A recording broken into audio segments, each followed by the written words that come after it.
Step into the enigmatic world of Paranormal M, where the line between reality and the supernatural is blurred. Join us on a thrilling adventure as we unearth bone-chilling tales and explore the mysteries of the unknown. Don't forget to subscribe and turn on notifications for the most gripping content. Visitation from my mom. A few years ago, my birth mom overdosed. She was put in the ICU, and in the beginning they gave us hope that maybe she'd be able to live, but just have to learn to walk and talk again. But shortly this changed, and she was put on life support and time started to dwindle. For almost a week, my sister and I drove back and forth to the hospital, almost an hour and a half away, staying till very late hours of the night too, and I, being the oldest, was helping everyone feel better and soothing my younger siblings, the youngest being 10. I was around 21 or 22 at the time, now 25. The last night I stayed, my sister had left. My adoptive mom said she'd pick me up. And this time alone I spent with my birth mom. I brushed her hair, I held her hand, I talked to her, told her I loved her, and then completely lost it. I cried harder than I'd ever cried. Hadn't eaten all day. It was finally hitting me. Finally, I went home. That night, I had a dream of my birth mom telling me thank you, how much she loved me and goodbye. I was confused, but I told my siblings and my grandma. That same night, they all had a dream of her as well. Without knowing, my sister and I drove to the hospital, thinking we still had time, and as we got there, we learned that she had passed. She had actually visited us all to say goodbye, to each of us. Every single one of us had different dreams, but they all had the same message. Following this, my grandma found white feathers in her closet. My grandpa going to his hunting shack and finding a note that she had written months before and back to his truck to hear, "You Are My Sunshine," the original by Johnny Cash playing on the radio. A song that she had sung to us for many years. And I should note that our family is very spiritual, so not religious. We've all been very open and had the gift of a third eye, so we knew her energy would be strong. But following, my pictures would start to fall off the wall. I'd have multiple dreams of her visiting. So vivid that I could feel her presence around me. Even years later, she sends me messages to get my attention. Just the other day, she changed my radio station multiple times and visits me in my dreams. She's gone, but is so very much still here.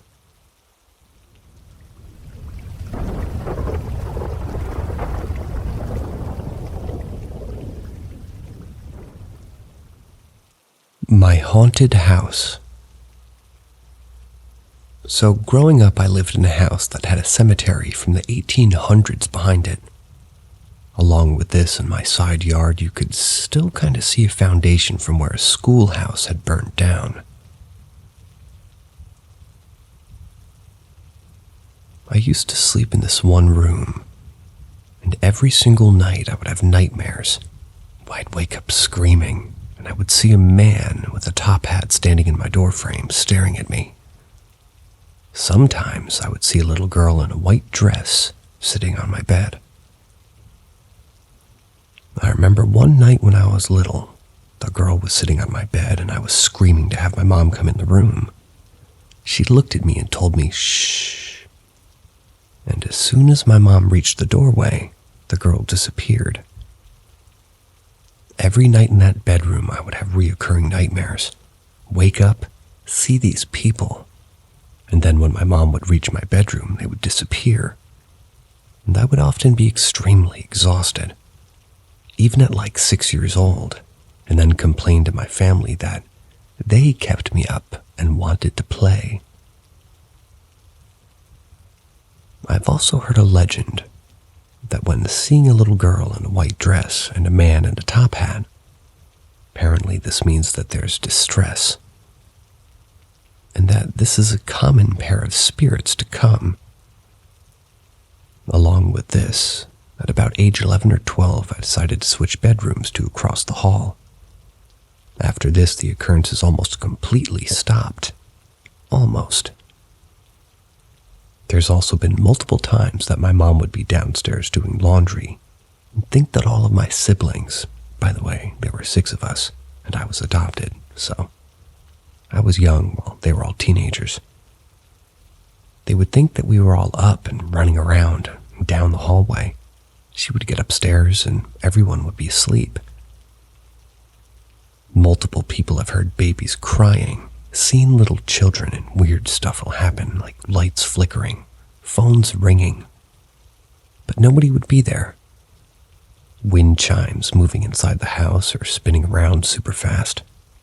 Pictures falling off the walls, and like you could just feel a presence walking down the hall, in between those 2 bedrooms especially. It's super spooky there, and 25 years later I still get creeped out at night there. Everyone who's been there for even short periods of time will tell you that they felt it. It's just there.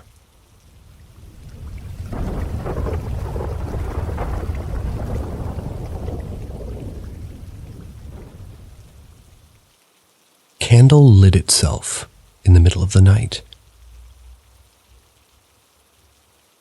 I live in an apartment with my boyfriend. Nobody other than him or myself has a key to our home, and we always lock the door and the door chain before we go to bed.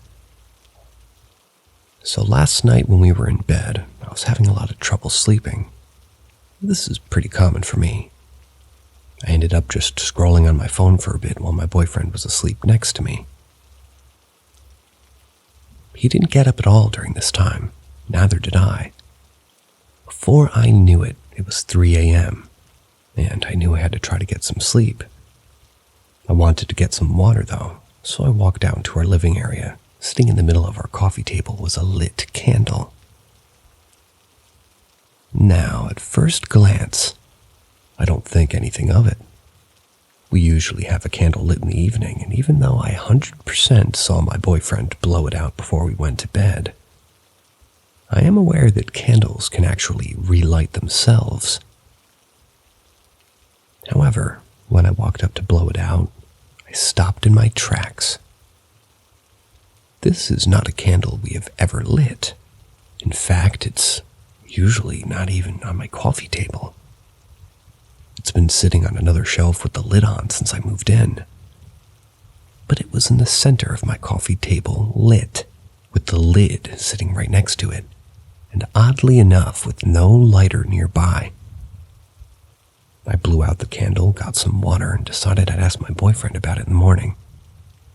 Maybe he chose to light that candle the previous day. I just didn't notice.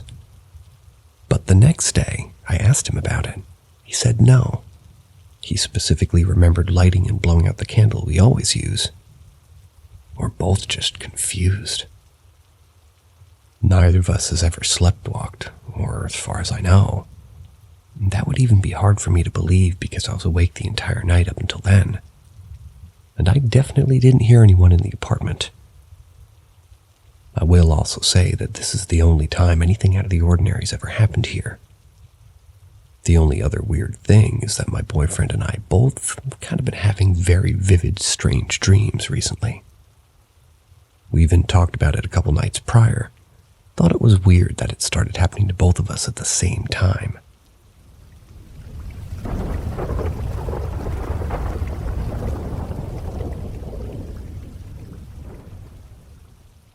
The world seemed to stop for me.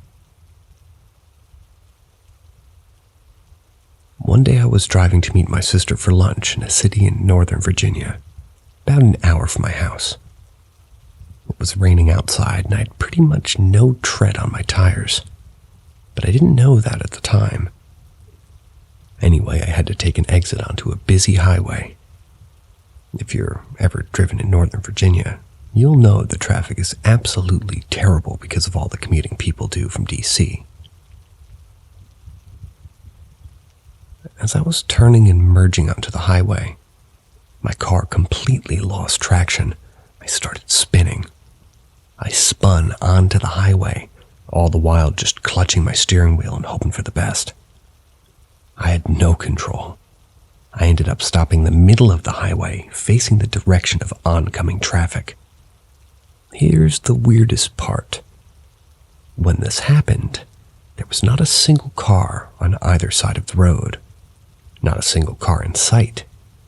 Without thinking, I drove my car straight, opposite direction of traffic, until I reached a patch of grass.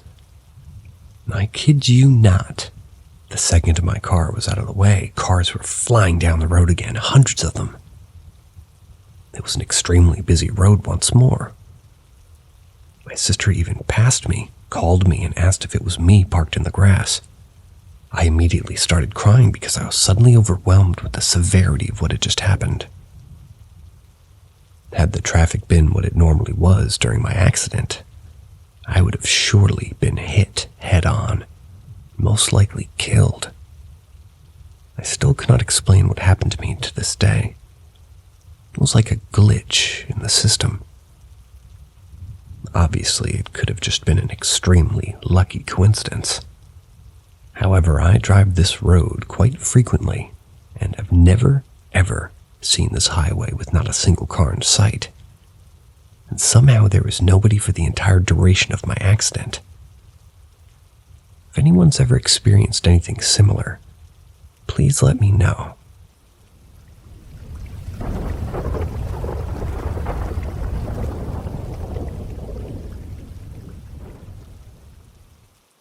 Woman in the Palace. My mom used to go to some kids' house for after school. She helped them study, and this girl she taught moved houses several times.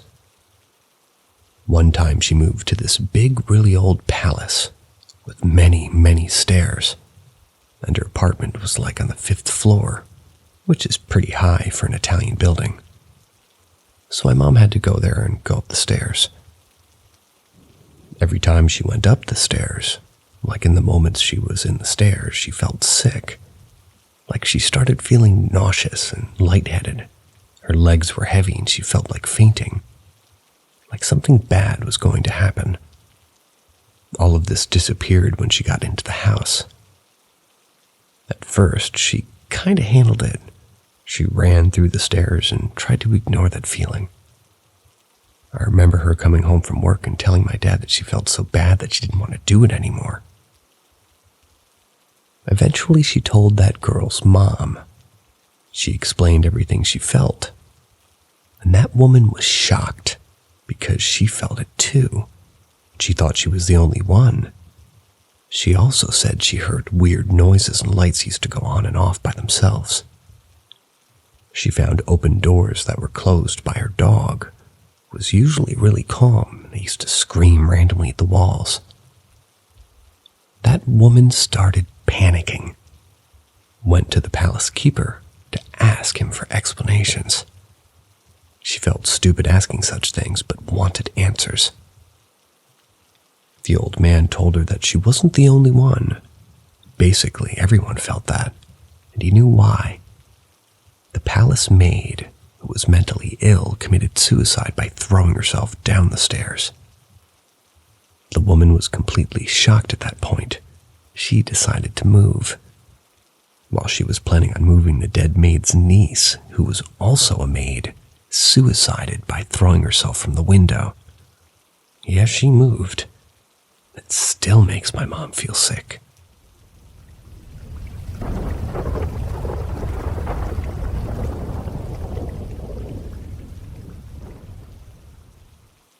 Meteor. Falling metal flakes. Time froze. 25 years later, strange on elevator. Remembers it.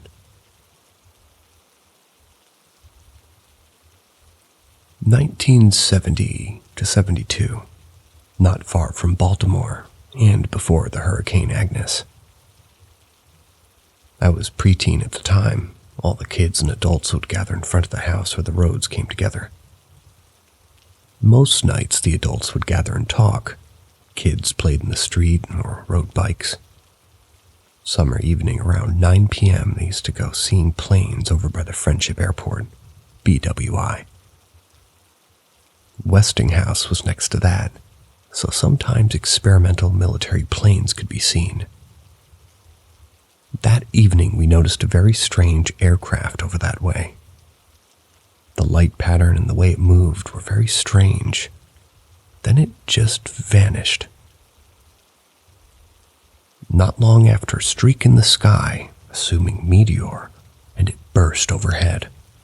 We all saw what looked like 3 to 5 inch shiny pieces of metal, like foil falling.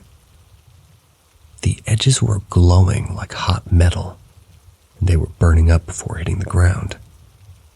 Just then, instead of looking up, I just looked around me. It took me a second to realize. Everyone was frozen.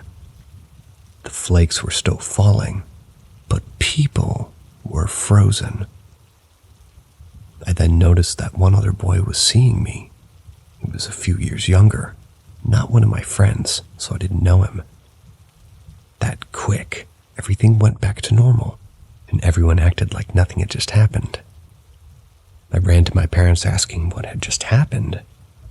They looked at me very confused, told me to go play. Over the years, as I was the only one who seemed to remember that incident, I decided it must have been a dream, and I tried to forget it. Fast forward 25 plus years. I'm working at an airport. A guy my age and 2 women get on the elevator with me. He's talking to them and mentions my old neighborhood. So I asked him if he grew up there, and he says, yeah. Next thing he says, as we're getting off the elevator, do you remember the night of that shooting star, the falling metal, and everything froze? A shock went through me. I said, yeah, I remember that. He says, really? You're the first person who ever said they did. After that, it bothered me quite a bit.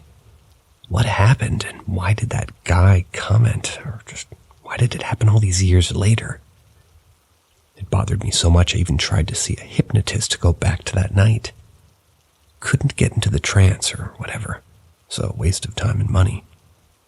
Anyways, maybe somebody out there experienced this as well. If so, you're not alone.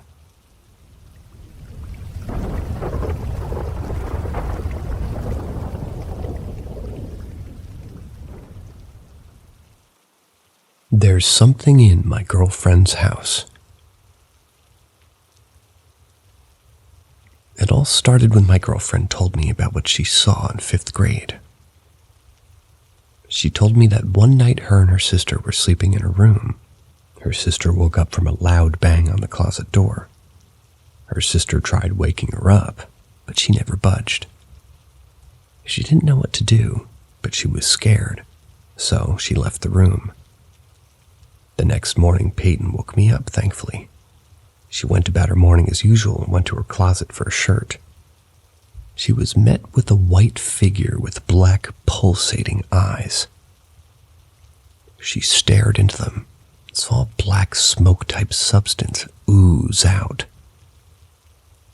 She screamed, ran away to her mom, but she didn't even believe her. Even when she showed the scars that it gave her in her sleep. Her mom just chose to believe that she did it to herself. My girlfriend's gone through some things, and this has happened back in the past. But I'm not even judging at all, because honestly, that would be hypocritical of me. The point of the matter is, her mom just chose to disregard it.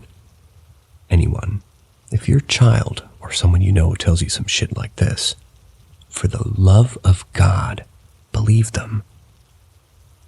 By not doing this, you're just kind of running the risk of making them rethink their own reality and feel stupid. It's not a good feeling, y'all. I know someone in this sub understands.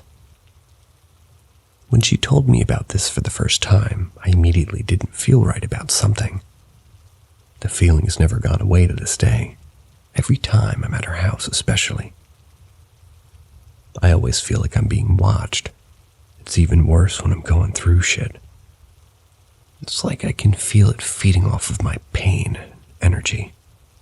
Same for her too. I know it is. I feel a dark tension over everybody living there. Ever since we started getting paranoid about this shit, it feels like it's becoming more tangible as days go by. The only time I don't feel it is when me and her are having a good time and being calm together. I feel like the only way to manage it is to turn into something positive, but it just feels all too sinister to get rid of with good thoughts. It makes its way to us, I feel like, and I'm not over-exaggerating. In mid-2020, around 6 months or so in, she started having these moments where she would just, not even be herself at all. Just act fucking weird and stare at me with a blank expression. A minute later, she would act as if nothing happened. I begged her to chill the fuck out most of the time, because she would say shit like, "I love you so much, Peyton, and let's do something together," and shit like that. She would have a disturbing amount of joy in her voice. Well, not so much joy, but more like delusional sounding. It sounded like the tone you would use if you responded to someone saying, "I'm so ready for this year," but didn't mean it at all and just sounded like you're annoyed and angry overall. Sometimes I would just stare at her while this happened until it stopped and she came back. She would always play it off like nothing happened, but I just think she wants to believe that nothing really did happen. So every time I would either not say shit or act like it didn't happen, or freak the fuck out and beg her to tell me what the hell's going on. But usually response never got farther than a worried sort of, "Just stop talking. I don't want to be scared, Peyton." But all of that stopped when something weird and unexplainable happened. Me and her were sitting at our coffee table just hanging out one day. I was looking around for my vape. I remembered setting it behind me, but upon a quick search, it was nowhere in sight. I asked her if she had seen it, or maybe she had it with her. She told me that she didn't have it. We looked around for a minute before giving up, leaving me baffled and agitated. But when I said the words, "Where could it be?" or something along those lines, mine and her eyes both followed something falling from above her head. We saw it land on the table, right next to a lighter without moving an inch from the exact angle and point it fell. Didn't even bounce. It was as if it was set on the table by a machine or some shit. That's the only way I can describe it because of how unnaturally that shit fell. After we had frantically tried making explanations for what had just occurred, something else happened. I asked her how the vape could have even landed like that, and she responded with a confused, "Wait, what?" I repeated myself and told her what had just happened, confused as fuck as to why all of a sudden she was acting like this. She told me she saw the lighter fall next to the vape. To this day, I don't know how to explain this one plausibly. I don't think I'll ever be able to do that, honestly. After this happened, shit had cooled down for a while. Nothing had happened to raise concern or anything. I didn't even feel its presence anymore. It might have been from us trying to ignore it, but it did go away for a few months. But once I brought my friend Zach over to her house, shit hit the fan. We were all hanging out as planned. But when we went upstairs, Zach started acting weird. He looked like he was hiding something from us. So I asked him if he was all right. Right then and there, I saw his face go pale. He started dragging himself along the kitchen wall. His face brought the calendar to the ground, and he went with it. He hit the ground with ease, so I thought he was fucking with us at first. I helped him up while I gave him shit and just kind of made jokes like, I knew I couldn't stand you. Dumb shit like that. I asked if he was all right. He reassured me that everything was fine and that he just needed to eat because he was lightheaded.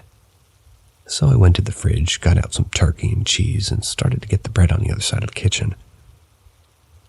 I glanced at him, thought he was checking out my girl, so I sized him up right there. But it turns out he was blacking out from something. How I found out, you might ask. It looked like he let go of his body. Literally. I thought he died right then and there because he dropped harder than a fucking dumbbell would hitting the ground. The fucked up part is, before he dropped, he got one more worried sentence out. This place is fucking haunted. When I think about that day, I still hear the loud bang repeat in my head. I don't know. Something about it has just kind of fucked me up. Now, a few months ago, me and her were in the basement in the exact spot as we were when the incident happened with the vape and the lighter. Except, I was living there at the time due to my parents kicking me out.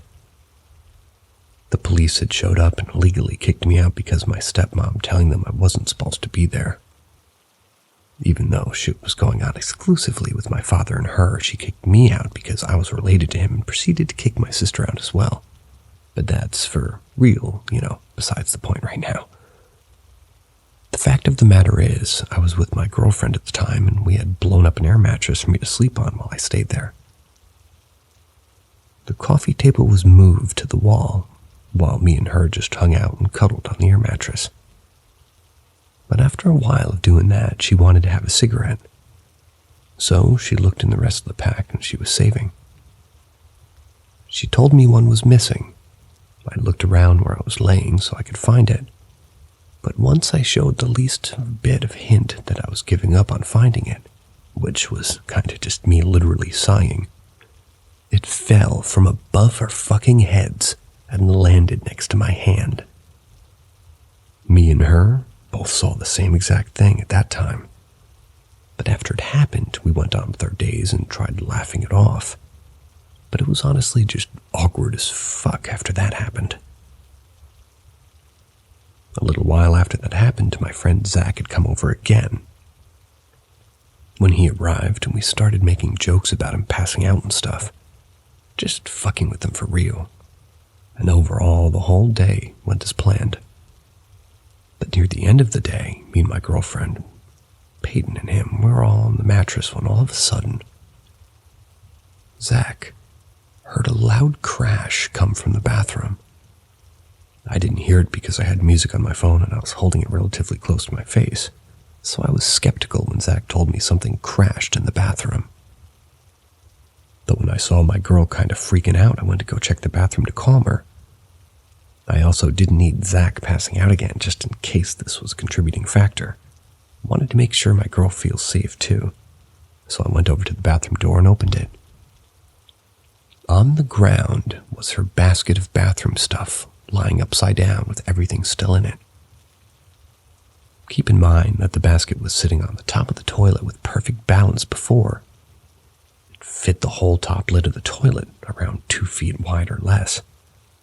So it had to be pushed off with a lot of force to recreate that kind of thing without getting shit all over the floor.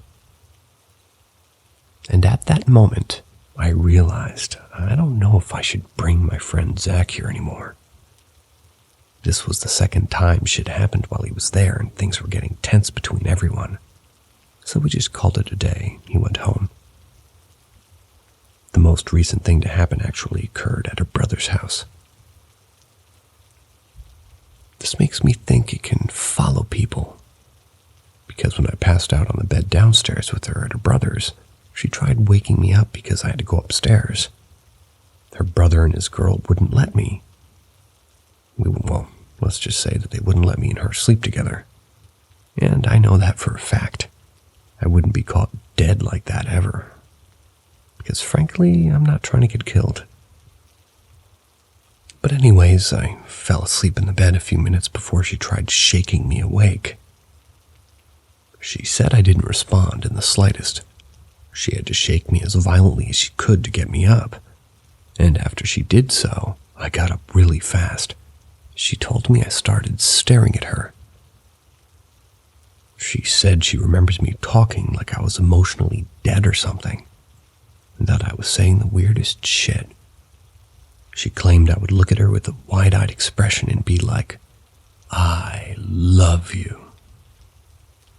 And also things like, "I'm not leaving Peyton." She said she tried shaking me even more because after that I just stared off into space with a mad expression pointing her way.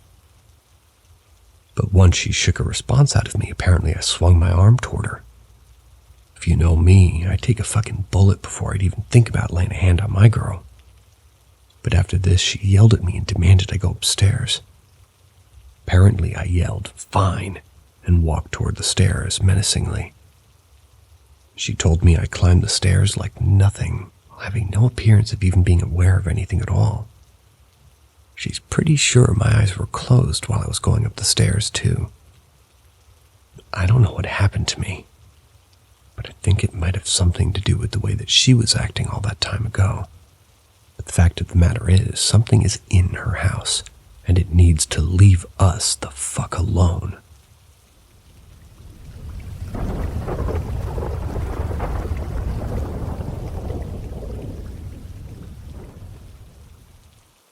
Experience with ghosts in Desert Hot Springs, California. I took a trip with my friends to visit her family for a few days. The first night we took her car for a test drive after helping her dad with the car around 1. The city was built on Native American burial grounds, so most graves were dug up and dismantled. So hauntings are common here, and invites more bad hosts. Anyway, as her dad was talking about his experience with stuff here, he mentioned La Lechuzas, a witch from Mexican folklore that takes form of an owl. And as he started to talk about her, a very giant owl swoops in front of us, nearly hitting the owl. We all just shut up for a moment. Then we see another giant owl later on a sign in a residential area. And to confirm it was an owl, he pointed a flashlight at it, but refused to turn it on again. When the owl flew away, it decided to turn on. And that's when we all agreed to go home. Later that night, I got high with my friend, and after a pretty long while, we go our separate ways. I'm in her brother's room playing Xbox, still pretty high. Her brothers leave downstairs while I'm in there alone in the dark with the screen on. She's in the room next to me and texts me, "Hey, are you upstairs by any chance?" I said, "Yeah, why?" Moments later, a black transparent figure slowly walks in front of the TV, and with the blink of an eye, it's gone. I got scared, so I left to where my friend's at. I thought, man, maybe I'm tripping. She told me she heard footsteps upstairs when her brothers were already downstairs. I wasn't walking. Later, everybody's in the room with us having a good time. Then my youngest brother comes running upstairs crying and scared. He saw a black transparent figure, a face, trying to reach out toward him, coming from the downstairs garage.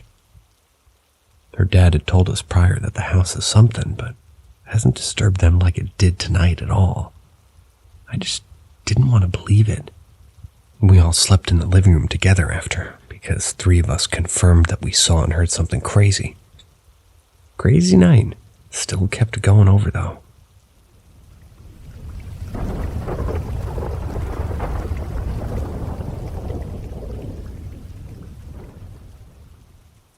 I'm scared of myself. As a child and a young teen, I always had this feeling that something or someone was around me. Not unlike that feeling you get when you're asleep and someone's staring at you when you wake up. Maybe that's not the best description, but the actual feeling, it's not dissimilar. When I was young, I lived in a cul-de-sac. It housed about 6 families, all of which were fairly young and had children around my age. Most of us became quite close. I became very close with one of the particular families, and mostly besides my best friend, the mother of that family. We talked about things that in hindsight were probably not normal at that age, but not in the sense that it was obscene or threatening. It was just scary. Scary on a level that portrayed emotion wouldn't be able to be observed. It was emotional and, yes, at first obviously verbal, yet something I can't quite describe with words. It started with me telling her a few things I had seen. Nothing disturbing per se, but something I had learned to keep to myself in my early years. I'm still hesitating to word this, but I'll do my best. From a young age, I always had this strange sense that there were people around me. I felt quote-unquote things and remembered things that I couldn't possibly, by most standards, remember. I've creeped out my parents many times by doing so. They always chalked it up to maybe seeing a photo or a video, but the absolute inexplicable, they just chose to laugh off and disregard them, which was fine by me and still is to some extent, but recently I've become personally affected by these memories or thoughts. I'm not sure anymore. This brings me to the present day. As someone who's dreaming vividly and thinking that they're seeing the very things I thought I saw and felt as a child coming to fruition after many years of suppression and denial. So confused. I can't help but to keep thinking back to those discussions I had with Mother and my best friend. The words I heard, the children I saw in corners huddling and crying that weren't really there, the intuitions that turned into reality, and the fact that she told me I had psychic abilities and she could feel my energy, which I didn't understand then and wish I didn't now. All of it freaked me the fuck out. It does freak me out. I'm not sure why after many years of dedicated and deliberate suppression, this is all flooding back into my mind with the force of a tsunami now, but all that I can say is I wish I could stop it. It feels like I'm going insane. Am I?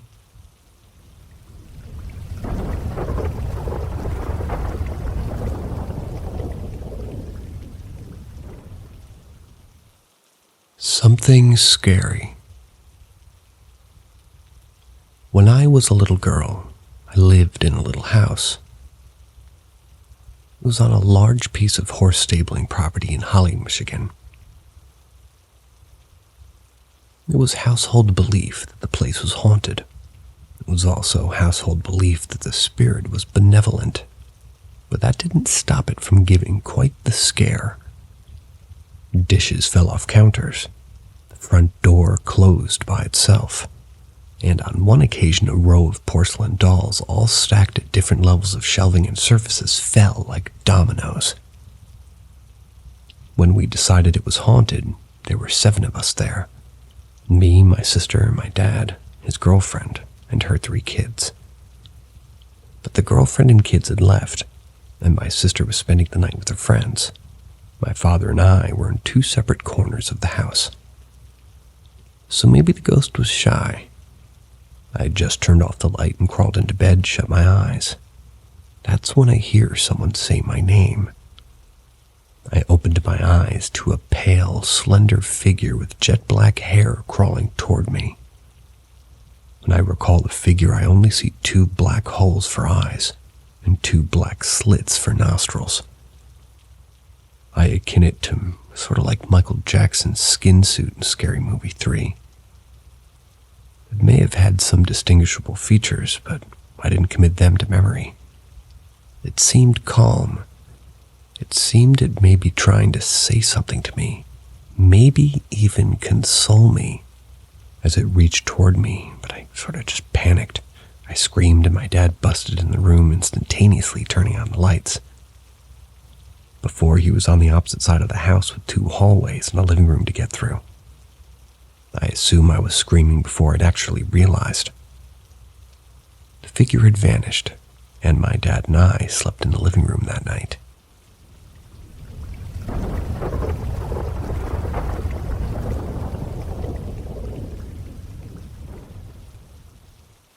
Haunted Hospital. 2 stories.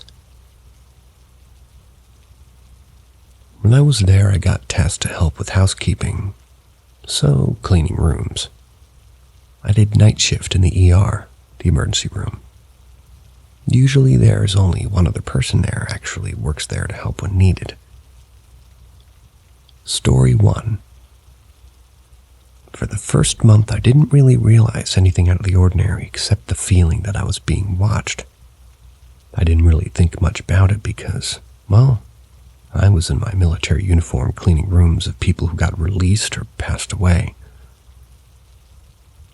This one time I felt that there was something more than just people watching me.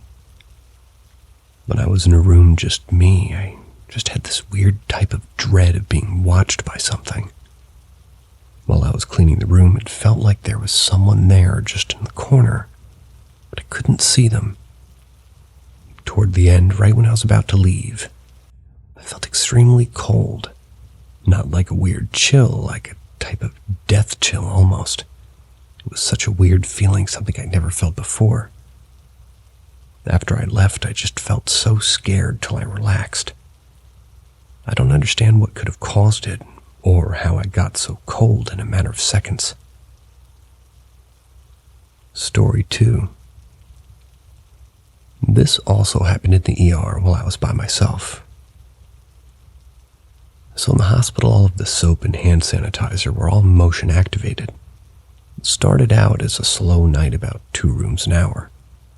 After about 8 hours, I was nearing the end of my shift. I had 1 more room to clean.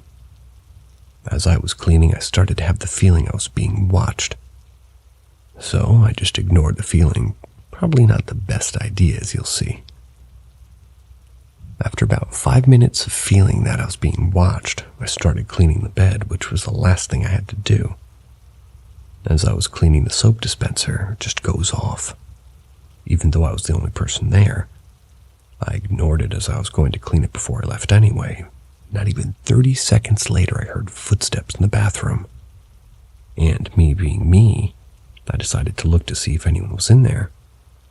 As soon as I poked my head in, I got so cold and got instant goosebumps.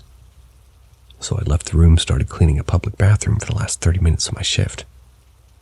As I was cleaning the bathroom, the towel dispenser just kept spitting out paper towels after paper towels. After that, I was done with my shift and left.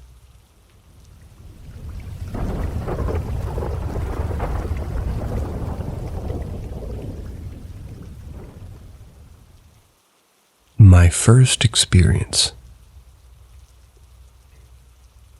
The first experience I remember happened during summer break after the 1st grade, also in my childhood home. The very first occurred in my childhood home that my father built in the mid-60s before I was born. I'm not sure exactly what year. I sold it in 2016 after my mom passed. Couldn't find the exact year it was built when I went to pull the deed. It was a 3-bedroom ranch in a great neighborhood. There were lots of kids my age and an awesome place to grow up. Small town in South Carolina, near Myrtle Beach. My father passed that spring, and my mother had a full-time job. She didn't like leaving me by myself. I have a brother that's 9 years older, and the couple next door were retired. They kept an eye out for me. This was like the mid-70s, and there was virtually no crime in this town, so it was relatively safe. On this day, my brother and mother were at work, but the neighbors were home. I was in my backyard playing football with my friends when nature called. I went inside our home to drop the kids off at the pool. While doing so, I clearly heard a woman's voice saying my name followed by my first and last name, like Richard.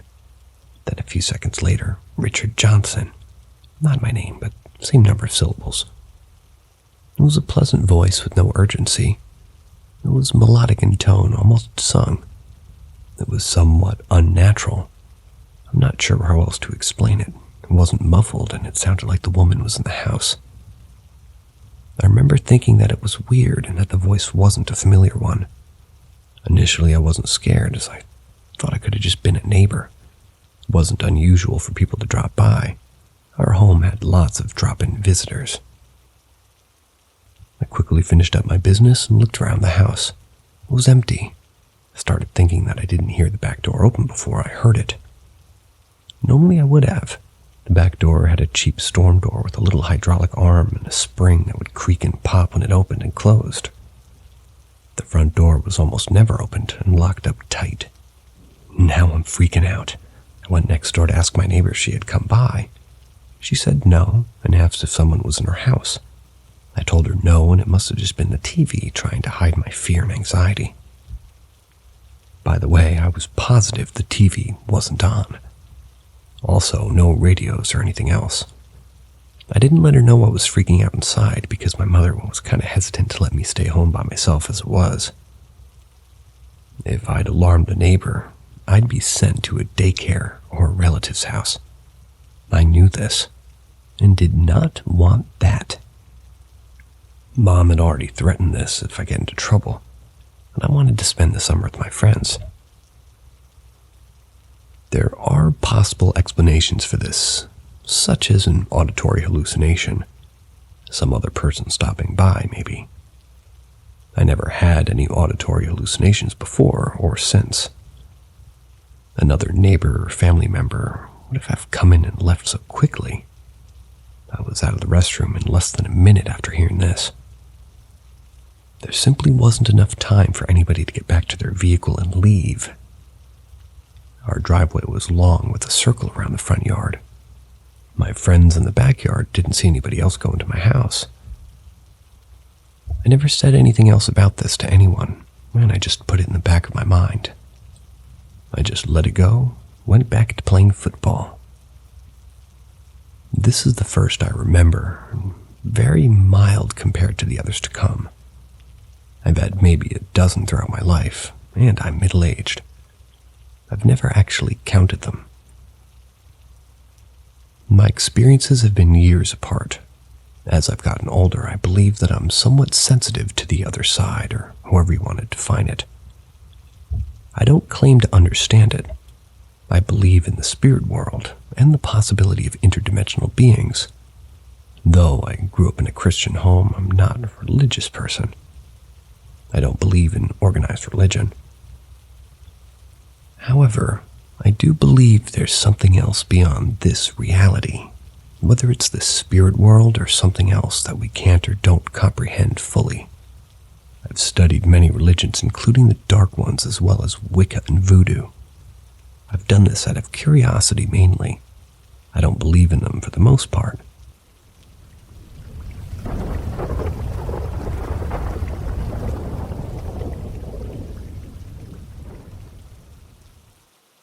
My childhood home, shadow entity.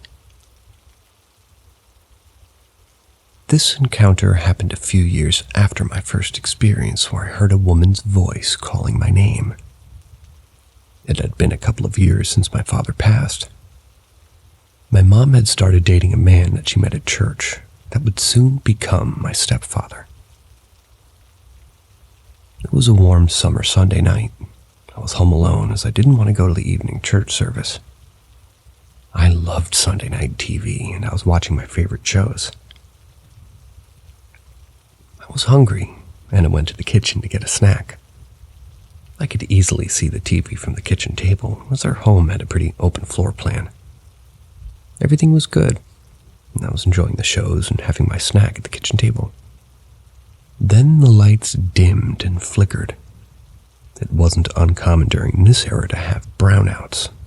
This is somewhere in South Carolina. This time was different, though. The atmosphere in the house became heavy, dark, and evil. It got really cold, and I was immediately weirded out. Lights flickered for a minute or two, and then went back to normal. Okay, weird, and I felt uneasy.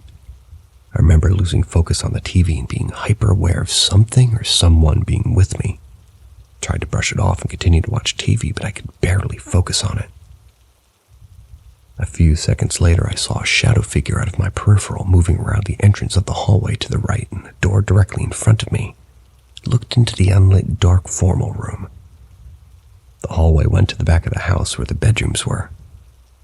I'm spooked out big time, but I hesitantly go to investigate this shadow figure. I look down the long hallway, formal room and bedrooms. Nothing there. There couldn't have been any way for anyone else in the house anyway to enter. They would have had to enter through the back door located behind the den, through the mudroom and past my line of sight. It couldn't have entered through the front door in the formal room.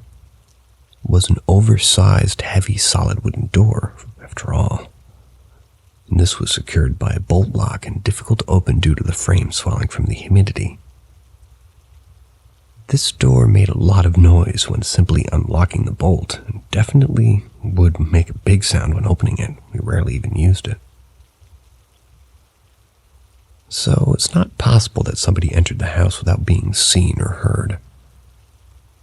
I'm very spooked and uneasy, but try to convince myself that it was just a flicker of the power and I was imagining the shadow figure.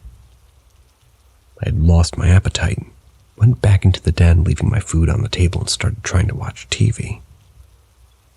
That heavy feeling had not left the house, but I tried to ignore it, hoping it would just go away.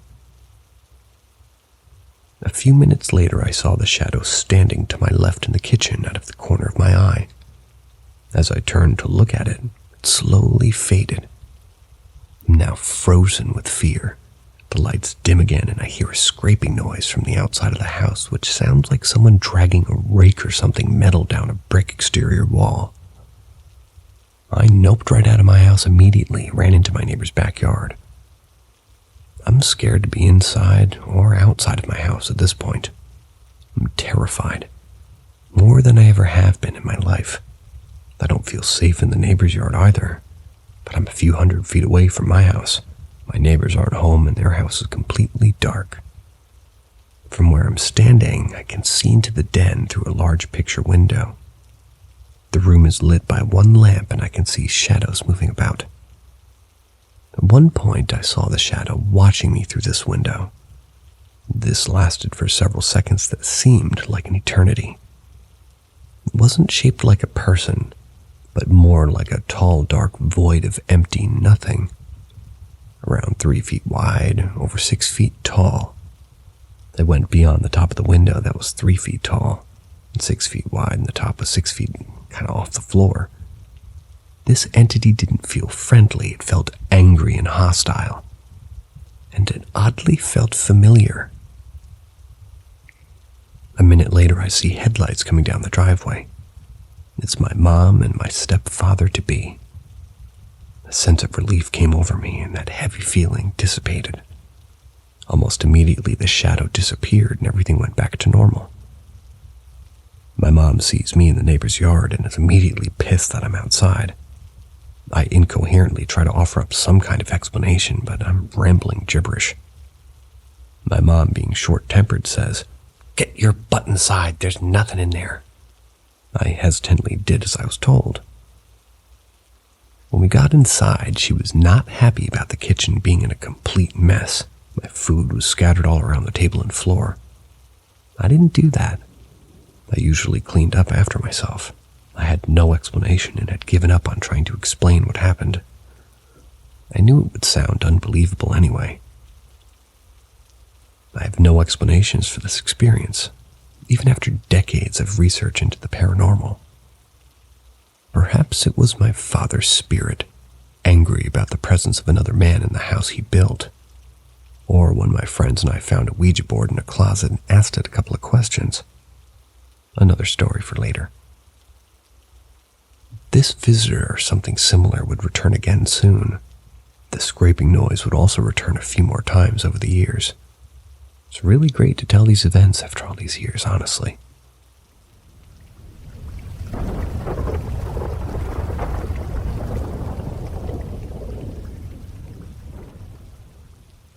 My childhood home, the Ouija board. A short time before the encounter with the shadow entity, my friends and I were playing at my house. There were about 4 of us. Don't exactly remember. I had a lot of friends in my neighborhood, like plus or minus 3 years my age. I was very young. We were bored and decided to play Monopoly or something. We had a closet full of board games. This was the late 70s. While digging through the games, we found a Ouija board. Not sure where it came from. It didn't just appear or anything like that. My father built a house and Parker Brothers made them, and they could be purchased at most department stores. My older brother probably bought it, I don't know. I'd seen one on TV, so I kind of knew how to use it. My friends and I started asking questions, and the planchette started slowly moving. They were dumb kid questions, and I really don't remember them except for one. Convinced that one of my friends was moving the planchette, I decided to ask something to prove whether it was real or not. Everyone swore they weren't moving it. The questions were mostly yes and no things, and it moved with purpose. I didn't have a clue what my mother's age was. Never had any reason to think about it and didn't care. I'm sure my friends could have cared less about it too, so that's why I asked. The planchette moved again, pointing to 2 numbers. My friends asked me, "Is it right?" I didn't know, and they were like, "Dang, why'd you ask?" I just said, "I don't know." We said that we were done, and bring the planchette, and it moved to buy. A little freaked and bored with it, and we put it away. When Mom got home, I asked, "How old are you, Mom?" She told me, and the board was correct. This was not experienced for a couple of reasons. I was so young, I didn't know or care. I'd never had a reason to wonder or care about this. My mother had me at a late age, so she was a good decade older than my friends' mothers. I was a little freaked out about this, but I really found it just strange.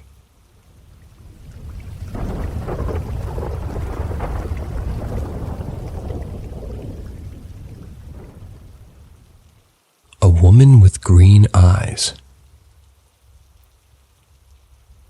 Although the label has put shadow people as the theme, it is a repetitive dream that I've already suffered on several occasions, and that occasionally has coincidences with the real world. But the cause is a character that I have not been able to fit into any of the themes, so I decided to put that one because it seemed the closest to his appearance and appropriate to the situation, you could say. In the dream, it's always me. I'm walking along a rural path, similar to that of farms and land on the outskirts of my city. Everything is normal, except that it's night, and there's fog. There's also no one on the street. Apparently, at the end of the path, there's always a group of people whose voices, distant, are always familiar to me. In fact, I think they're my friends. Sometimes people I know from high school or whom I interact with daily. The strange thing is that as much as I hurry, I never manage to reach them. That's when the fog becomes denser and I lose sight of them. That's when it starts, when I get lost for not seeing more than 10 meters in front of me, and I have to shout to call them. Nobody answers me. The air turns cold, and I run to the barn that I know is empty, only with an old tractor and electrical pole there. I climb to the top of the tractor to try to see them and also to be heard better, and she appears. First, it's like something I seem to see on the ground. Then I distrust and proceed to climb on the roof of the barn. Once there, I can see it appears to be crawling on the floor, a very thin woman, almost skeletal, with long and tangled hair, completely naked. When I climb a little more until I pass the other side of the roof where the light pole is, suddenly she appears without more than the top of that same roof and looks at my face, twisting her body like screaming. That's when I see her up close, and her body is rotten, almost gray, with huge eyes of a glowing green that's not natural. He lunges at me with a sort of howl. Drooling, I duck out of the way in time, and don't get hit by the pole, get electrocuted. So I climb down wood and run. I wake up. This would be nothing more than a recurring nightmare. But now comes what is kind of beginning to worry me. It's been several times that I seem to see it, or sort of present in my day-to-day in some way. The other day I was having a milkshake with my colleagues until they went to pay. Just for a moment, and in that couple of minutes I thought I saw her standing across the street, looking at me ecstatic. Yesterday, returning late through my neighborhood, there were no people on the street for a few moments. There was a strange silence. Then a strange breathing caught my attention. I looked toward the window of my neighbor's. At first, I thought it was her mother, an old woman peeking out. But then I noticed her long hair, like a shadow, and suddenly a thin gray hand slammed down on the glass from inside the house. There are more strange situations, but those two are the most recent. What I find surprising is that it happens when nobody can verify me if they've seen something or if it's just me who has paranoia. I mentioned it to a friend. He told me to ignore it, that it would be kind of nonsense. But the concern came when I was in a park with two friends, and when they went to buy some sweets, I just watched a girl playing on a swing far away from me. That woman appeared behind the swing in the blink of an eye. The girl fell face down and fainted from how strong the blow was. Her mother and I ran to see how she was doing, and she ended up taking her to the hospital. From that moment on, kind of scared.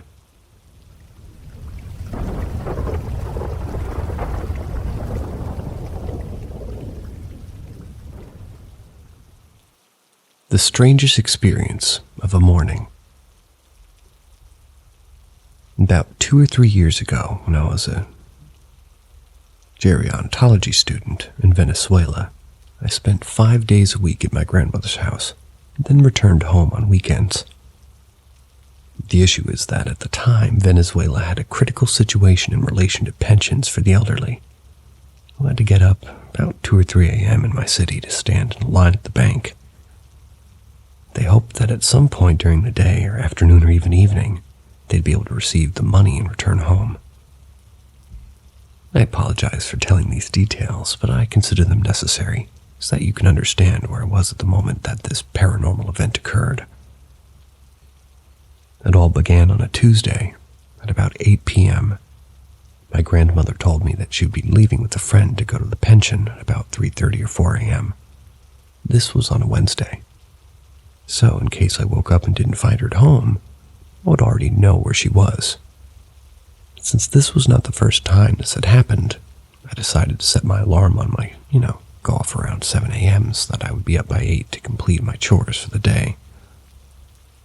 I spent a quiet night without any problems, but the weirdness started first thing when I woke up. But at that moment, I had no idea it was going to be a weird event. The alarm went off at 7 a.m. and I woke up completely. I'm more difficult to get out of bed than to wake up. Then the first thing I see is that the bathroom next to my room kind of has the light on. I noticed that because I leave a little open to the door because the air conditioning was just very powerful.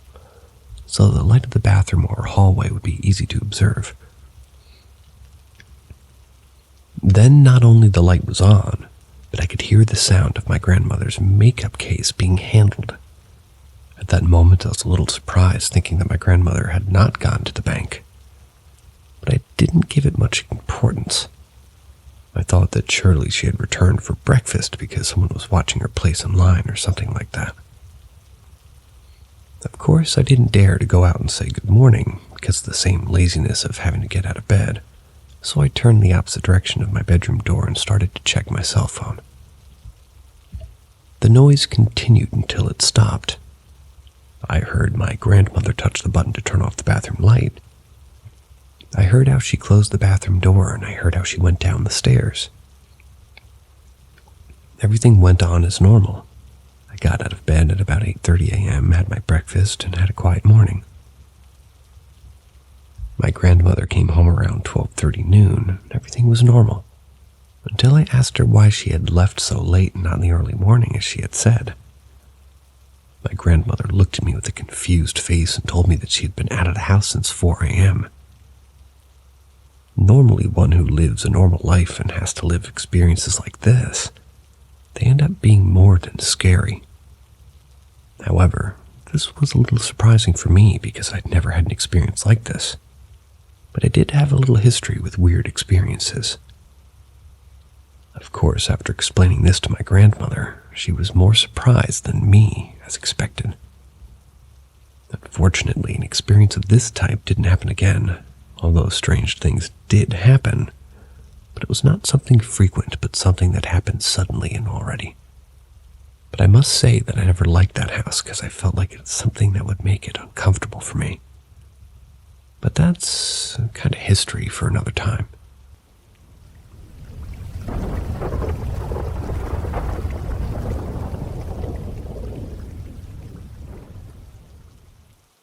Turtle on fire.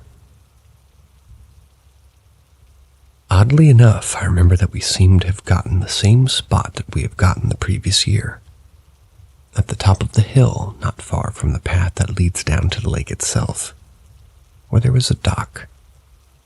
When we got there, my brother was excited to get down to the lake and start fishing right away. I stayed near my parents while they set up our camper in the camp. I remember seeing a walking stick type of insect for the first time, being a bit afraid and amazed by this strange bug and playing with it, and some other insects.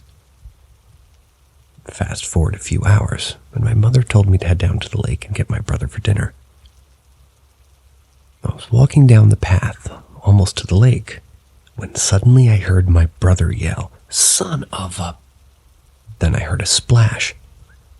I ran down the path and found my brother in the lake up to his knees, bending over trying to grab something in the water. Later I found out that after hours of fishing, he finally caught a fish.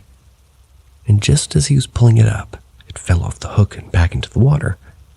He was determined not to lose the fish, so he jumped into the lake to catch it with his bare hands.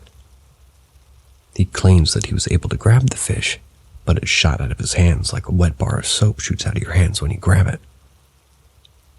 A while later after dinner, we were all sitting around the camp and fire roasting hot dogs and marshmallows, having fun. We were talking when something came walking out of the fire. It walked and looked exactly like a turtle, only it seemed to be made of burning coals. It looked like a glowing red-hot burning log, but in the shape of a turtle, and it was walking. Being the small child and animal lover that I was, I jumped over to help this poor creature. One of my parents grabbed me and held me back, and knowing I would burn myself trying to save it. My whole family saw it. We were all surprised and confused about what it was and how it could still be alive. My older brother, he was maybe 10 to 13 years old, got up, walked over to the quote-unquote turtle that was still walking at this point. He took a stick and struck it hard right in the middle of its shell. It immediately shattered into pieces.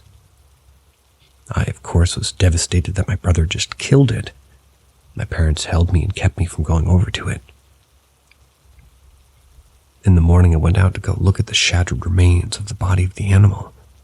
All I found was a bunch of cold coals, like burned chunks of wood from a fire. I did not find a shell, bones, or a burnt animal at all. Just black coals, like somebody had taken hot coals out of the fire and placed them where my brother had killed the turtle thing. I've talked to my family about this since then. Surprisingly, only my brother seems to have a vague memory of it happening. I don't know how my parents don't remember this strange occurrence. This was not a spiritual manifestation or hallucination or an illusion. This is an actual event that happened.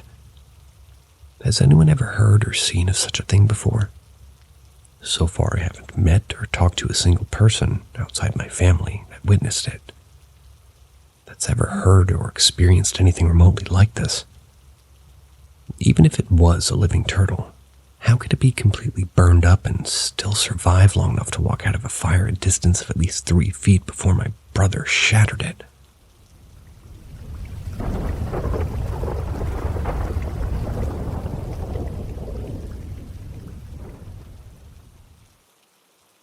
Demon, I think, took the form of my boyfriend.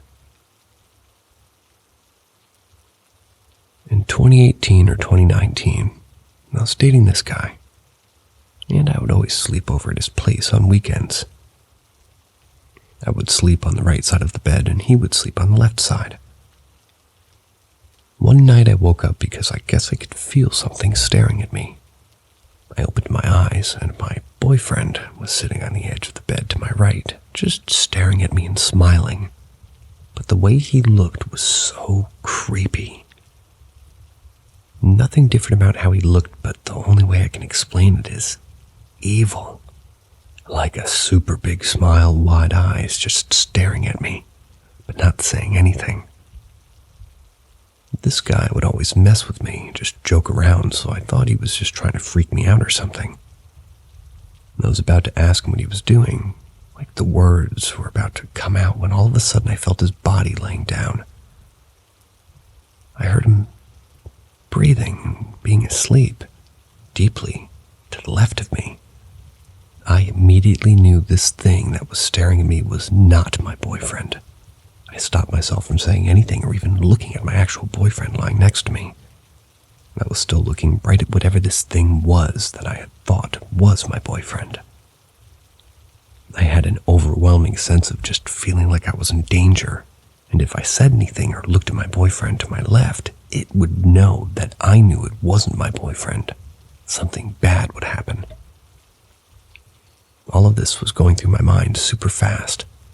Like it was maybe 3 seconds after I realized my boyfriend was actually asleep to my left that I just quickly grabbed the comforter, closed my eyes, and threw it over my head while turning to my life, grabbing hold of my real boyfriend. I just stayed like that until I fell back asleep. I've had sleep paralysis before, a couple of times, and I know how it feels. This was not sleep paralysis. I still remember every detail so vividly and have no explanation for it.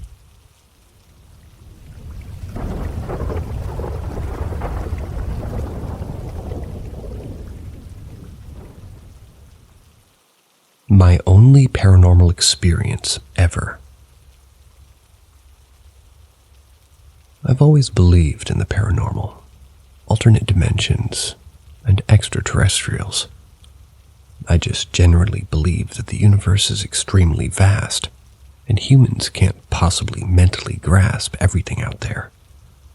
And anything is possible. However, I've never been very sensitive to anything like that. I've experienced spooky things, sure, but nothing too extreme for me to explain it away. Picture frames that have been hung for years, dropping to the floor, seemingly out of nowhere in my childhood home. Hearing unexplained footsteps. All things I could dismiss. I've also seen several UFOs on the same night. Let me know if you'd like to hear about that. But about a year ago, something happened that I've never really been able to explain. I can't get it out of my head. I'm a female living in Central Arkansas, and I was staying in a rent house with my stepsister and her boyfriend. I was 21. It was 1 floor, 3 bedrooms, and 2 bathrooms. The living room and dining room are at the front of the house, connecting to the kitchen. Then there's a short hallway going down to all 3 bedroom doors at the back of the house. It was about midnight. My stepsister and her boyfriend both had work early in the morning. They were asleep. I was still awake, but getting ready for bed. I also would like to note that I had not been drinking, smoking, or watching anything scary. I had just been chilling in my room watching TV and was definitely not in a paranoid state of mind. I remember thinking my room was too warm for me to go to sleep. It was May and Arkansas was already hot for the summer. I decided to turn my TV off and go turn the thermostat down a little bit. The thermostat is located in the little hallway just a few feet from my bedroom door. When you step into the hallway from the bedrooms, you can clearly see into the living room. We had a sliding glass door where you can see into the backyard, and a motion sensor light on the back porch. We would not only lock the sliding door, but also had a pole wedged into it from the inside, so it'll not open unless you move the pole. When I stepped into the hallway and made just a couple steps towards the thermostat, the motion light out back was on, and I could clearly see two people in the living room. They looked like they were facing each other on the couch, or just crouching in front of the couch. They were backlit from the outdoor light, so I couldn't clearly see faces, but definitely their outline. At this point, my first thought was that my stepsister and her boyfriend were fooling around in the living room. It was completely dark apart from the outdoor light, no TV on or anything.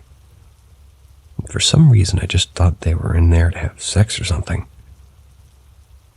It doesn't make much sense in retrospect, but that was my original thought. I immediately felt embarrassed and loudly said, "Oh shit, guys, I'm sorry." Then the two figures who were originally facing each other darted their heads towards me. It was very quick, almost as if I startled them. Thinking I had walked in on them and scared them, I quickly turned around and returned to my room, forgetting about the thermostat. Kinda was giggling to myself, still not feeling scared, just kind of embarrassed. I thought it was funny. Turned my light off and went to lay down in bed. As I lay there, I was expecting to hear them going back into their room, or laughing or something. Some sort of reaction, but nothing came. The house was so silent now without my TV on. I laid there for about 5 minutes, then started to get worried. I decided to call my stepsister to confirm what had just happened. I assume her phone was on silent because her room was right next to mine and I didn't even hear a ring. When she didn't answer, I called her boyfriend. His phone rang and he finally answered. It was clear that I just woke him up because of how, his sleepy voice sounded. I asked him if they were in the living room and he said no, that they were both asleep, and he sounded annoyed that I was calling him at midnight, knowing that he had to be up at 4. So still not even thinking about ghosts, I told him that I just saw 2 people in the living room, and I think people had broken in. He woke my sister up, told her what was going on. They both grabbed something from the room to use as a weapon.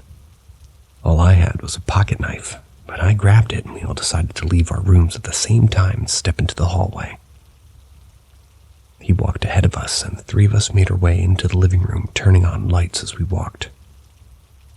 There was nothing. The pole still wedged into the sliding door from the inside, the deadbolt and lower lock on the front door were still locked, as well as all of the windows still being shut and locked. Nothing appeared out of place. They assumed I was high or had been drinking or something, or maybe just saw jackets hanging in the coat hooks. This experience still shakes me up to think about. I stand by there being absolutely no way I could have mistaken a jacket or a shadow for people. Because when I spoke, the 2 figures had both quickly turned and faced me. The upper deadbolt on the front door could only be locked from the inside. There was no keyhole for it on the outside and no way for someone to leave and lock it behind them. There is also no way somebody could leave through the sliding glass door and replace the pole on the inside that kept it closed. I've never experienced something like this before or since. I'm certain now that what I saw was otherworldly and not intruders. Nobody believes me, though. Those are all the stories for this evening. For those of you still around, thanks for listening. See ya.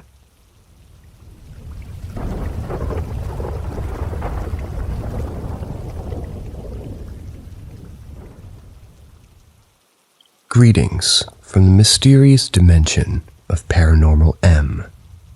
Embark on a journey with us as we uncover the secrets of the afterlife and dive into the realms of the supernatural.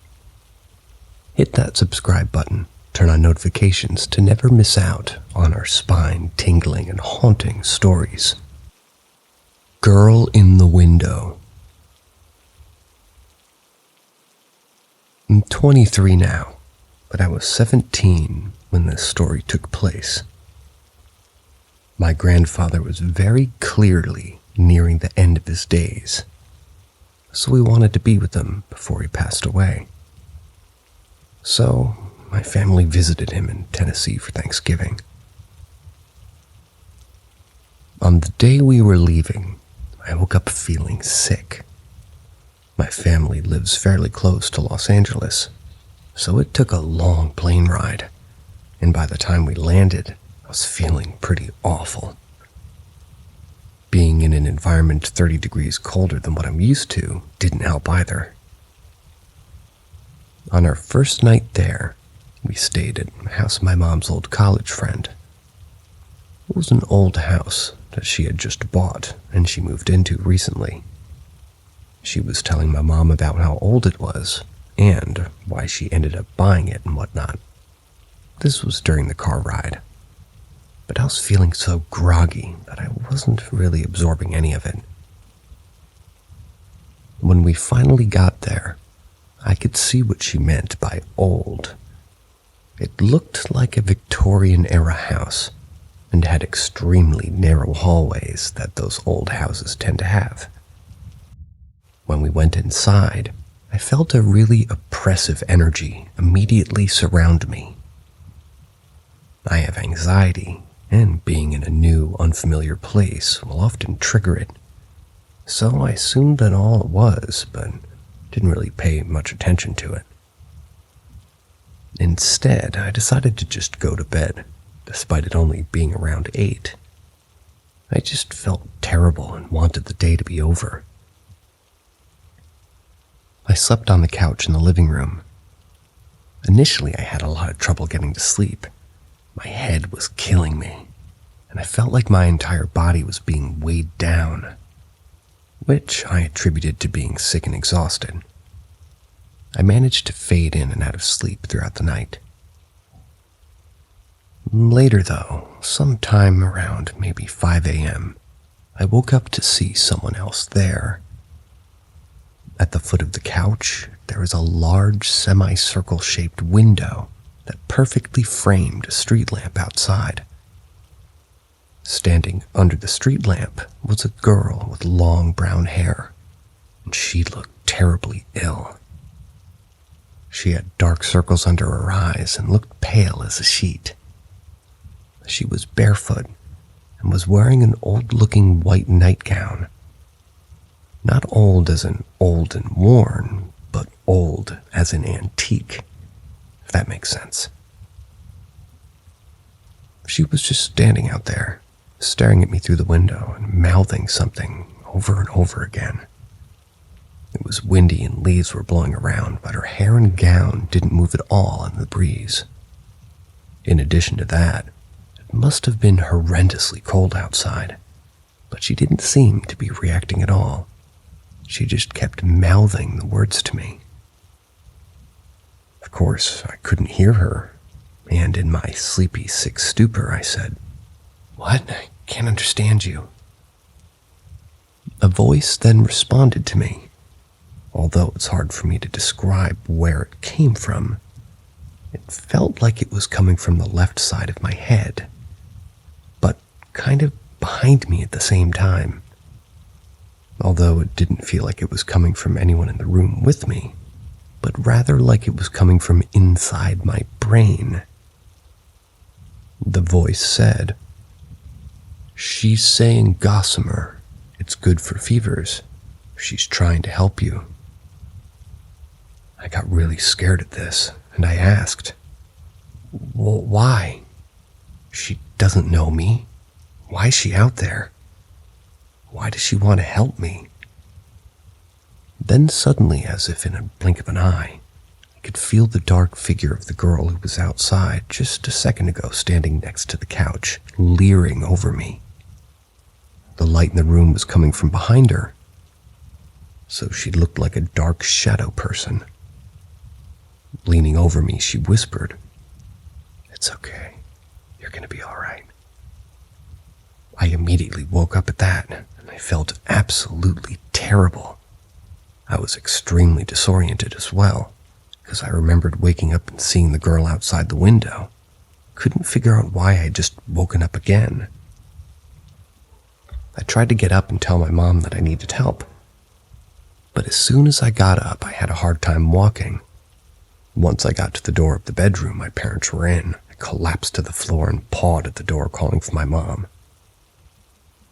When she came out and found me on the floor, she took me into the bathroom and sat me down. Everything was starting to get very hazy. When my mom was trying to get ibuprofen or something, I apparently passed out. The girl was with me again, only this time she was behind me, pulling me down into the deep, deep ocean. My first instinct told me that she was trying to drag me down to hell. My mom later told me that I was having a seizure at this point. When I came to from it, I remember telling my mom that I felt really, really bad. She tried to help me get up and back to the couch, but on the way over I blacked out again and had another seizure on the floor. I vaguely remember hearing my mom yelling to my dad for help, but it's hard to piece it together. I'd never had a seizure before in my life, so it's not like this was a common thing for me either. The entire time I felt like the girl from earlier was trying really hard to take me with her, like she wanted me to succumb to illness.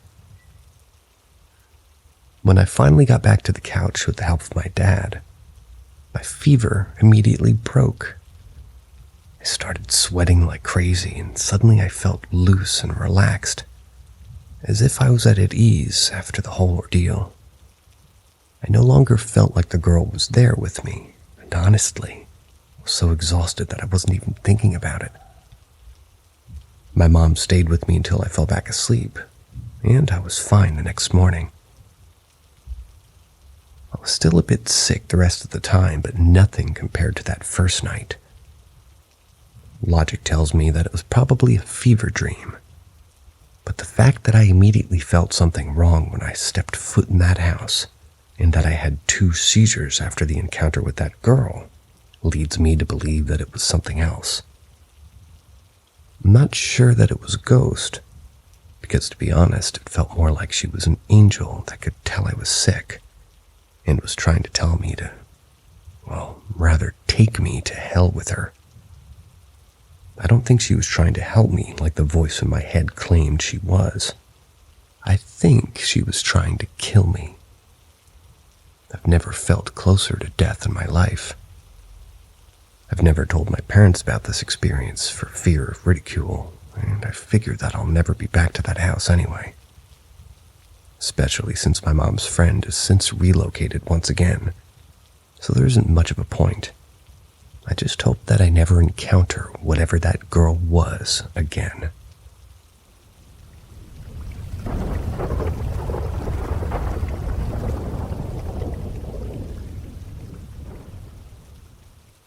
Nursing home stories.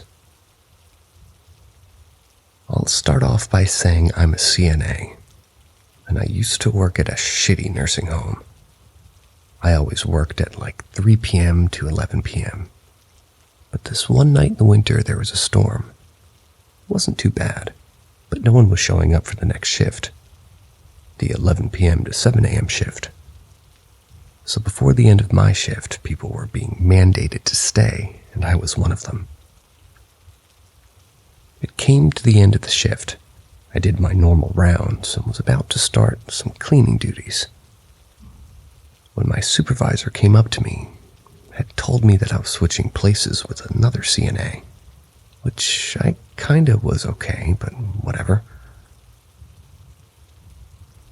There I was sent, well, to where another CNA, like I said, a shitty place, so I had to do my rounds again to make sure my hall was all good. When I grabbed my clipboard, I'd noticed a woman at the end of the hall. So I decided I'll start at the end of the hall so I can check on this woman first. I had asked her if there was any other thing wrong and introduced myself, Her reply was only, "Couldn't sleep." So I asked her if I could do anything. She never responded, so I just started my rounds. As I came out of the first room, I realized there wasn't any more, so I decided to speed up on checking people to try to find this woman. About halfway down the hall, I was heading out of the room. To my surprise, she was standing there in the doorway. I jumped back and slightly yelled from getting scared. Luckily, I didn't disturb anyone. I began asking her where she was and where she wanted to go, thinking maybe after her little walk she'd be tired. She only answered with short answers. Yes, no, sure. I asked her where her room was. 134, which wasn't on my side, and she was quite a bit from the room. So I took her there. The room was weirdly cold and empty. I asked if she was cold and tucked her in, and that was that. Later on, me and another CNA were called in for the beginning of the shift's meeting. This is when the phone rang. It was room 134 asking for me. With that being said, I told the nurse about the lady being off and her little trip around the unit, and asked her why her room was alone and why it was so cold and empty. He answered with, "There's no one in room 134. That woman passed away maybe 1 or 2 nights ago." I laughed, saying, "No way. I tucked her in and had conversations with her. Stop joking around." He showed me her documentation of her passing, and then her empty room. Couldn't even fathom that had actually happened. It's still a huge shock to me.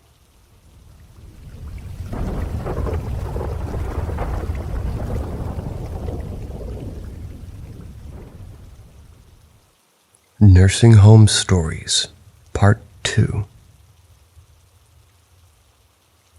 So again, this nursing home wasn't very good.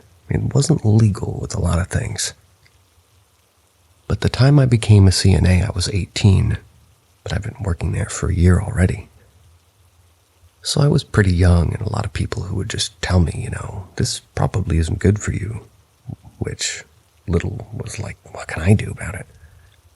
But anyway, I worked with a woman who didn't like me, which was, I guess, because I was so new. I was used to everything by the books, and I'd say things like, "We can't do that," or "We have to do it step by step." And because she was so close with our charge nurse, he wasn't fond of me. This one day I had said something and the nurse didn't want to deal with it. They had sent me over to a unit that was short-staffed. I helped out over there, and after our shift change meeting, the nurse on the unit was like, "Oh my God, you're here today." And I explained why. She then replied with, "I'd love to keep you here, but your unit is actually the short one. I'd get in trouble for keeping you." So I went back, answered call lights, and then it was dinner. My charge nurse sent me in a room to feed a bed-bound resident. But during the meeting I wasn't there for, so his diet was changed and wasn't updated on our dietary sheets. Now to keep in mind, this resident has been in the hospital and isn't from my part of the unit. And because I was so new, I didn't really know wrong from right. So I fed him a few bites and was paged into another room for help. I came back and the guy was choking. Within the week, he died because of aspiration. I was so upset and blamed it on myself. Every time I went into that room, it was always kind of feeling like I was being watched. Big mirror in the room that you could see in the hallway from. I always would see someone walk in, but no one was ever there, and it happened a lot. Then I had this reoccurring dream of this little boy who I've never seen before. I would ask, "How's my brother?" and would always tell me that I forgive you. Then one day I found a picture of this boy, the one in my dreams. And, well, it was the man who I blamed myself for his passing. I then looked for his brother, who was on a different one, and made it a thing of just normally checking up on him. A month later, the man came to me in my dreams and told me he's happy now and thanked me for caring for his brother. That was the end of hearing from that man. After he said that, though, it was like a huge weight was lifted off of me.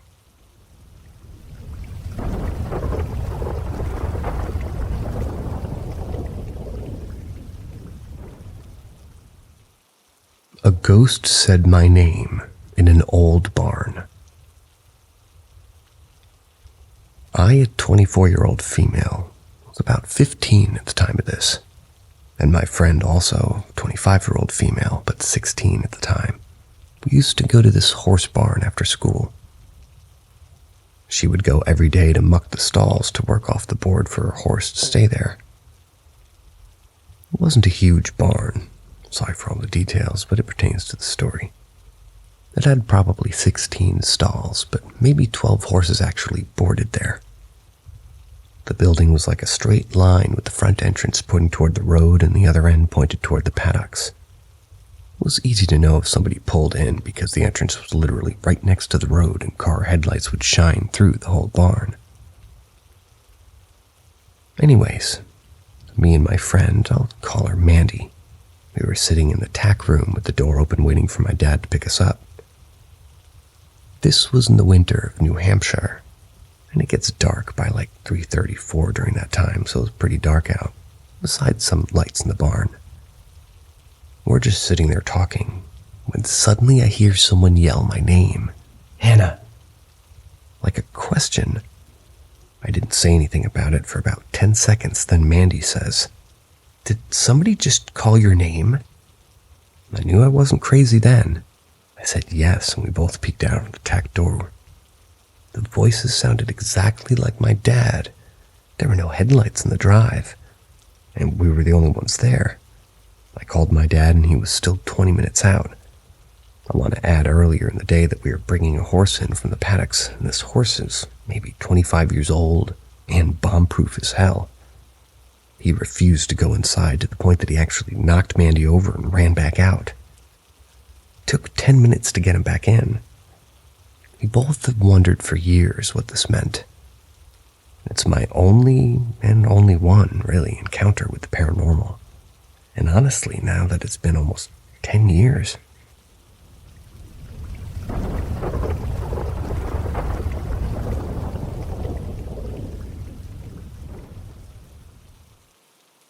The music box. When I was younger, I was super into all things paranormal. I used to love watching horror films. I tried Ouija boards, going to haunted houses, and of course, telling ghost stories. It wasn't until I was 13 that strange things actually started happening to me personally. And that fascination shifted into a slight fear of the unexplained. Back in the day, my parents used to work in the city, so most mornings it would just be my sister and I left to go get ready for school alone. One morning, my sister, 2 years older than me, we were both downstairs on the main floor when we heard it. The faint yet familiar sound of my sister's music box playing in her bedroom. Instantly fearful, my sister and I somehow still managed to build up the nerve to investigate. Back to back, we began walking up the stairs. As soon as we made it to her doorway, the music came to a halt. The tiny bear atop her music box was now motionless, facing us with a seemingly innocent smile. My sister and I hadn't heard that small tune in years. Unsettled, we stood there in the doorway for a moment, or just until the phone rang, startled us out of our confusion. My sister answered, and we were both relieved to hear the sound of my mom's voice on the other line. She began to explain what had just happened to my mom. She slowly raised her hand to point at the wall in front of her. "Did you just see that? Something or someone just went through the wall," she said, her voice shaking. She genuinely looked terrified. Now, just to clarify, I've always been fascinated by the supernatural, but I doubted that my sister was able to actually see a ghost. As fascinated as I was by the idea, I didn't think it would happen just like that. 8 a.m. in the daylight. I didn't think it did happen. So, as I was convinced my sister was just playing a prank on me, I begged her to stop so we could just leave for school. Insisting that she did see something, and unwavering from that fact, she had convinced me to follow her into the adjacent room to hers, to see if there was actually something there or not. In the next room was a spare bedroom with a closet on the side opposite my sister's room. I huffed and walked toward the closet, yanking the door open as I started to lose my patience for the whole thing. As I opened the doors, however, they began to slowly inch closed immediately after my release of the handles. Confused, I closed the closet, and surely enough, it would slowly reopen. Whatever I did, the closet would react in reverse. I'd open it, it'd close, and vice versa. My skin crawled, and my sister and I ran out of the house.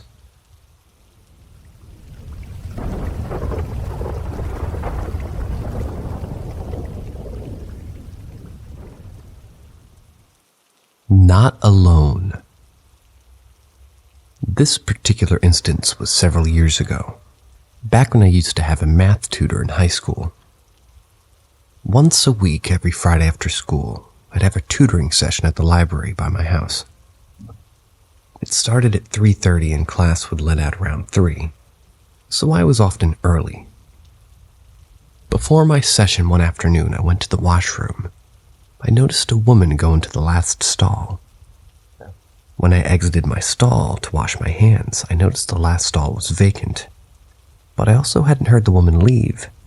Thinking I was losing my mind, I shook it off and went to meet my tutor. After my session, it was about an hour later and I was walking home. This is when I started to sense that I wasn't alone. It felt as though someone was walking about 5 paces behind me. But I never felt the need to check. Subconsciously, I think I knew it wasn't really someone there. I made it home, and because I'm a weirdo, I stood behind my brother in the garage as he was working at our workbench, trying to freak him out. After not getting the reaction I wanted, my brother's several years older, it would take a bit to actually scare him. I entered my house. Upon entering, I started noticing a woman standing in the back corner of each room I entered or passed by. She would just be standing there, motionless and expressionless. For whatever reason, I wasn't actually afraid at the time, but rather curious. I went back downstairs to explain this all to my brother, so he could tell me I was just seeing things. I began explaining this person I kept seeing, and as I began describing her to my brother, he started to nod and started asking questions about what she looked like. I instantly got goosebumps over my whole body, and a chill went down my spine as he in great detail described the exact same woman I had seen all afternoon. I stood there speechless as my brother's face fell. He asked, "Why do you think I didn't turn around in the garage earlier? Thought it was her." Not that I've ever mentioned it to my brother since, but I'm almost certain neither of us have even saw her ever again.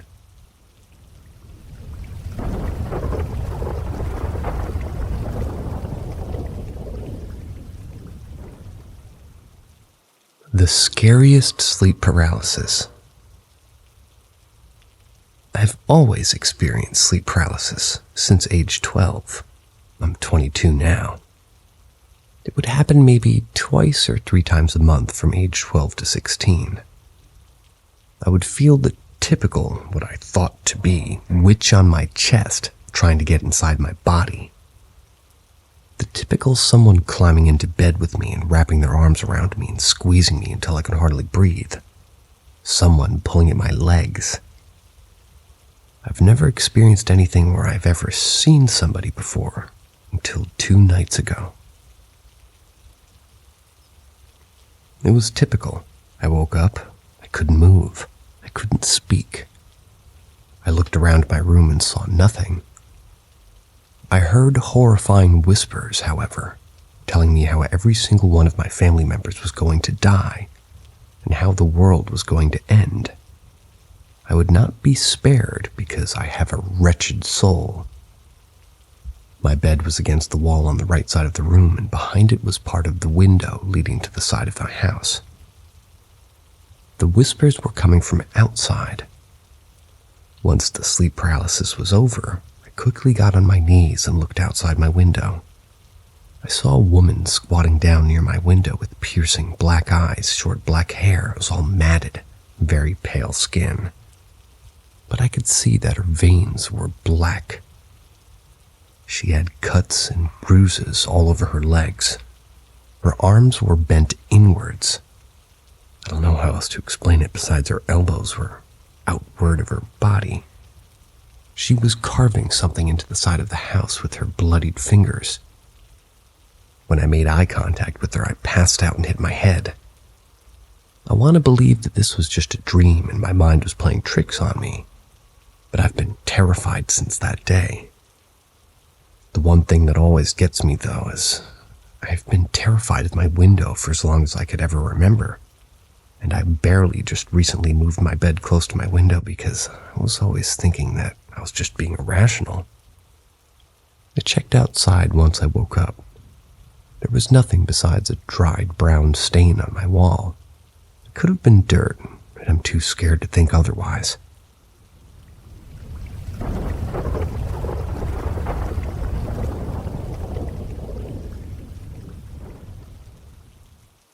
I could see it through the mirror. The year was 2011, and it was my 21st birthday. I don't remember much from earlier in the day. All I can remember is my boyfriend at the time and myself went to my parents' house to see them, spend time with them for my birthday. During my visit with my parents, I noticed that my mother seemed really off.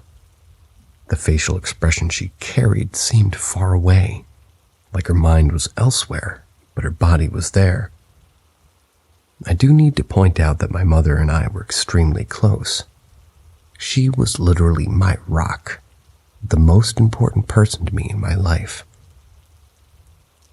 I remember being there for a few hours, and we had cake and ice cream and took a few pictures. I didn't know it then, but eventually I'd come to the realization that that would be the last picture I would ever get to take with her.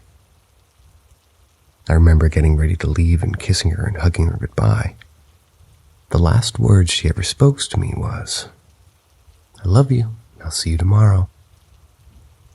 But sadly, before tomorrow came, she passed away in the middle of the night due to a brain aneurysm. I would later discover a year or so later that she was aware that she was terminally ill and fought her battle in mostly silence and alone, only choosing to tell her mother, who was also passed in recent years since. Fast forward about 3 months after she passed. Up until this point, I've had a few bizarre and otherworldly experiences, but this one takes the cake. My partner and my roommates all worked at the same place, so they worked the same hours, and I was the oddball out. I worked second shift for a local restaurant and wasn't expected to be at work until 4 p.m. on this particular day. I'm asleep in my bed when I'm woken up by my alarm clock. The time's around 2 p.m. I wake up and roll over to hit the snooze button and turn back over to fall back asleep. When I turn over and close my eyes to drift back off to sleep, I'm startled by the feeling of someone's hand nudging me softly on my arm through my blankets. Naturally, I was instantly terrified. I knew I was home alone and what was happening to me right then shouldn't be happening. It wasn't logical. I remember feeling the heat from fear rise in my cheeks. I couldn't move. I thought that if I just laid there and ignored it, it would go away. But oh, how wrong I was. It just kept nudging me. So I gathered the strength and willpower to sit up in my bed and see what it was. But when I did, nothing was there. I don't know what possessed me to look, but my eyes shot directly to the mirror in the bathroom. My partner and I stayed in the master bedroom of the house, which means we also have a bathroom attached to our bedroom. The way my room was set up is you could easily see into the bathroom. As my eyes locked onto the bathroom mirror, I could see perfectly a dark shadow figure slowly, what looked like levitating, make its way across my mirror, as if it knew the only way I could see it was by looking through the mirror. When I saw it, as if all time stopped, I couldn't believe what was happening to me. I couldn't believe what I was seeing, and most of all, I couldn't believe I was deliberately being made contact with something that I didn't understand at all. Whoever or whatever this was wanted my attention, and it wanted me to know that it was there.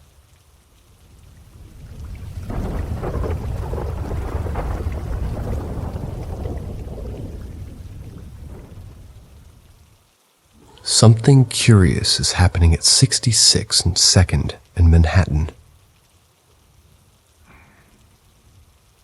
Okay, so bear with me on this one. For those of you Redditors unfamiliar with the layout of Manhattan, the roads on the island are laid out in a grid. Avenues run north and south, and the streets run east and west. Most are unidirectional, meaning that traffic on, say, 66th runs east to west while 65th runs west to east, and they tend to alternate so that it's easier to navigate the grid. First Avenue runs north and Second Avenue runs south, and the intersection forms a box with crosswalks as the sides. Okay, so that grid established, when I drive home from work, I come into the island from Brooklyn to the east, and then head north on FDR Drive. I get off at 61st Street and head north up 1st Ave, up 66th. I turn west onto 66th, and then I turn left again to head south on 2nd Avenue. Keep that in mind. Now my car has parking sensors like many cars, but they're split in half. So there's a parking sensor for the front right, a sensor for the front left, and same goes for the rear bumper. Now the sensor responds with orange bars based on proximity. The closer you get to an object, the more orange bars light up until you're within an inch or two. Then the sensor lights up red. Now when pedestrians walk in between cars during traffic, they tend to get very close to the bumper because the cars themselves are already very close. And pedestrians produce a unique signature with the parking sensors. They immediately jump to red, no orange bar lights up, and then the sensor shuts off just as quickly as the person passes by. So with all of that in mind, this is what gets happening at 66th and 2nd.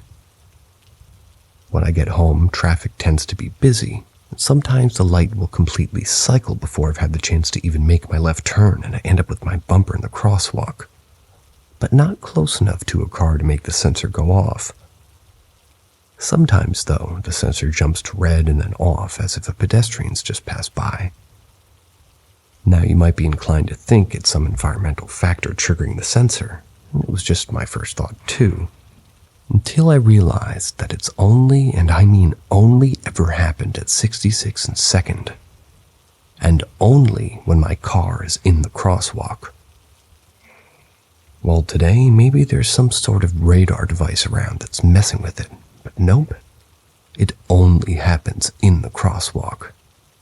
Not just outside the crosswalk, only in the crosswalk, like a pedestrian is walking by, but there's no one there. There's probably some sort of reasonable explanation, but it got me thinking. 66th and 2nd is a pretty busy intersection. I'm not sure if, in its history, a pedestrian or two has been hit. Is it totally unreasonable to think that a crosswalk might be haunted? Food for thought.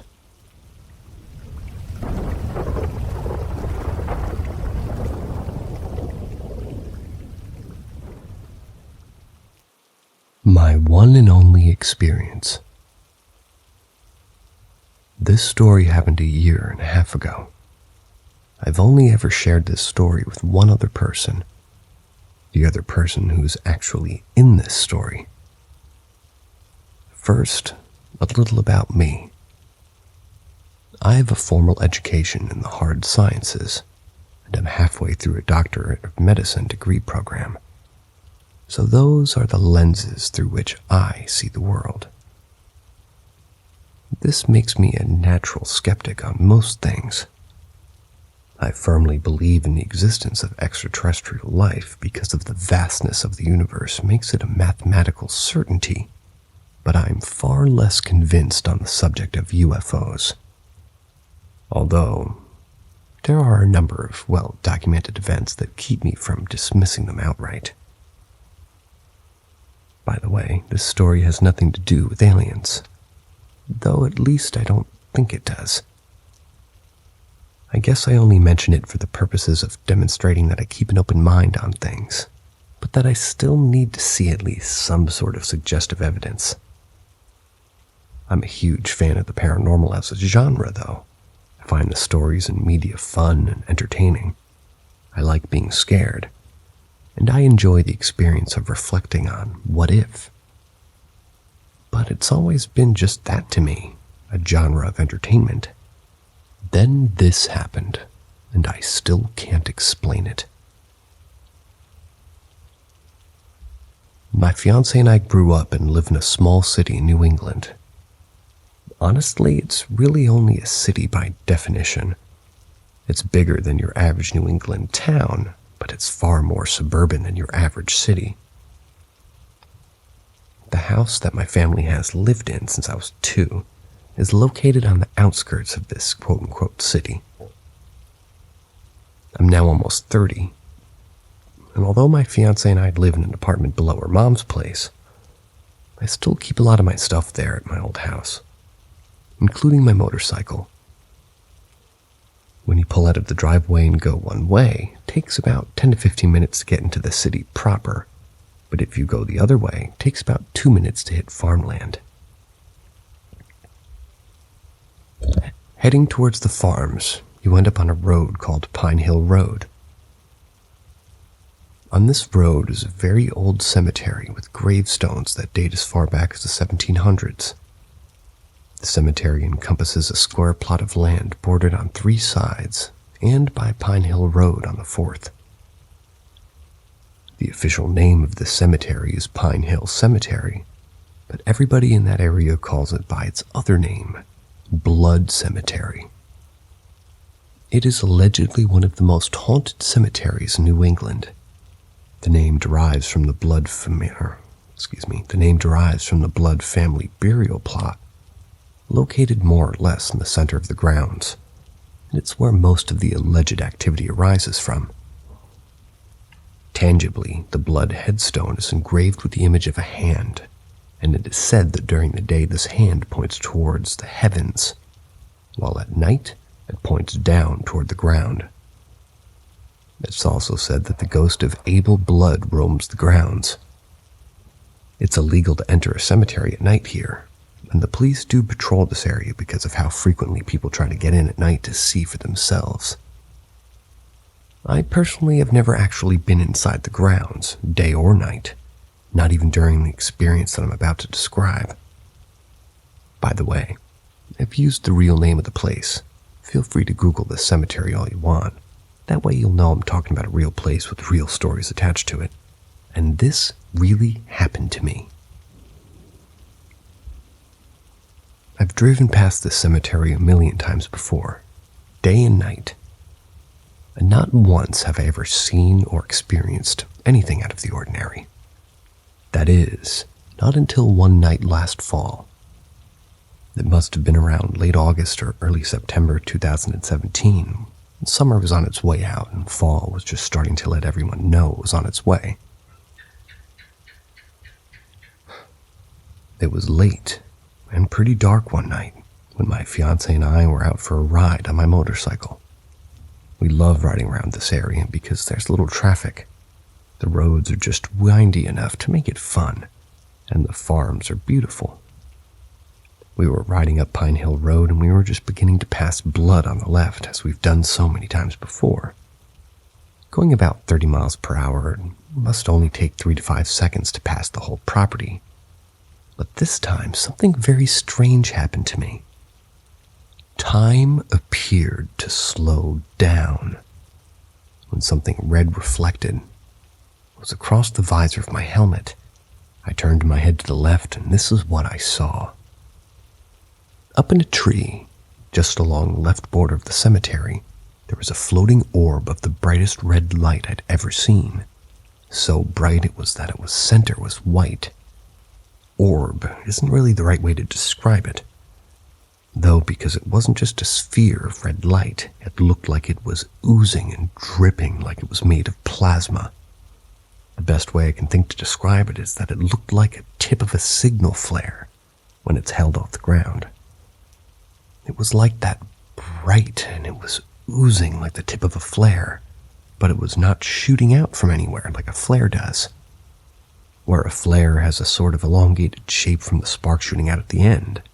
This was circular, and unlike a flare, there was no visible physical object from which it was dripping and burning orb was emanating from. It just was. It was bright, and it was oozing, and it was dripping, and it was floating up in a tree.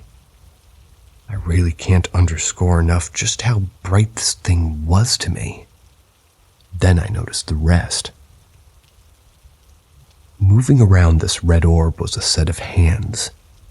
I didn't notice them at first because of how bright the orb was and how dark the world was, but as my eyes began to focus somewhat, I realized that there was something else in the tree with the orb, and it looked like it was actually conjuring the orb. The thing was humanoid looking, but it didn't look human at all. It looked like a scrawny and lanky E.T., E.T. phone home sort of thing, with nubby joints, fingers, and features, but with scrawny limbs. Its face was long, narrow at the top and bottom, but wide in the middle. It was bumpy. It was a face unlike any human face I'd ever seen before, and I've seen a lot of deformed faces. Lobotomous faces, hippoplastic faces, coarse faces, faces without calvaria. Hell, I've even seen real cyclopses. Yep, cyclopses really do exist. It's actually quite a sad thing because cyclopia results from a condition that also prevents the brain from dividing.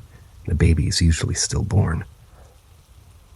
This thing's face looked like it was from hell. Its skin looked dark brown, and it appeared to be wearing some sort of baggy-looking cloak. Its legs were crossed, its hands circling around this extremely bright, oozing red orb, and it was hovering a few inches over a branch in this tree. Passing the cemetery on my motorcycle that night felt like the longest 3 to 5 seconds of my life. As we came to the other end of the cemetery, time appeared to resume itself as normal.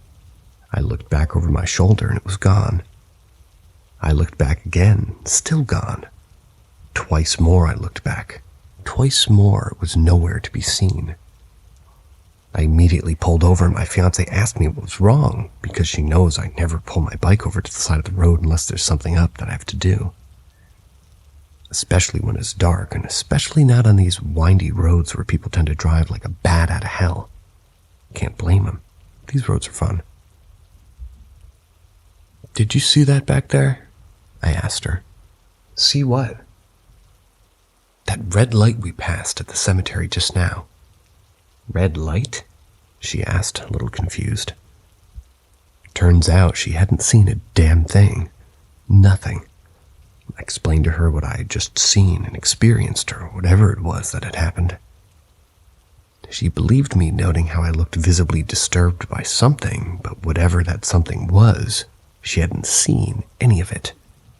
It was dark and we were moving, so normally I wouldn't have been so surprised by her not seeing something like a figure up in a tree we passed by. That orb of light was just so damn bright. There were no other cars around, no houses from which a porch light could have been peering through those particular trees. There were no lights in the sky, no planes or helicopters around, and no explanation as to why only I saw this. I've never been diagnosed with mental illness. I don't have a substance abuse problem, and I certainly wouldn't have had myself and the mother and the future of my children together on a bloody motorcycle if I was high or drunk. I've never had a seizure or been told that I ever had a seizure. I've never had hallucinations, and I've never experienced anything like this before, or anything like it again since. I've driven past blood numerous times since then, too, and every time it's just been its normal, old, sleepy self.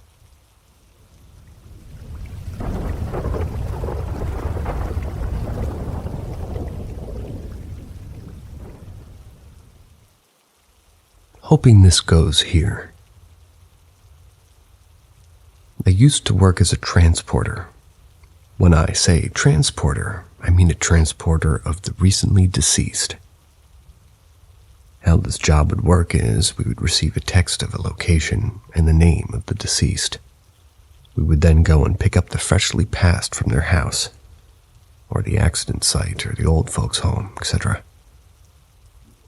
When we arrived at the location of the deceased, we would have to pack them up. That means handling them. Keep in mind that the bodies make noises and grunts and groans. They're still warm and stiff. We would then have to bag them and move them onto a stretcher, then strap them down. Once they've been placed in the van, your partner would leave and you would drive the deceased to the funeral home. Here's the catch. Even if my partner was not in the van with me, I never felt alone. Once my door was shut, I would start getting a sharp itch and pressure just behind my ear. Never failed. Body after body, this feeling was always there. When asked how it feels to see the deceased, I would always reply with the same answer. It's never bothered me. To me, the soul's left, and it was just an empty vessel. I guess, though, the soul may have left the vessel, but they seemed to still be hanging around for a while. Upon arrival at the funeral home, the deceased would often offload and be brought into their prep room. If one spirit was noticeable, walking to the prep room was very noticeable. I remember one funeral home had a camera system that I hoped just had a malfunction. One of the cameras would static and flash, then turn black, only to cut out just when you looked at it. This other one, you would have to walk through the whole building just to turn the lights on, the prep room being behind you all the way. This building always had a habit of having the doors behind you open after you went through them.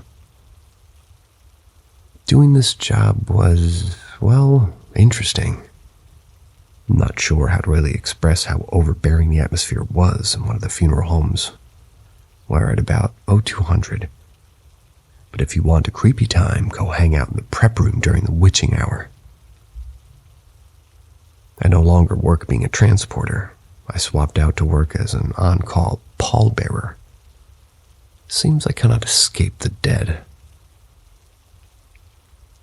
The first story was about me working as a transporter a few years ago, then moving on to call pallbearer.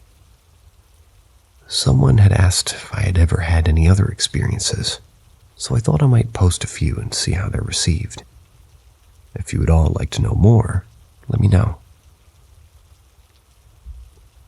So I've always had bizarre experiences and dreams since I was a kid, and even now, though fortunately they've calmed down.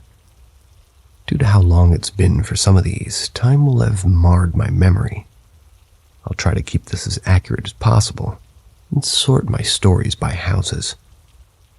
A side note, my parents separated when I was around 2 or something, so the stories for when I was visiting my mom will be separated per house as well. I've lived in lots of different places in my city, and until recently I've had something happen in each of my houses and apartments, from apparitions to just terrible sleep paralysis. So let's start with my first house. I grew up in a small home with my dad and brother. Things were not easy. and day to day always presented a new challenge from not being able to afford food to a rather, let's say, troubled childhood. Anyway, I only remember a few experiences from that first house.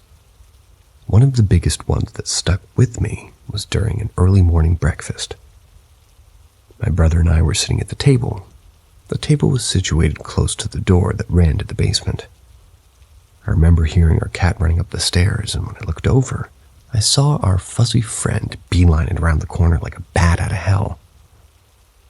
It was odd for that cat to act like that. He was old and was not that active anymore. Looking up from where the cat turned the corner, I saw a humanoid figure with horns and a hound by his side. Chalked it up to my child brain to put whatever it was into that form. But this entity was just there now, watching my brother and I eating breakfast. We just stared at each other for what seemed like forever until I was finally able to look away, scared, and get my brother's attention. When we looked back, it was gone. I never felt safe in the basement. There was always something off about it. But what kid likes the basement? Pretty sure that's just normal. Following that event, I remember two more odd things that happened in that house. They're the same event that happened at different times. I remember waking up at night. As a kid, I was unsure of what the exact time was.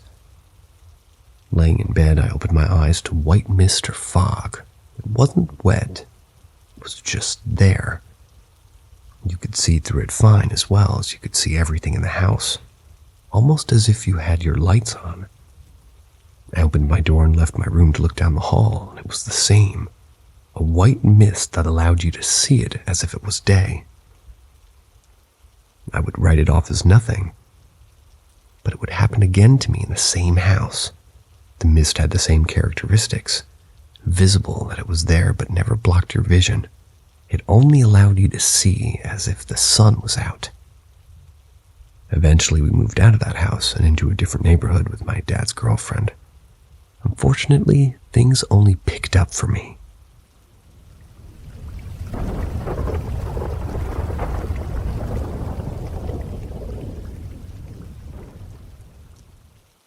Terrifying childhood experience.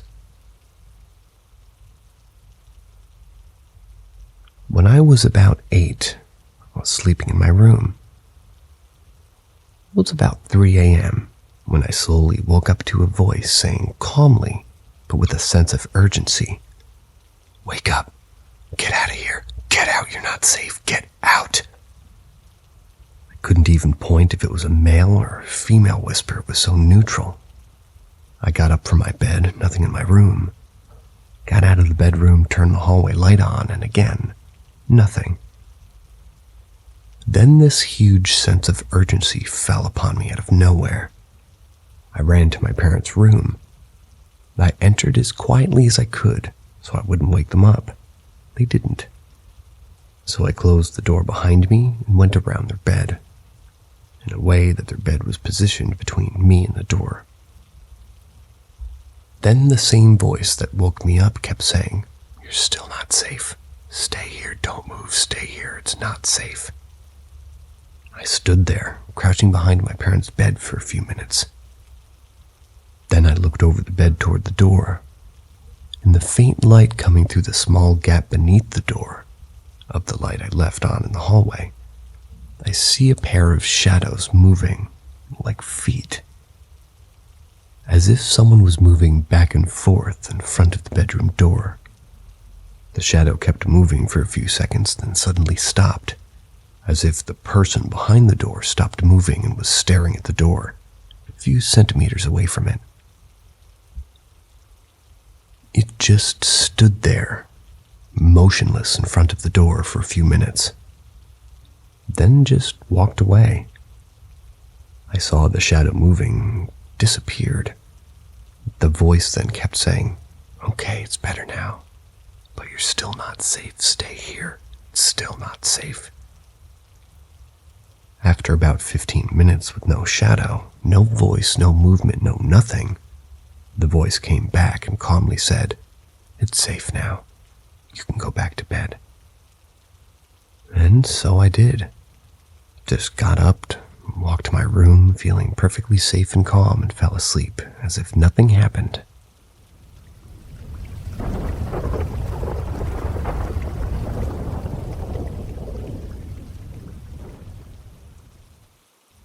It said my name.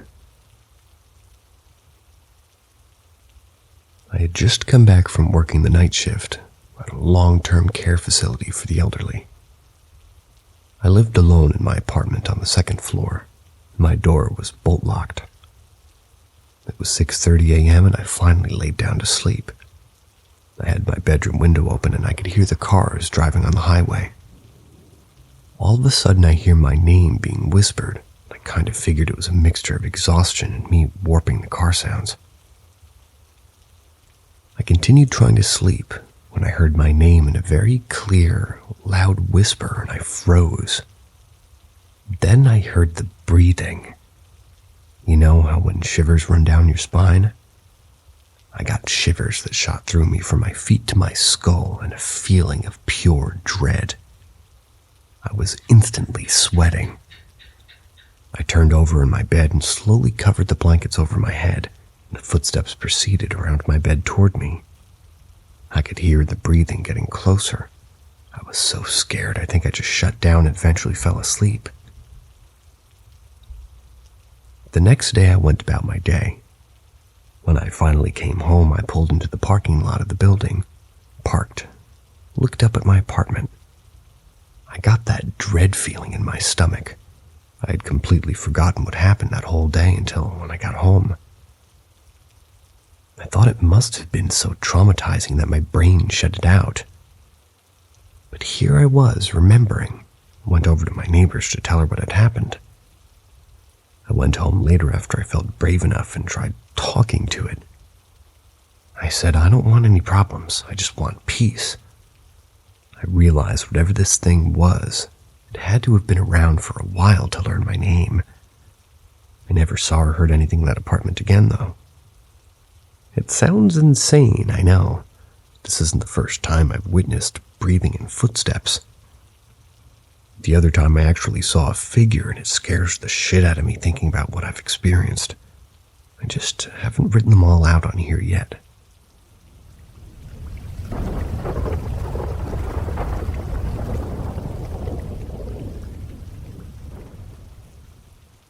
I think there might be some sort of time distortion going on in my house. To recap quickly, I saw something looking like my boyfriend 2 times, neither of which really were him. One time he came home, physically opening the doors, but didn't react to me saying hi, so I follow him into a room. When I entered, no one was there. Turns out he was still at school at that time. Second time I saw my boyfriend get up and go out of bed and into the bathroom, but my real boyfriend was still in bed next to me. My grandma also claimed to see me open and close the living room door repeatedly, but at the time I was somewhere else with my boyfriend. Today I saw myself going through the kitchen, turning around and looking at something, and then going into the living room. Obviously, I was kind of freaked out by this, but I went after it because I really wanted to figure out what was going on. I was trying to trust my gut feeling on these things. I didn't feel threatened or in danger, so I followed the thing, but I kind of bumped into the kitchen table with my hip and something small fell off. It obviously made a small sound, and since I was already on edge, I turned around. I saw that it was only one of my grandma's spools of thread that had rolled off the table. So I turned back around and went to the living room and no one was there again. Now I guess if I was smart, I would have figured out then and there, but I kind of didn't piece it together until I told my boyfriend what I kind of just told you. Well, he said, "Sounds like I basically retraced the exact steps of this doppelganger." I went toward the living room, then turned around because of the noise, before turning back around and going into the living room. Now that I look at it from this angle, all actions these things have been doing are normal things, like coming home, going to the bathroom, opening doors and stuff. I even kind of remember that I was banging doors when I was younger to annoy my grandma, which describes what she claimed to see perfectly. Do you guys think it might be possible that there's some sort of time distortion going on, for lack of a better term? Like, either we see some sort of recording from what happened already or something that's yet to happen, like my encounter today. The weirdest thing while doing it, I didn't even realize I was basically doing the exact same thing my doppelganger was doing, until it was brought up to me.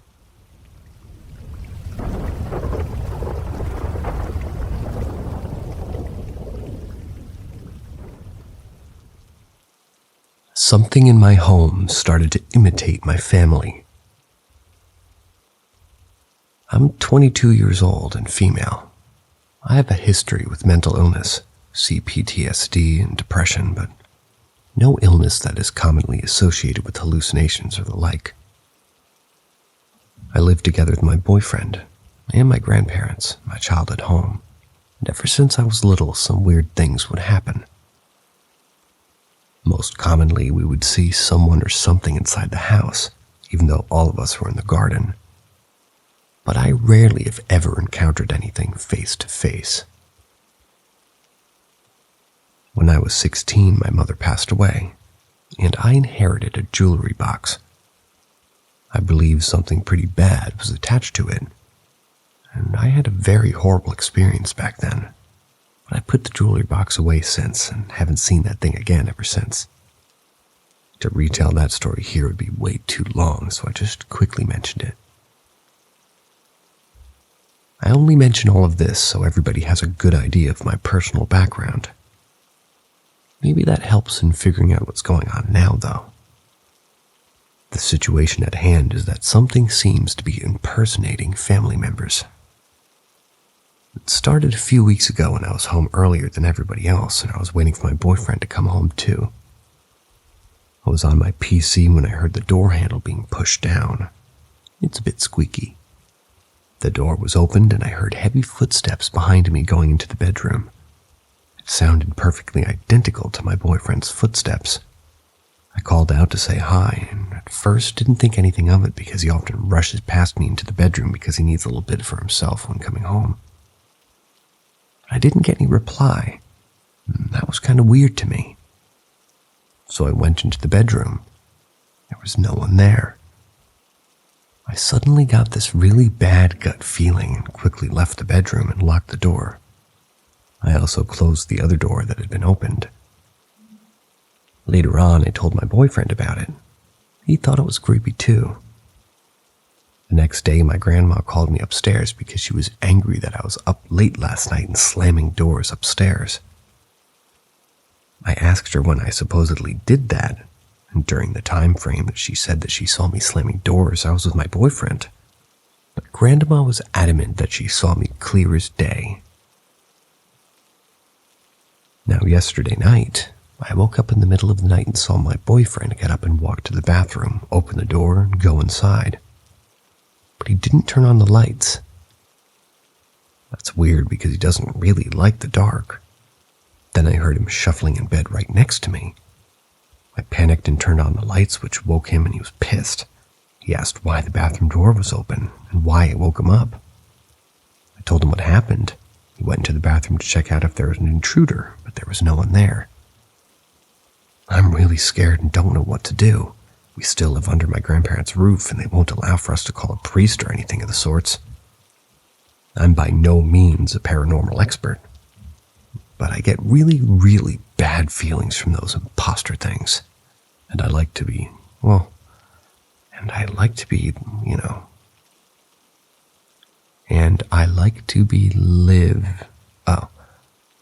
I believe they mean, and I'd like to believe that my gut feeling is usually very accurate. Does anybody have any ideas what to do, or what this is?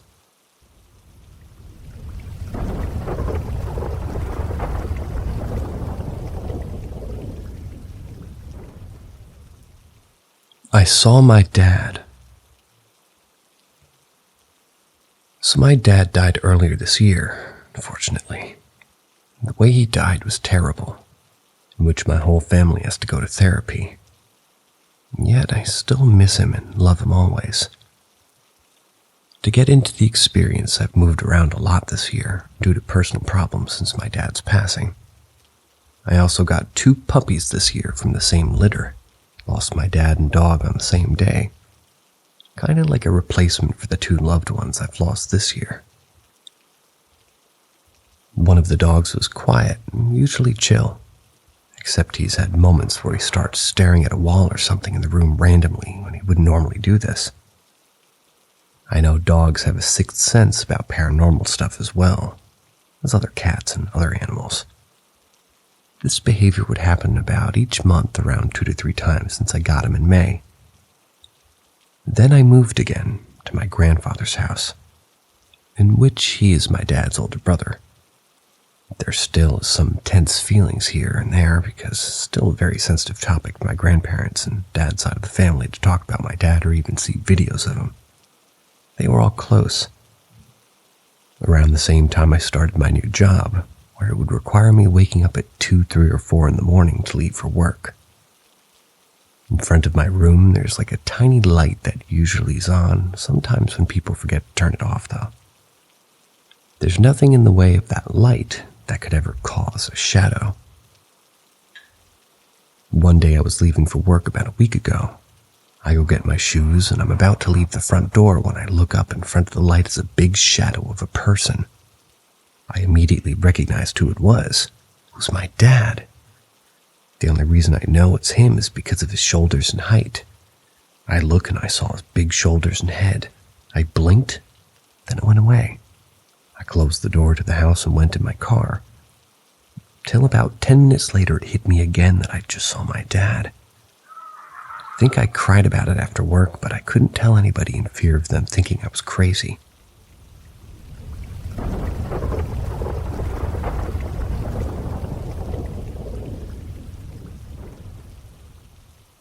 Ghost that haunted my dreams as a toddler. When I was little, I used to really have bad nightmares. They were so bad that I'd wake up in the middle of the night screaming like I was being murdered. At one point, it got so bad that my parents actually called 911 because they weren't even sure if I was breathing or not. What were these nightmares about? Being so young, it's pretty hard to remember, but I can recall 2 of these nightmares. In the first one, I was at my grandparents' house, playing with a toy on the floor, when my grandma was doing something in the kitchen. Then their dog barked from the other side of the house. I heard my grandma yell, "Hey!" at the dog. As soon as that happened, everything went quiet. I looked up from the toy to see a tall, shadowy figure where my grandma was moments before. It just stood there staring at me. It didn't have any distinguishable features. It was like I was staring at the shadow of a tall, skinny person. The second one's a lot shorter, but it's kind of the only one I remember the most. I was in my crib at night when I heard something from the doorway. I looked over to see the exact same shadowy figure staring directly at me from the doorway. I don't remember any of the other night terrors I had when I was a kid, but I'm sure they all involved this thing. It got to the point where I was terrified of shadows and loud noises. I understand why I was afraid of shadows, but for the life of me, I can't explain where the fear of loud noises came from. Maybe it had something to do with the fact that my grandma shouted at her dog right before the shadow person showed up. Maybe it had nothing to do with those nightmares at all. I really don't know. Normally, I wouldn't be concerned by this. For all I know, I saw something like this on TV when I was little and had nightmares about it. I wouldn't even consider it a paranormal experience if my mom hadn't seen the same thing I had. She came home late one night to find the entire apartment dark. Assuming my dad had just left for work, she walked toward her bedroom, which was at the end of the hallway and across from mine. That's when she saw the tall, shadowy figure at the top end of the hall, in front of my bedroom. At first, she assumed it was my dad, So she got mad at it and just started scaring the heck out of her. Excuse me.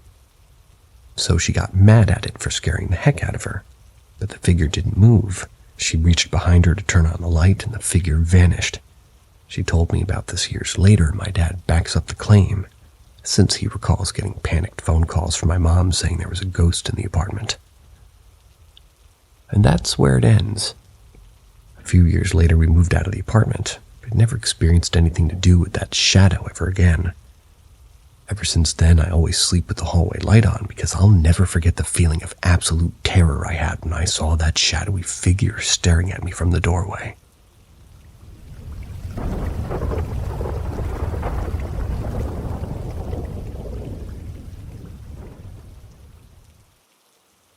Pretty sure my dog and I both saw a ghost. In 1999, I moved back to Washington State from traveling around the country for 4 years. My grandmother let me move in with her for a while so I could get back on my feet again. I hated the basement of her house, always have. But it was free rent and she was cool with Chuck, my 90-year-old pound black lab. Plus, my grandma and I always got along pretty well. Late one night, about 3 months in, I woke up because Chuck was moving around on the bed. He kept shaking the mattress. Then I heard him start grumping. You know, those grumpy groans old dogs make when you scratch behind their ears, and they love it. He started doing that. Once I realized what I was hearing, I sat up to yell at him to go back to sleep. That's when I discovered the reason he was moving around so much. He was trying to get closer to the woman standing right next to my bed, scratching him behind the ear. I didn't scream, and I'm proud of that. But also, what the actual Where'd she come from? Who was she? Why the hell was she standing in my room, petting my dog at 3 a.m.? I was too scared to ask. I did the only thing I knew how to do in these situations. Hid under the blanket. Certainly, she would be gone by the time I re-emerged from under the blanket. That's how these things are supposed to work, right? I waited for a little while, but when I came out from under the blanket, she was still there. So I hid under the blanket again, 3 more times. Every time I came back out, she'd still be there, smiling at me and scratching my dog's ears. The last time I was under the covers, I realized I wasn't actually afraid of the woman.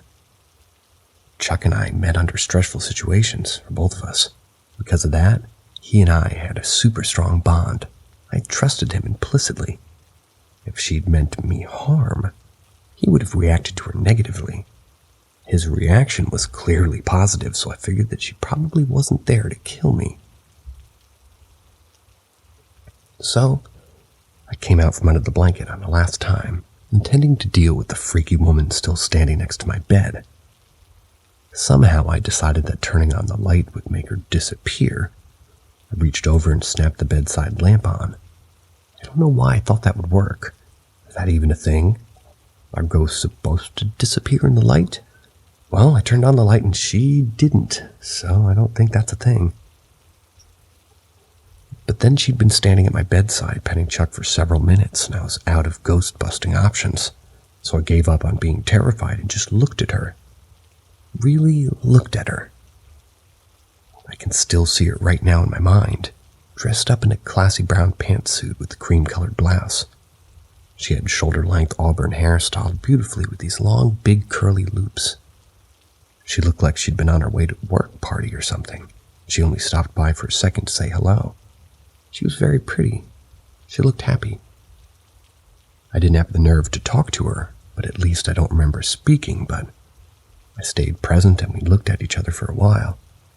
I remember having the distinct impression of her knowing I was there, both of us being aware of the other. Then she stopped petting Chuck and walked to the end of my bed, stood up straight and proud, and dissolved away. I mean that very literally. First her clothes, then her skin, organs, and bones, like that Nazi at the end of Indiana Jones' Raiders of the Lost Ark. I remember what her blood looked like as it dissolved away to reveal her skeleton. Yes, Gecko. That should be gross and terrifying in memory, but I don't remember it like that. At the time, it felt like she was doing it on purpose, like she'd wanted to leave in the most dramatic exit that she could manage. I remember thinking, this should scare the pants off me, but also, wow. Somehow I got back to sleep. In the morning, over coffee, I was going to tell my grandmother about what happened, but she'd just received an upsetting phone call. Apparently her best friend from high school, Ursula, had passed away in the middle of the night. I'd heard stories about their teenage shenanigans, especially the one about the stolen birthday cake, but I never saw a picture of Ursula, so I asked what she looked like. I couldn't tell you what she looked like these days, but when we were young, she had the most beautiful curly auburn hair. That's not the only weird thing that happened in my grandmother's basement, but it remains the most vivid and least scary. Have a good night, guys. See ya.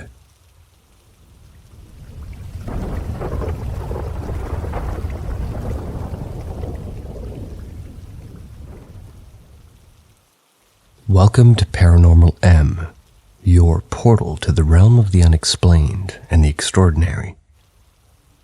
Join us as we unravel the mysteries of the paranormal world, one story at a time. Be sure to subscribe and turn on notifications for a captivating and mind-boggling experience. Something overheard me talking about it, and let me know it was there by messing around with the control buttons on the X-ray machine. I want to start off by saying that I'm a student in the UK, learning to be a radiographer, and I do my placements at a massive major trauma center. As you can guess, we deal with a lot of major trauma events where people come in but don't leave alive. Funnily enough, being in that environment turns a lot of people into the philosophical types. On this particular day, we had to image a major trauma victim who'd been flung from their car windshield at 100 miles an hour. This was after colliding head-on with a lorry. They were taken to the imaging department. I was in there for emergency imaging. Later we found out they died in resus, whilst they were trying to get better before they were taken down to the morgue. At this stage, I want to mention that the layout of the hospital means that the X-ray department was built straight above the morgue, due to the practicalities of the forensic radiography service that we provide. So the place where we store the dead is really close by. So later on, me and another student are cleaning the imaging room after the department's outpatients closes. I want to add that I'm of a certain belief. And us English, well, we're English. We have an affinity for this type of thing. What with all of our plaques and history, and we tend to, start conversations about death and ghosts. We start talking about the chap that came in earlier. I remember I talked to him while they lifted him onto the scanners because although he was drugged up and high on so many painkillers, you don't know what's going on. Maybe he could hear me. You never know, but you don't want to leave them in the dark. We said to each other, well, we hope that death wasn't so traumatic that the soul isn't stuck here, and that it finds a way home, and that they didn't suffer long with their injuries, and that they were at peace. Right after we said that, the X-ray machine begins moving on its own. This is one of those newfangled machines that arranges itself for whatever images you want to take. You press a single button to get it into place. The machine was on standby, and you have to click on the patient and what projection you want. The machine won't move until you've selected a patient and their projection. Because obviously, what's the point in getting into position if you don't know what patient you have? We heard no footsteps, which you would because it's a laminated floor and we kind of wear hard patent canvas shoes.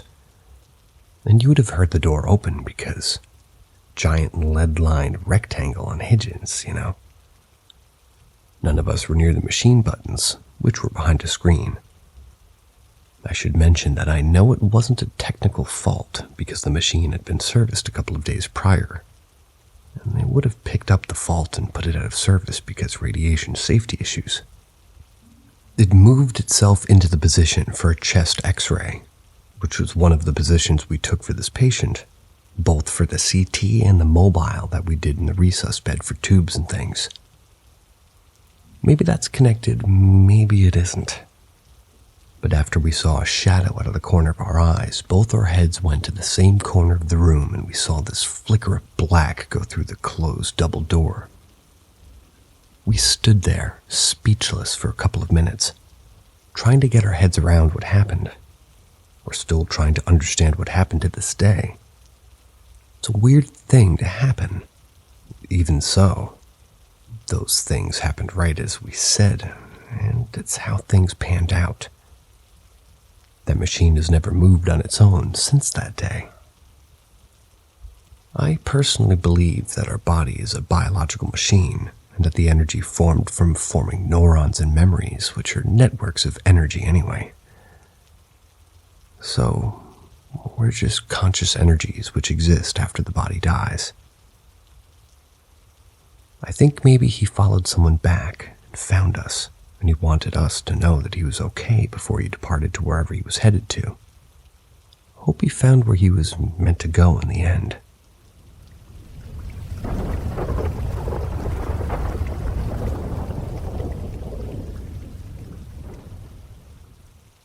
Entity next door.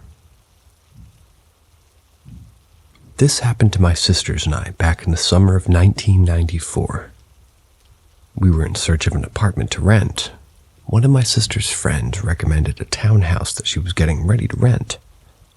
This lady, who I'll call Sylvia, told my sister we should come look at the place. When we got there, we made small talk. She proceeded to walk us up to the townhouse. To give you a visual of the place, this was your typical townhouse. Rentals with the identical townhouses next door to each other and with a courtyard full of plants and flowers. This place also had a communal pool, if that's a thing. Anyway, the place was nice enough, clean and quiet. We walked up to the place and Sylvia tells us, "Okay, well, the place will need a fresh paint job, new carpet, but it'll be ready by next week." I left my sisters talking there with this lady and I decided to take a look through the window. The place was disgusting. Gave me the creeps. There were holes in the walls, the carpets had a huge black hole in the middle of it. It looked like somebody had started a fire there. Made me think somebody had done some witchcraft. My first thought was, why did this lady ask us to come look at it when it hadn't even been cleaned yet? It irritated me. My sisters were friendly with this woman, who was a friend of one of my sisters, so maybe that's why. Anyway, not that important. A week goes by, we need to go look at the place, and it's perfectly clean. We start moving in that week. This place had the living room and kitchen on the bottom floor, and 2 bedrooms were upstairs. The first thing you see when you walk in the place is the living room and the stairs. My 2 sisters and I were to share the bigger room, and my sister and her husband would take the smaller one. We planned on buying another bed in the next week or so we decided to take turns sleeping on the floor. With days going by and acclimating to the townhouse, there was something about it that unsettled me. I could never pinpoint it, but I was scared of the place and didn't know why. At night, we'd hear people walking up and down the stairs, and we'd tell ourselves, "Oh, it's just the nosy neighbors." Then the baby crying every night was the other ordeal we had to work around. Our bedroom, the one me and my sister shared, also shared a wall with the next-door neighbors. We could hear at night when the parents would come in and try to comfort their child. The baby would stop its fussing and we'd eventually all fall asleep. The crying baby was mostly what bothered me the most. It bothered me because it was a nightly ordeal. It was so bad that I considered speaking to the neighbors about it or calling CPS on them. It really had me fed up. I was concerned for the child. Finally, one night we were getting ready for bed. My sister and I were sharing the bed, and my other sister was on the floor. We could hear the baby crying, and it made me sad to think this poor child was suffering and I couldn't do anything. Then I asked my sister next to me to say a prayer out loud. I asked to please include the baby next door. My sister started to pray. Jehovah God, that you are in heaven, thank you for what you've given us today. Thank you for providing us the things we need. Please, we ask you to protect the child next door. My sister goes quiet. My other sister jumps in the bed with us. At that very moment, all three of us are feeling the exact same thing. An enormous entity has entered our room. It's come from the child's room. It feels like it's filled the entire bedroom. We're laying in bed terrified. I tell my sister to continue praying.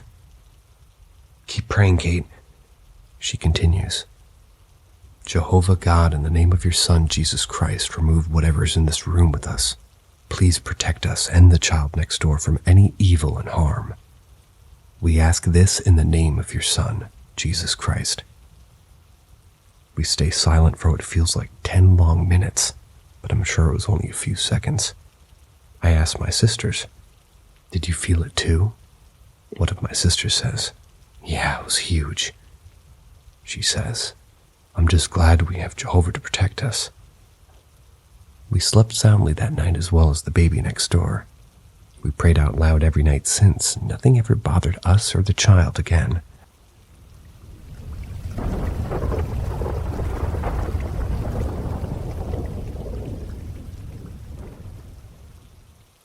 Haunted Farm. My grandparents and great-grandfather used to own and live on a farm, a bit run down by the time I was born, but I remember it well still.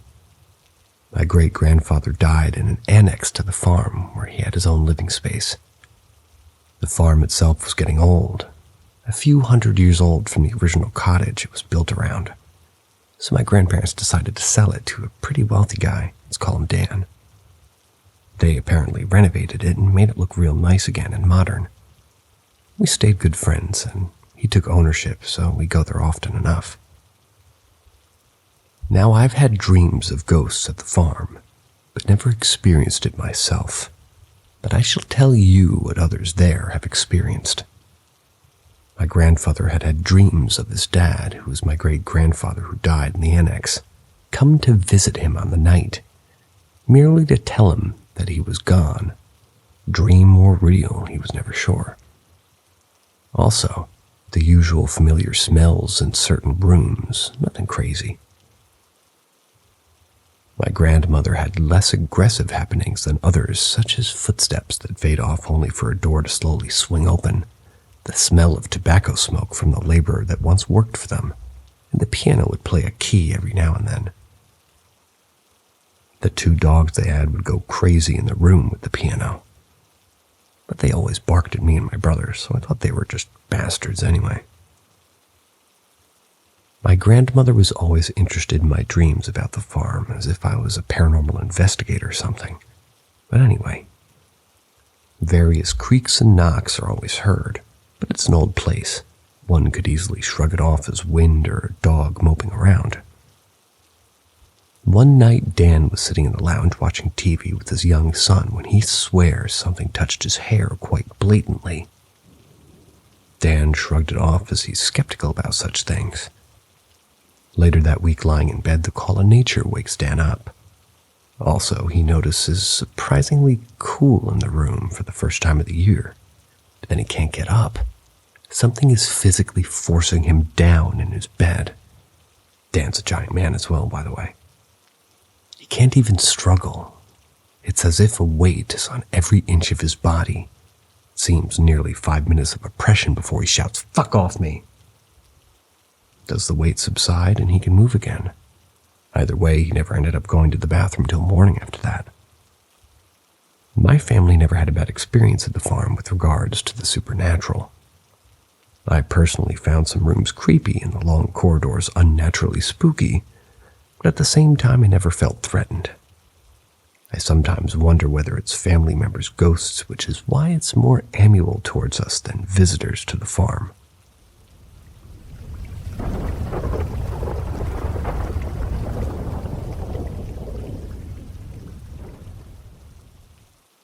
Cabin 7. One year my mom took us kids to a state park for summer vacation. She wasn't into going camping, so she rented a family cabin at the park.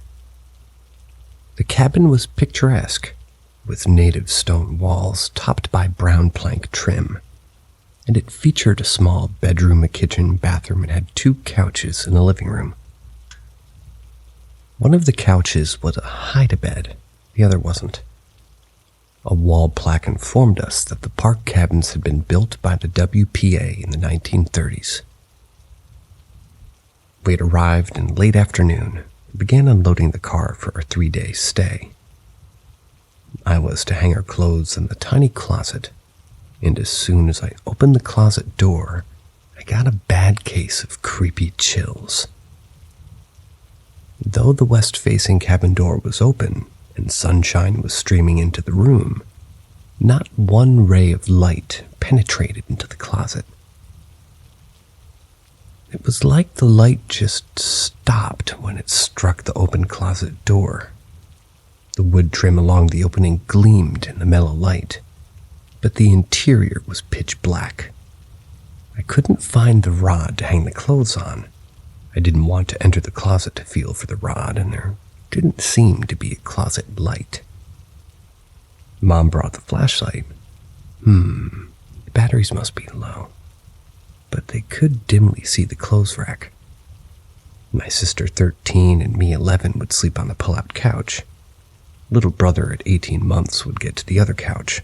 Mom would sleep in the little bedroom.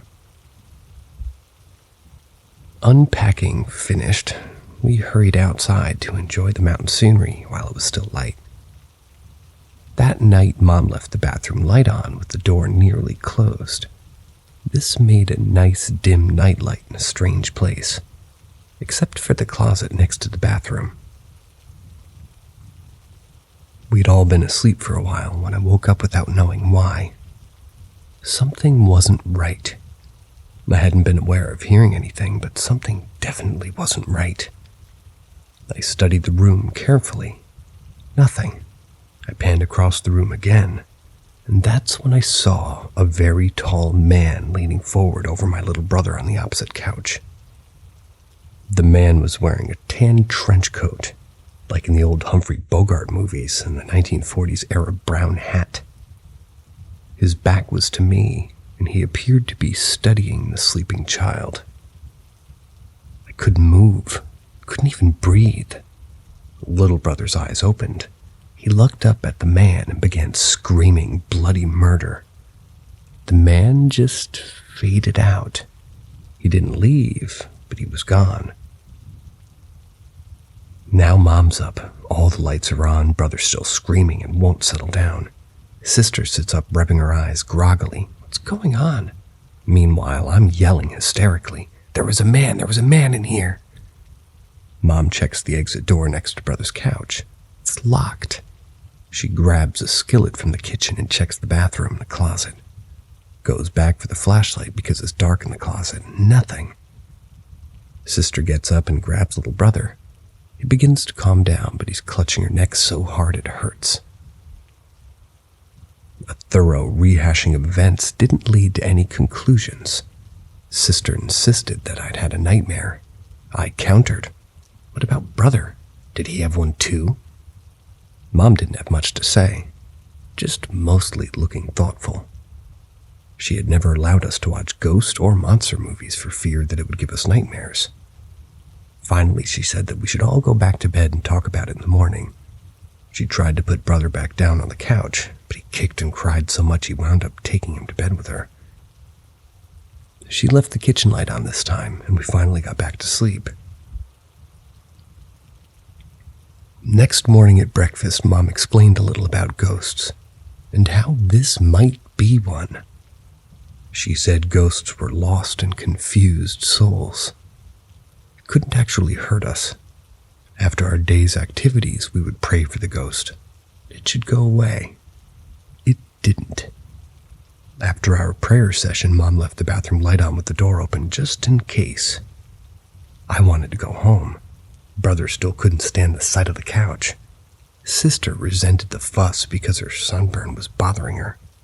Brother was to sleep with us on the pullout. I thought I'd never get to sleep, but finally did. Again, suddenly I'm wide awake. I look around and don't see anything at first. There he is, emerging from the closed closet door and walking slowly across the kitchen. Again, I can only see him from behind, in spite of the nightlight in the closet area still being shadowed. He disappears into the little bedroom where Mom is sleeping. I wanted to call out a warning, but was frozen with fear. A minute passes, then another. A crashing sound from the bedroom. My mother's voice, loud and commanding. Out! Get out! Lights on, rerun of last night. Mom said she woke up to see the man standing at the foot of her bed. As her eyes traveled up from the belt of his trench coat, the figure seemed to solidify, details becoming sharper. She looked at his face. There wasn't one.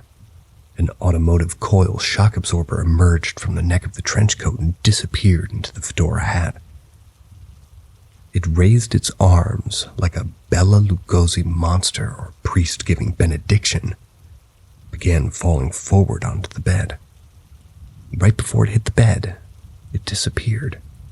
The crashing sound came from Mom knocking her water glass and the bedside lamp onto the floor when she went for the light. Mom agreed that we would cut the vacation short and leave as soon as it was daylight, even though she doubted that the park would refund the unused day of cabin rent. Trust her to worry about that. Sister had to fetch her clothes from the closet as I flatly refused to go near it. She had to use the flashlight.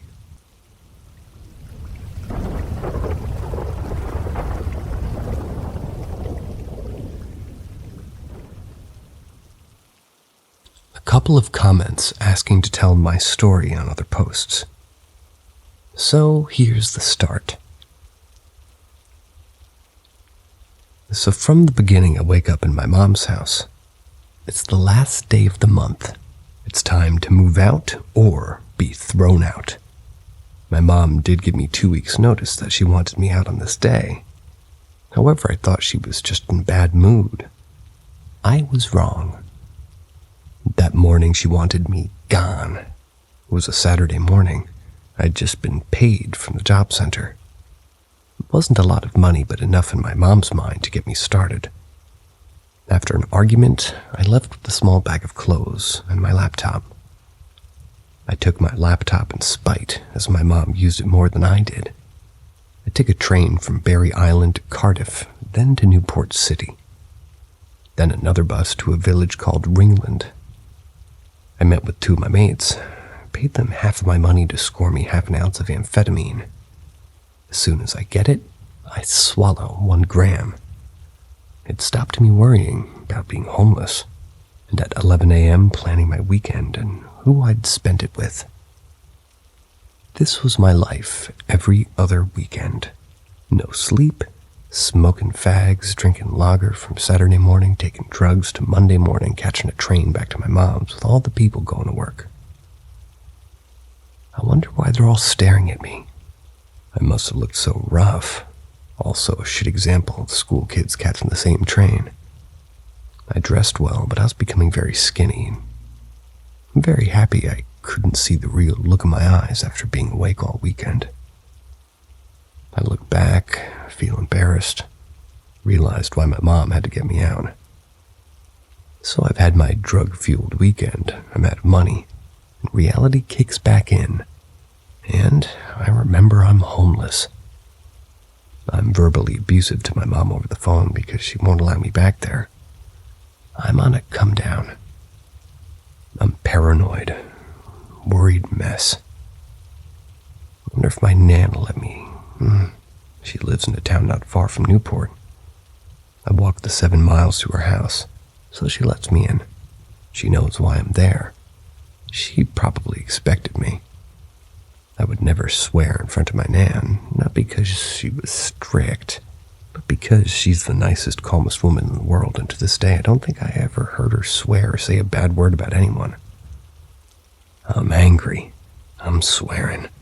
I'm frustrated about my mother throwing me out. I'm calling my Nan's daughter a few bad words. So lucky my Nan didn't throw me out then. She then probably saw my real attitude and understands my mother's reason. My Nan agrees to let me stay, but only until the morning. Then she'll help me find some type of accommodation. She doesn't want me on the streets. I sleep on her sofa. I needed it. It's now Tuesday morning. It's going to be a long day. Me and my Nan catch a bus into Newport. My mom accepts an apology and decides to catch 2 trains to Newport to help. We search all day. We're close to giving up. I'm panicking. Then we see a sign in a window of an empty flat. It has a mobile number and the landlord's name. The downstairs flat looks empty. I think it looks perfect. My mom dials the number and the landlord answers and advises the downstairs flat's not available at this time. However, he tells us that he has a shared house on Carleon Road with the 1 room available. We were to meet him there in an hour, so he can show us in and see what we think. For me, massive relief. In my head, I'm thinking I'm accepting before I've seen it. Then 30 seconds go by and we figure we don't actually know where this road is. We ask someone walking by, they tell us that we're a 30-minute walk away. We get there, but we're kind of taking longer. My Nan is in her 60s, has a driving license but didn't have a car. My mom never felt the need to pass a driving test. In South Wales, the buses were regular trains and buses on the doorstep almost. Plus, she could carry more bags of shopping than the average car. We arrive at the shared house, before the landlord too. My first thoughts is it's massive. It's on a busy road and next to a flyover bridge. Train goes 2 ways. The house is actually taller than the bridge. Outside, I'm thinking of the times I used to walk under the bridge past this house every day. I would be on my way to like a work placement in a charity shop half a mile away from the bridge and the house. I loved it there. It was called St. David's Foundation. The job center had a sort of work placement there for 13 weeks.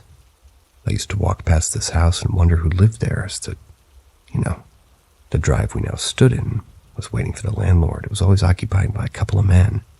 I think they worked on cars, or other days about 4 cars and no people. However, the drive was empty that day. No one there, no sign of anybody. We took a look around the letterbox. We could see a closed door to the right and a flight of stairs ahead.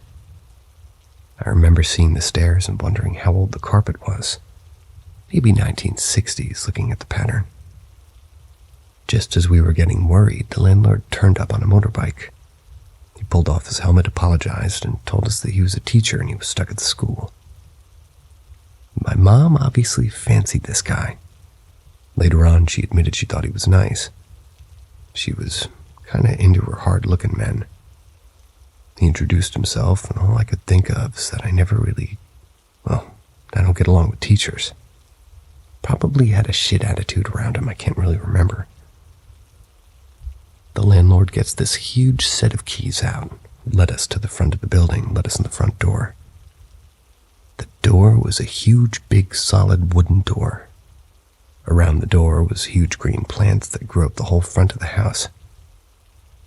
Looking back at it, definitely kind of looked creepy. We're led up 3 sets of stairs. At the top of the 3rd set was a creaky door.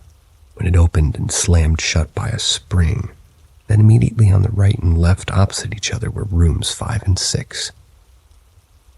My room would be 6. The door, I remember it looking like an old classroom door, light brown with a window in the head height. This window had a purple bit of cloth hanging over it like a curtain. He turned the key and we walked in. Surprisingly, it looked modern. It's like the size of an average kitchen with laminate flooring and nothing else in it apart from a sink and 2 cupboards underneath the sink. It looks perfect to me. The landlord explains that this can be temporary, and when one of his properties becomes available, he can let me know and I can have one. I'm just happy with what I'm seeing at the moment. He then explains he requires an advance of £230 a month payment if I want to move in today. I'm thinking, great, I've just spent $120 on the weekend and have no money left. I'm gutted. Just as all hope was drained out of me, my nan got out a brown envelope full of money, gave him the $200. Can't remember her even going to the bank, I thought, or even having a discussion that I may have been needing some money today, or I would accept a life on the streets until my next pay packet. Whatever happened to my mom and nan, they knew I wouldn't have any money left on that day. The landlord welcomes me and says the house with 6 rooms are now occupied. He started telling me about the people who lived in each room. I can only remember him telling me about the lad the same age as me who lived opposite me in number 5. Oh yeah, and the mechanic who lived there for a long time could possibly show me a few things, as I told him I was interested in cars. Apparently, he previously studied mechanics, so did I. Before the landlord left me, he told me that he would come back on the last day of the month and collect $30 for electricity and water. He left. Then I realized I needed to get some things together for my mom's. I thanked my nan, probably not enough. I took the 2 trains back to my mom's and grabbed my small TV, a few clothes, a couple of DVDs and CDs, and a blow-up bed, whatever I was able to carry, really.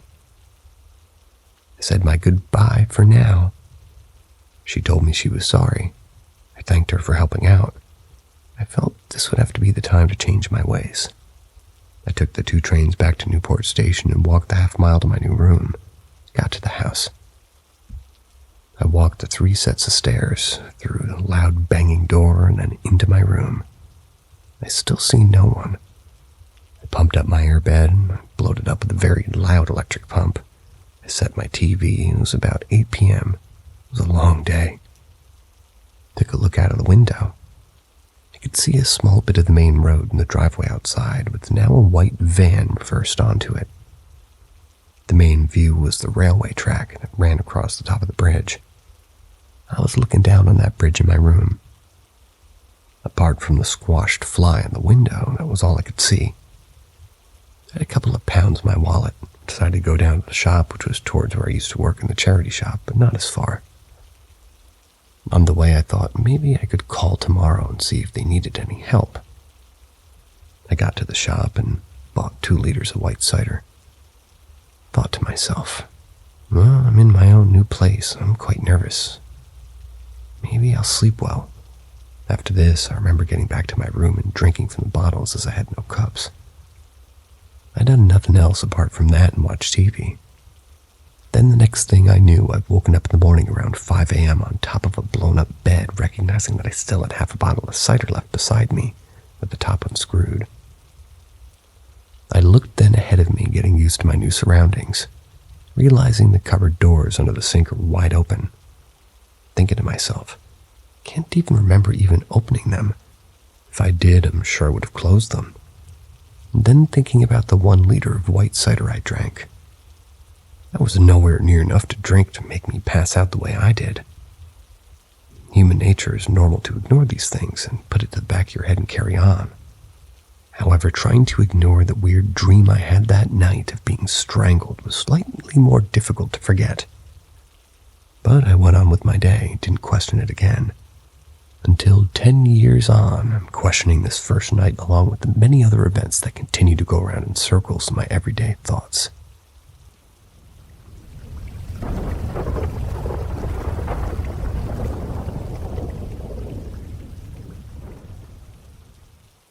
The Lonely Ghost. Cheeky situation that happened to my friends and me in the middle of summer in Denver, around 2008. We were bored and sitting around telling stories about the random things that we've done in life. And my time working as a locator for a paranormal hunting group came up. Basically, I was the one who would look for potential haunts, and would usually contact the owner of whatever property that they were going to hunt. I would arrange the whole thing permission-wise. The group had a lawyer and insurance that handled the waivers and such. I just got them all in touch with each other to make sure everything was above board and legal. and especially that the owner wasn't held liable if any one of my idiot hunters went screaming into a hole on the property in the middle of the night. Well, that interested a friend, who at the time was a skeptic of the paranormal. One of my roommates mentioned our basement was haunted, a reoccurring theme in my life, I know. The skeptic said we should do an investigation, which translated into being 6 of us in the basement sitting in a semicircle with some equipment asking questions. Most of the people don't matter, save Rob, my best friend, and Goldie, our skeptic friend. Goldie didn't believe in the paranormal and was adamant that all those people are con artists. I guess that included me too, but no worries, I don't take things personally. The basement was an unfinished large room with a metal pole in the middle. We were sort of sitting in front of that pole, and I pulled out a couple of things. I had these things left over from the paranormal hunting group. I keep saying hunting and not investigating because these guys were idiots that didn't really try to debunk or gather evidence so much as they ran around the property acting like assholes. I won't remember their names now or the group name, because I'm not a petty person. The equipment that was most important to this situation was the thermometer and the recorder. When we started, I gave Goldie the thermometer, and Rob was the recorder guy. Rob had done investigations with me a couple of times in the past, just the 2 of us, and he knew to call out shuffling or whispered conversation to mark it on the audio. He was also my sound guy in general. Anytime I got audio evidence, he was the one that would find it for me, so the call-outs were to help him sort of sounds of playbacks. So we sat, and Goldie commented how warm the basement was. It was a hot day. There was no AC venting into the basement. The thermometer said it was in the low 80s. So we sat there for a while asking questions and goofing around in the dark. No one was taking this seriously. After some time, I realized half my body was very cold. Goldie commented almost immediately after I felt it freezing in the room now. She shined a light on the thermometer, and it was down to 44 degrees Fahrenheit. We were staring at the readout silently when Rob suddenly yelped and jumped up, then took off upstairs. He followed after into the warm upper level, and Rob was pacing all around, hyper and freaked out. This guy was a rock, and here he was babbling like a scared child. Once I calmed him down and told him what had happened. As we were looking at the temperature, he heard a whisper in his ear, felt a shocking cold sensation on his crotch. Not one to be interested in that kind of experience with the dead, he freaked out and took off. We didn't have any evidence except his recounting of that uncomfortable situation, until we reviewed the audio. There, right between me commenting about how the temperature had dropped 40 degrees and Rob jumping out of his seat, a clear female voice can be heard, and it said, "I'm so alone."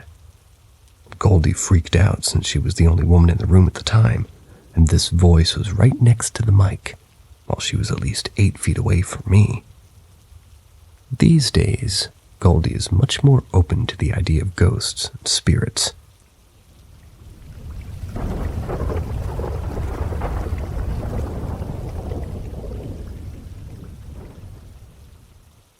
The dryer. Between the ages of 5 and 6, so 87 to 88, I lived in a house along the Pend Oreille River in northern Idaho. My parents were renting it, and it would be the last house that we all lived together in as a family. If anyone is following along from my other stories, you're going to learn pretty quick that I moved around a lot as a kid, never in one place for more than 3 years, from 82 to 97. I wish we had bought that house. I loved it there. The house itself wasn't creepy. It was half a trailer connected to a large wooden building. The trailer section had 2 bedrooms, a bathroom, and was connected to a larger building by a short, thin hallway that contained a washer and dryer. We called it the washroom. The main part of the house had a living room. which attached had a dining room, a kitchen, a master bedroom, and a master bath. All in all, it was a great size for my family of 5, brother, sister, mother, father, and me. The best part about it was we all had the largest amount of waterfront property along our little neighborhood. Everything about my life at the time was going great, because I was 5, and my biggest concern in life was how to get the Ghostbusters Firehouse playset. Spoiler alert, my mom got it me for Christmas when I was 6. The only thing that was really a problem was that I was afraid of the dark. At that time, I had no reason to be. The only weird thing I ever experienced was in broad daylight, and things had yet to go bump in the night for me. But my fear often had me sleeping in beds of others. I shared a room with my brother in the trailer. My sister had her own room, also in the trailer. Sometimes I'd get scared and try to sleep in my brother's bed. He wasn't keen on that idea, so he would make me sleep at the foot of the bed, like the dogs do. I wasn't comfortable doing that regularly, so I oftentimes would choose to go to my parents' bedroom and sleep between them. But making that trip meant going through the washroom where the dryer was.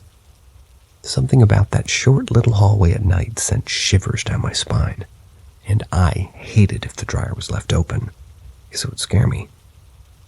So I always ran through that hallway holding my pillow like a shield. I never slept without my pillow, which was nothing special except I had a pillowcase that had a cat wearing red sneakers on it. Google it, you'll see what I mean. Well, one night after a particularly bad nightmare, I decided that I needed to sleep in the same bed as someone to make the scary go away. I tried my brother, he wouldn't wake up. And I knew that I wasn't supposed to sleep in his bed without permission, so I decided it was going to be my parents' room that night. I grabbed my pillow and softly padded through the trailer, past our bathroom and the washroom hallway. I remember that hallway that night was perfect visual clarity. There was a fish tank in the living room with the light on that cast a dim glow into the washroom. I remember clearly the pile of clothing to my right, stuff that needed to be washed, and the washer and dryer to my left. I remember the dryer door was open. I hated that. It looked like a big, hungry mouth. That light didn't shine into it from the fish tank. I steeled myself and I charged forward, hugging my pillow tightly. Rushed past the washer and then the dryer, and as far as I was excited, I just made it. Something grabbed me. I could feel cold, long fingers wrap around my torso. In my mind, I've always imagined them to be long, knobbly hands with sharp fingers. I cried out, dropped my pillow, and I was tugged backwards. I remember the feeling of the opening of the dryer scraping against my arms and head. Felt myself bend at the waist painfully. I heard the dryer door slam shut after I was pulled into it. Then I jerked awake. I was in my bed, alone in the dark and scared to death. I was too scared to leave the bedroom again, so I just cried into the blankets and fell back asleep. That would have been it. Just a bad nightmare that I never would even kind of think to be anything else. I wouldn't even post something like that here if it hadn't been for what happened when my mom woke up in the morning. She brought my pillow into my room with her. She said she found it in front of the dryer. It's been 23 years since then. I don't remember a whole lot about her time in that house. I don't remember how I reacted when my mom gave me my pillow. But my mom remembers.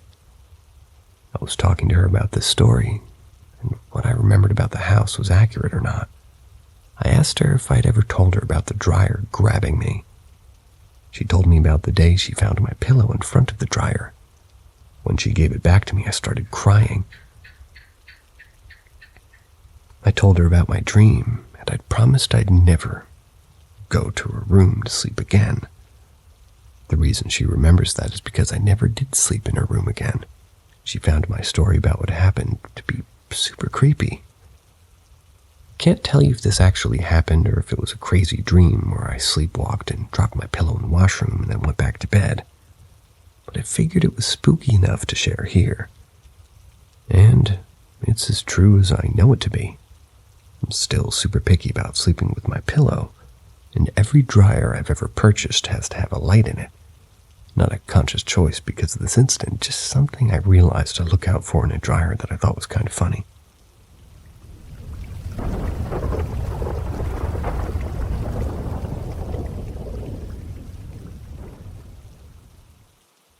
The basement.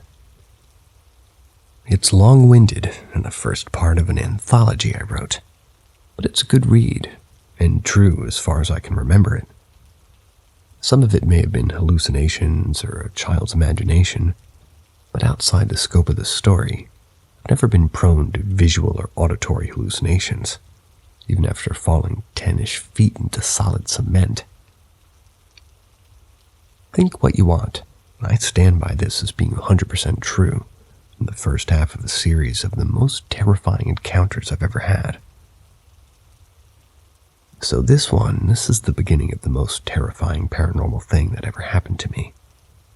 Technically, this should be titled The Doll, since it spans several years and several locations, and the central theme is a ventriloquist dummy I got as a child. But it all begins in the basement. I lived in a house up on a very northern tip of Idaho, around 92, 93. The house is still there today, still in exactly the same shape outside, but I hope for the sake of the current owners that they remodeled and repaired the basement. That basement wasn't huge. It had a large main room, basically a wide hallway. It had two doors leading to two small bedrooms that were uncarpeted on cement floor. And a little nook under the stair opposite the two rooms that we used for storage. In the spring, during the melt, the groundwater would leak into the basement due to a faulty sump pump. Because of that, the whole place would smell of mildew and mold. Fairly certain I spent a small chunk of my life living with some sort of mold in my bedroom. Probably not healthy. And it could have accounted for the weird things that happened in that dingy basement. I would believe that if the events that span this tale hadn't taken me into my adult life and several states away. It all started with a puppet, a snail puppet named Snaily. When I was about 6, my family gave him to me, a glorified sock puppet with a long tube neck for my arm and a shell at the back. I was very good at making it talk to me, giving it expressions. I even figured out how to make him retreat into the shell when he was upset. I really enjoyed it and planned on making a life out of it, so much so that on my 7th birthday, my grandparents gave me a Muppet. He was a gray, furry fellow with a big felt mouth and a stick attached to one arm. His legs ended in Velcro-covered feet that could wrap around me and seemed like he was sitting on my hip. I fell in love. He was an extension of me, always on my hip and always cracking jokes. I loved that little fuzzball. Started looking up ventriloquism at my library. My grandfather caught wind of my interest and decided he would help me by getting me a ventriloquist dummy. It was a cheap replica of Charlie McCarthy, the famous dummy that all Hollywood dummies are based on. That doll was awesome to a 7-year-old budding ventriloquist inside me. I didn't care that he only had a cheap pull string to make him talk, and that his velvet hat fell off his head every time I moved him. I loved him. When my family split, he ended up going with my father while I lived with my mom in Utah. Eventually, we bounced from place to place, splitting our time between my mother and father in different states. Thus, in the final half of the 5th grade, I moved back to Idaho into my father's new home, and into a hellish nightmare that was that basement. When I moved back in, I got a lot of toys my father had been storing, including Charlie. By that time, I was nearly 11. I'd forgotten about my love for ventriloquism. But seeing Charlie again reignited that flame, and I was at it again. Till a couple of months later, when I got my first computer. Suddenly, learning DOS Basic and playing Wolfenstein 3D became my new obsession. I cast Charlie into my moldy closet and moved on to more adult things. Eventually, he was put away by my father for safekeeping. From the moment I moved into that house, the basement was my greatest fear. When I found out my dad was sticking me in the dingy, unfinished basement bedroom with no carpet and mold on the walls, I pitched a fit. Not because it was gross, but because I was terrified of that whole space. The stairs leading up to the house were open-faced. I could see into the small storage space under the stairs and always felt like something was back there wanting to grab my legs. I used to book it up the stairs at top speed in hopes to avoid that fate. The only light in the main room was a single bulb hanging at the end of a long wire. It wasn't designed to be like that. The wire should have been in the ceiling and the bulb was hanging from the mount that should have been attached to the ceiling. My father mounted it twice during my stay in that house. Both times it was down and swinging within a week. There was a wood-burning stove in the middle of the main room. It needed to be fed every couple of hours during the winter to keep the house warm. Of course, as someone who's terrified of the basement, the job of feeding the fire fell on my scrawny little shoulders. So it was one day in the middle of winter. I was in the basement feeding the fire. Since I had moved in there, I had experienced weird things, bumps in the night, stuff falling off a shelf while no one was near, than normal. However, this was the first time I had lived there that something truly terrifying happened to me. As I was struggling to open the door to the stove, I heard a deep guttural growl from below the stairs to my right. I froze, hoping it was my dog hunting mice, and slowly, without looking at the stairs, loaded a fire with a couple of logs. I closed the door to the stove and slowly turned to look at the stairs, when behind me I heard a voice clear as day. "I will kill you." In a harsh, deep male voice, lost my shit, screamed and ran up the stairs. I think I only touched 3 steps of the 13 leading up to the main house. I ran to the back of the house, a new addition, and by new, like 40 years old, huddled under the blankets crying. I never wanted to go back into the basement, but eventually I had to go back to my room. From that point, all, and I mean every bump, every scrape, every little sound had me on edge while I was sitting down there. Time passed. Eventually I put the voice into the back of my mind, convincing myself that I had imagined it. I always had a rational mind, one that I used to explain away all the strange things that happened to me. Finally, as things tend to do, it was pushed into the back of my mind officially, and I lived with just a general fear of the basement again. Until one day, while feeding the fire, I got a sense of dread in my chest. Something I couldn't put my finger on, but it got my pulse racing. I began to nope it up the stairs, when the one thing I'd always feared happened. Something grabbed my leg from under the stairs. I freaked and went lightheaded. Couldn't figure out what was happening. I couldn't decide if this was real or a dream. I know I jumped backwards. I was nearly at the top of the stairs, and I didn't land on a single step on the way down. The way my body twisted as I pulled away from something holding me, like, had me kind of square on my back on solid concrete. Felt the wind rush from my lungs, and then I passed out. I don't know if it was from the impact or fear. I just know I lost consciousness. I don't know how long I was out. I do know when it came into my head, it was hurting like crazy, more than I ever had in my life. I was dizzy, not fully aware of my surroundings either. I crawled up the stairs and into the main part of the house. I laid down on a couch and fell asleep. My dad got home a few hours later and woke me up. I told him what had happened. He looked me over for any serious injury before telling me it must have been a dream. I was tired and lethargic for a few days after that. But eventually I felt normal, and I ended up deciding it had to have been a dream. Stuff like that didn't happen in real life.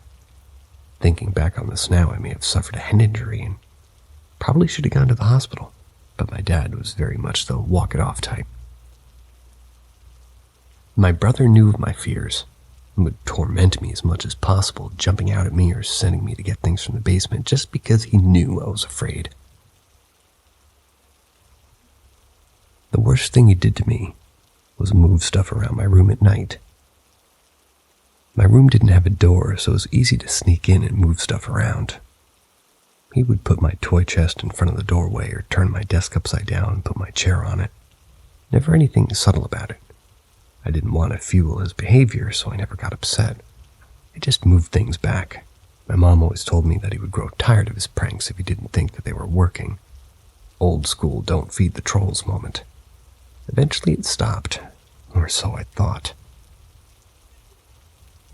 One night my brother's prankster spirit came out in full force. I woke up to a loud knock on my closet wall. I looked over, and in the light of the nightlight I could see my dummy Charlie sitting on top of my toy chest facing me.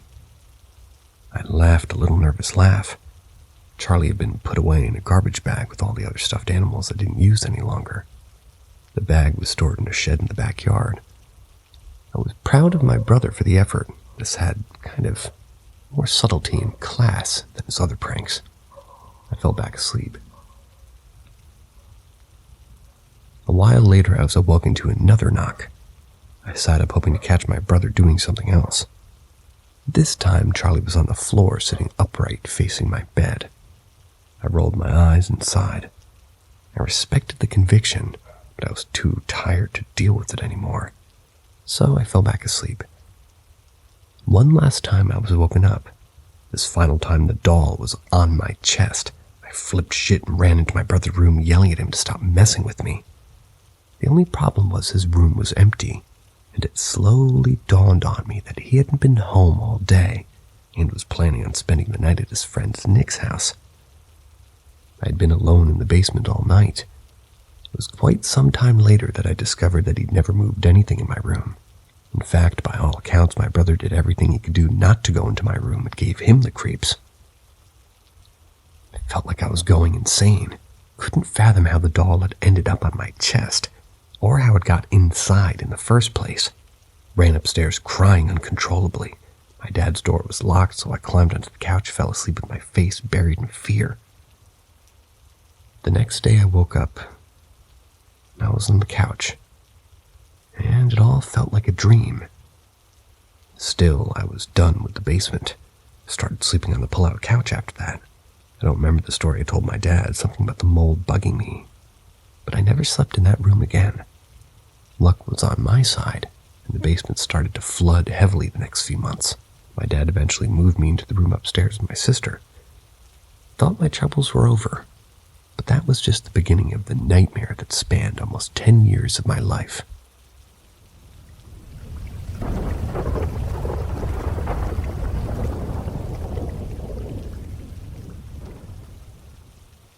Charlie McCarthy Basement 2, Eclectic Boogaloo.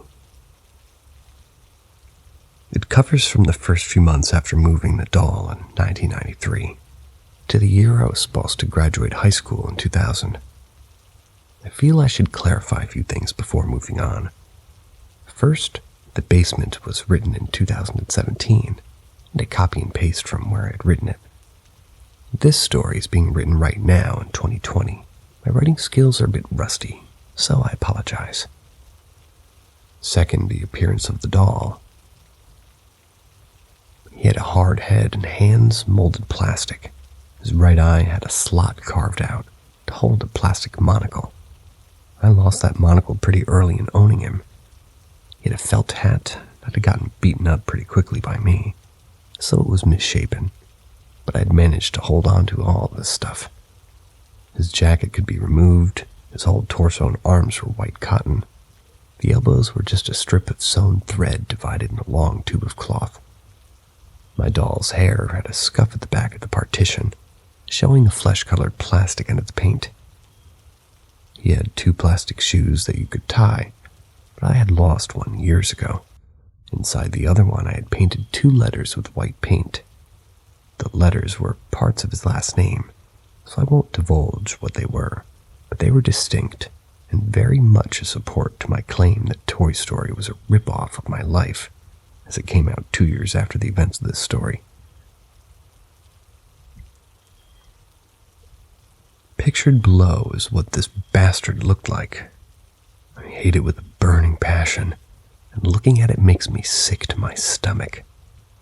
The last detail was he had a braided nylon loop sticking out of the base of his neck. When pulled, his mouth would move. See, after Charlie had showed back up in the basement, I refused to sleep down there ever again. It was the first time I stood up to my father about anything. He tried to force me to stay in the basement, but I'd wait until he was asleep, then move myself to the den and slept on the couch. He'd get up for work every day to find me sleeping on that couch.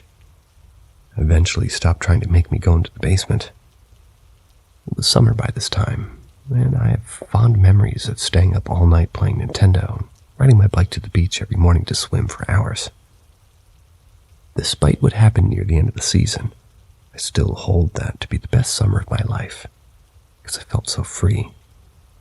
That might have had a lot to do with my dad working all the time, so I didn't feel the normal foreboding fear that I was going to have something mad at me as often. Okay, so I'm going to stop being so long-winded, I promise. It's a lie. I slept in that den for the whole summer, but my dad didn't like the idea of me sleeping on the couch at all the time. So eventually he moved my bed and my toys into my sister's room.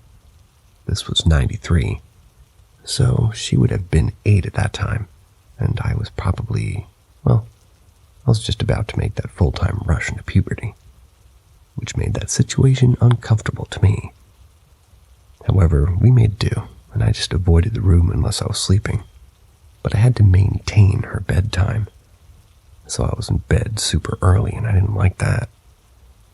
I made do by reading under the blankets and playing my Game Boy by the light of my book light.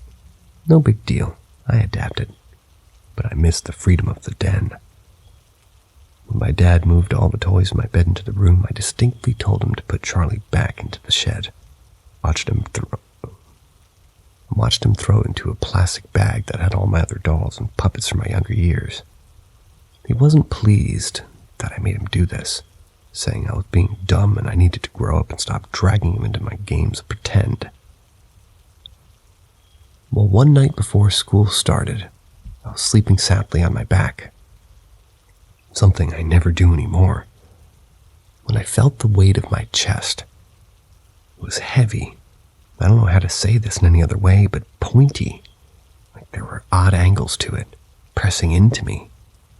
First, I thought it was my dog, a 40-pound Springer Spaniel, but it felt wrong, too small. I know this sounds like a sleep paralysis demon, but 2 things pushed this outside sleep paralysis for me. 1, I started flailing immediately, no paralysis involved. 2, I opened my mouth to scream when something hard and plastic shot into it and pressed into the back of my throat. I flailed around, grabbing at the thing on my chest, but it was weird, like it was covered in a cloth that had a lot of give. But it also was firm and heavy for something so small. The top of it was round plastic, and I kept trying to push it. It wasn't moving. I couldn't roll to my side. Eventually, in my wild attempt to get this thing off me and out of my mouth, I was barely able to breathe and having a distinct fear of suffocation ever since this day. My hand latched onto the back that was hanging off the main mass, a single string at the base of the hard plastic on top. That's when I realized what this was. It was Charlie. I could feel it now. The weight of him on my chest was like someone had filled him with lead instead of fluff. It was his hand in my mouth, making me gag against it as I tried to, it tried to push deeper in. I think realizing what this was helped me panic less. I felt like I needed to see him. I needed to make him real, I guess. So I fumbled around, grabbed my book light, and turned it on. The second there was light in the room, the doll was just that doll. He slumped off my chest, and the wet cotton arm that ended in a rigid plastic hand fell out of my mouth, as if I'd been sucking on it, not choking on it. I stared hard at the doll, coughing and crying and scared as hell. I'd realized earlier this summer no one in the house cared about what was happening to me, and I had nowhere to turn. I simply sat in bed with the small ring of the light illuminating that damn doll, something I used to love and now despised. I don't know how long I sat there. By the time the batteries died on my light, the sun was coming up, casting a soft light in the room. By the time I left the room, my throat was extremely sore. Never fell back asleep. I know that much for sure. It's the only reason I don't think it was all a bad dream. Well, that and the other nightmarish things that happened involving that doll. That day after my father had left for work, I took my frustrations out on that doll. I smashed his face in, I kicked him. I took him and swung around, smacking him against my porch outside. I was working some stuff out, okay? After that, I took him back into the shed and saw that the bag he was in had a small hole in it, about the size of his head. So I wasn't going to take any chances. Put him in a toy chest I had in the shed. It was a square with a Ninja Turtle painted on all the sides, and the lid was locked. I shoved him in there and locked the lid, declaring victory, which worked for a while. I didn't see him again that summer. I had a different supernatural encounter with the being the internet has begun to call the Hat Man, I guess.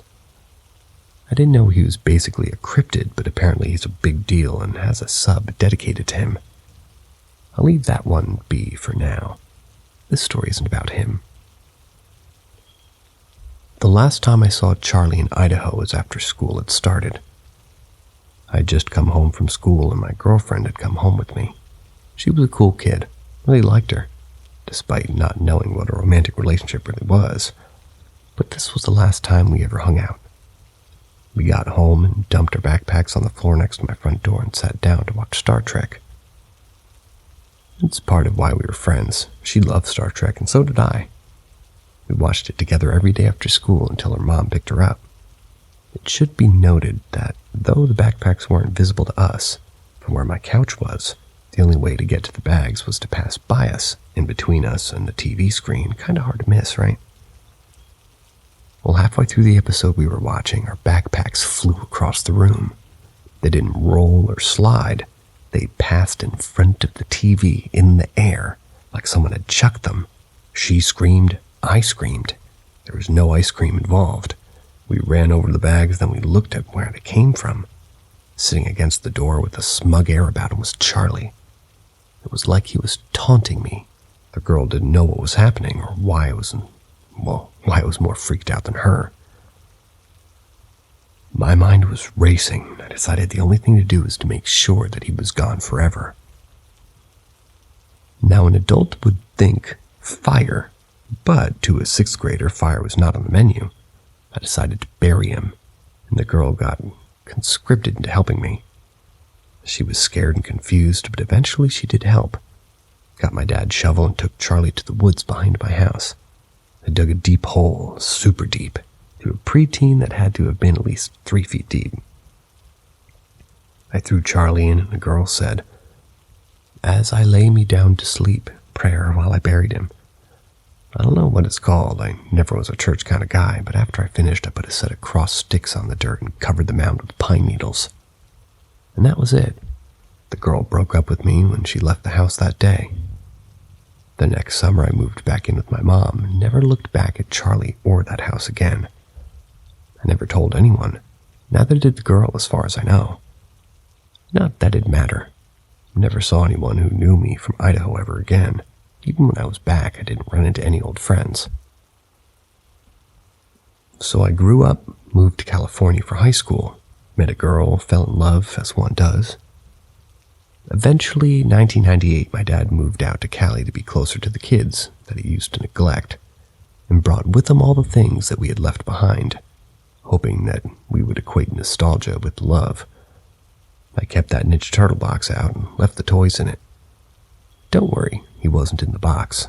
The rest of the stuff went into the attic that we had, a small crawl space with very little room. That was that. 2 years had passed after Dad had moved away from that property. It was January of 2000. We had all just survived Y2K. Life was good. I had dropped out of school the year before, so I was working for McDonald's and taking every shift I could, really. Things were kind of growing stale between me and my girlfriend, and we're going to call her A. A was kind of mean, honestly, but she was hot, and I was fat, so I thought I'd never get anything better. So one day after a morning shift of work, I came home and she was waiting on the porch. She knew I would be home alone, and she wanted to do the thing 17-year-old kids do when they can be alone together. I was also a 17-year-old kid, and though I was beginning to dislike her, I was 17 years old. Nudge, nudge, wink, wink, say no more. We went into my house. Went into my room and was trying to convince her to let me take a shower to get a McMuffin stink off of me, when she asked why my bed was so dirty.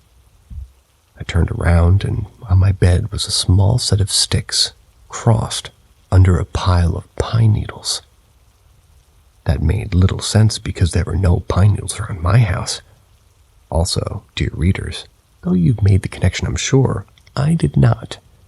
I simply commented on how weird that was, brushed them onto the floor, and did what I had to come to do, you know? It was later and after. We were sitting together talking, and she said something about not knowing I had such a cool doll. I followed her gaze. Sitting on the turtle toy box. Dear old Charlie. Now, I won't lie to you, I screamed. I got really dizzy and I thought I was going to pass out. Started hyperventilating as a ton of memories all caught up to me all at once. The thing is, though, this guy was fresh. He still had his jacket. By the way, I lost it years before the whole basement thing. His hat was perfect. He had his monocle and both shoes. A didn't know I was freaking out so hard. I asked her to check inside his shoe. She said there was white paint inside, with my special mark for my name on it. I ran over and grabbed him, and as I picked him up, I realized what the pine needles meant. I spun around and looked next to the bed where it had been swept off. There was nothing on my floor. I told A that she started to get why I was so upset. I checked the doll all over, and he had the same bald spot and everything. This wasn't just another doll. This was him. A wanted to know the whole story, so I explained it all to her over my Weber grill. I learned plastic stinks when it burns and leaves a residue at the bottom of charcoal grills. I also learned I wasn't as crazy as I thought, because as he burned, we both swore he was screaming. Part of me wants to think it was just air escaping his head as it melted, but I don't think that's the truth. Anyway, the long-lasting repercussions of those events means I get terrified of any doll. I can't do ventriloquism, and I can't watch the Goosebumps movies because guess who R.L. Stine based the looks of his haunted dummy off of? I swear everybody steals my life story. Also, my wife, who's not A, bought a Charlie McCarthy doll from Goodwill just to mess with me. It isn't the same doll, I've never seen it, and I forced her to leave it at her parents' house across the country. She also laughed at me while I was struggling to find a decent picture of him for this story. That's true love right there.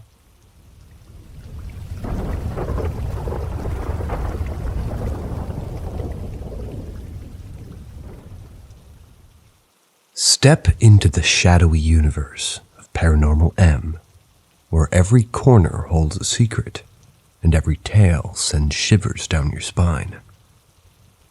Don't miss out on our gripping and haunting narratives. Hit that subscribe button and turn on notifications to stay up to date with our latest bone-chilling stories. My boss's son saw his dead grandfather. I worked at a junkyard when I was in my teens. My boss, Chris, and his family had owned and lived at the junkyard. That was since the 40s. It was his grandfather's and his father's before he took over in the late 80s. One Monday I came into work to find the shop locked and everyone was up at the house. I walked over and lit a cigarette and wasn't really paying attention to what they were talking about. I looked over to see his sister and wife were in tears and his son was crying. Now his son Josh was 7 or 8 at the time. He was a good kid, who I never saw get into any shit. Chris walked over and told me that they were staying shut down for the day, but that he'd still pay me for the day. I was like, cool, see you later. Got in my car and left. I was an arrogant teenager who only cared about myself and what was going on in my life. So if I could get paid for a day off, I was taking it. When I came into work the next day, though I felt horrible and apologized to Chris, and I asked if everything was okay. So here's the story Chris told me. Josh never knew his great-grandfather or grandfather. They were dead long before he was born. never knew the story of how his great-grandfather or grandfather died, but I knew his grandfather had killed himself, but never knew how. Supposedly, Josh got up on Monday morning and walked into the kitchen while Chris's sister was picking up photo albums. Josh sat down at the kitchen table and started going through the albums. He looked at his mom and said, "Hey, I know this guy." Chris's wife sat down and laughed, as there was no way Josh could know any of the people in the album. Now, Josh has never seen a picture, a video, nothing of either of his grandfathers. He was pointing at his grandfather and saying, "Yeah, I do know him." His mom asked how. Josh said he floats in the tree outside his window sometimes. In the early 80s, Chris's dad hung himself in the elm tree that stood outside Josh's window. Completely messed with the family, and the photo albums got put away. They hired a local psychic and had her over to look into what Josh said. Of course, all she said was she felt a very strong presence near the tree in Josh's room. They ended up cutting the tree down and moved Josh's room over to the other side of the house. I quit working there after summer and headed back to school. Never worked there again, and I don't know what ever happened to Josh.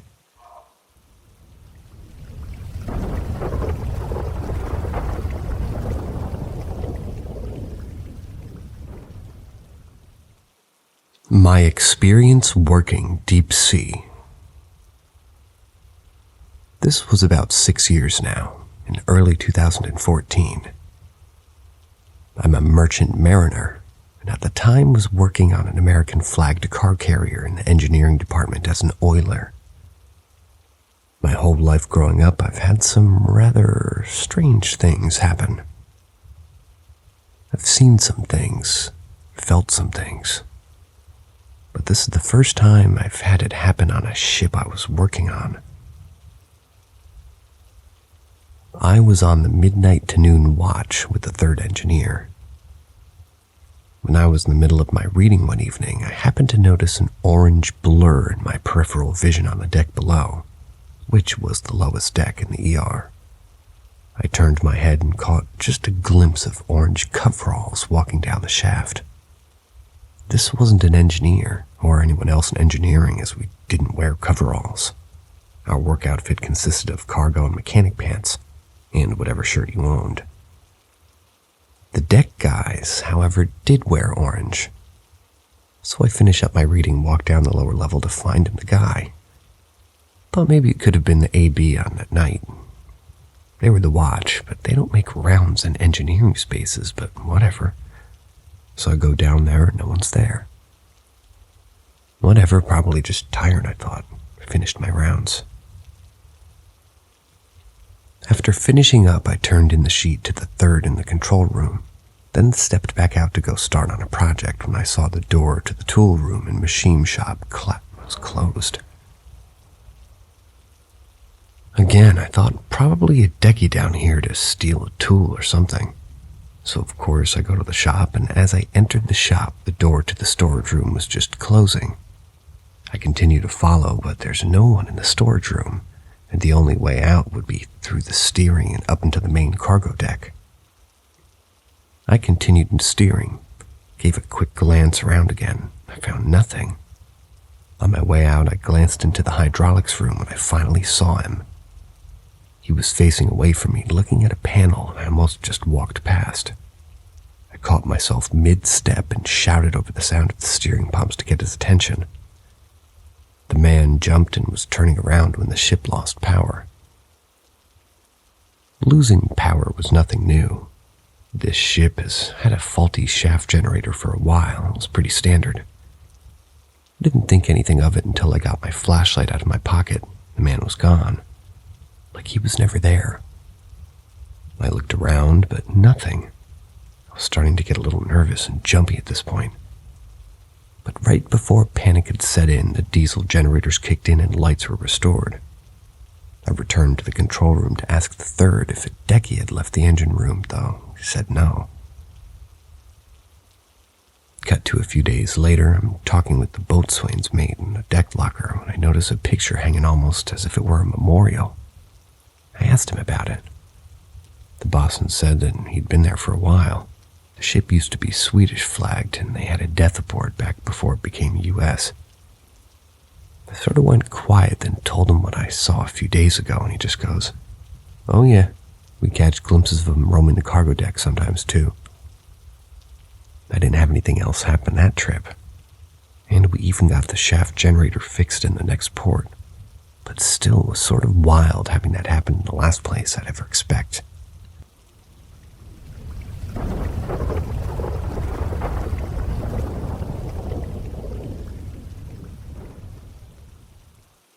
Three stories from my dad's house. My first experience happened when I was just a couple of months old. Clearly, I don't remember it, but my dad does.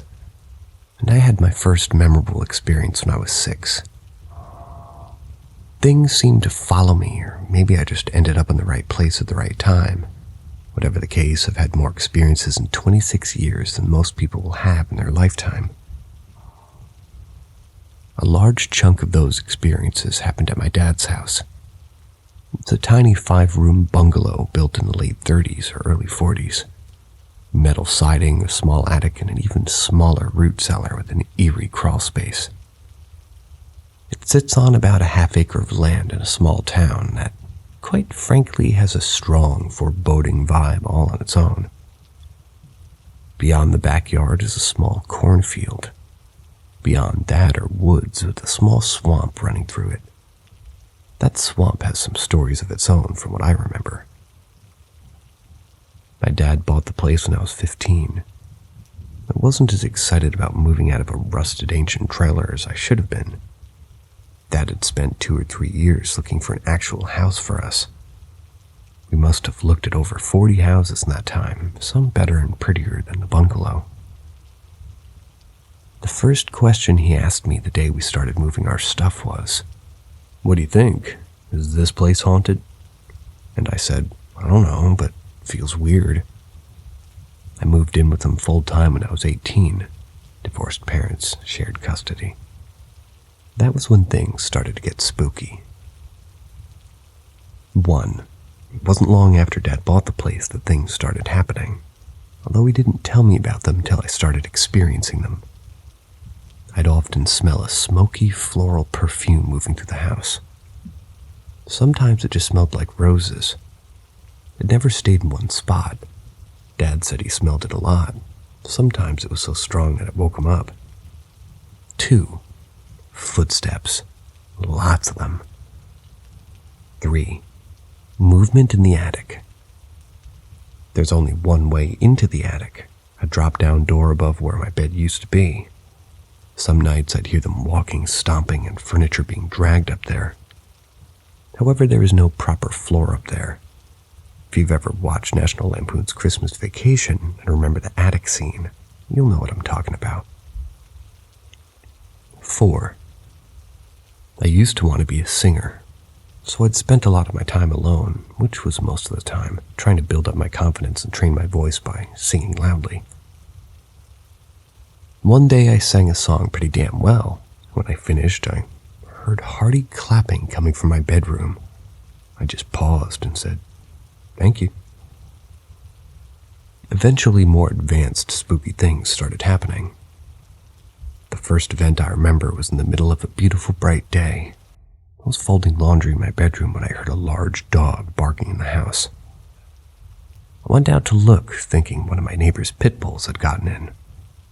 They had tried before because they think every house is theirs. Not logical now, but at the time, that was my only thought. When I got out there was no dog. Nothing was out of place except that the dryer was open.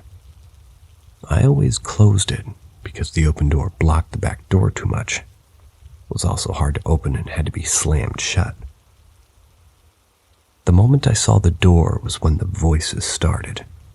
Male, female, young and old. They started as a collective whisper that came from every wall in the house and progressed to a mix of whispers, talking, yelling, screaming, and crying. The only place it didn't come from was my room, as I found out from running there and curling into a fetal position on my bed. I could hear them from behind my door, and soon it sounded like the voices had all congregated right there, trying to get to me, only to be stopped by a flimsy accordion door. I put my hands over my ears and cried. Eventually, I started praying and reciting Psalm 23. I wasn't even that religious at the time. After reciting the psalm, the voices stopped, and I went calm immediately before falling asleep for an hour or so. After I woke up, I went to my friend's house down the road. Her mother hates me to this day and thinks I'm a demon-possessed heathen. She didn't think too highly of the story I had, too. The second event involved the band. I've only seen it once. To get to the only bathroom, you had to go through my dad's bedroom. His bed is right beside the door, and he has pretty much, well, he has under-the-need storage drawers. One day I walked in there and saw that one of the drawers was half open. He never kept the drawers open, and as I walked past, a pale gray, long, emaciated arm shot through the drawer and tried to grab me with spindly fingers. I instinctively jumped over and went to the bathroom like I'd seen nothing. Figured it was better not to let whatever that was know I was afraid. A couple of days later, I was telling my dad about the arm. I went into his room, which is next to the dining room, and tried to sort of recreate the event. Dad has a corner curio cabinet with a mirrored black in his room.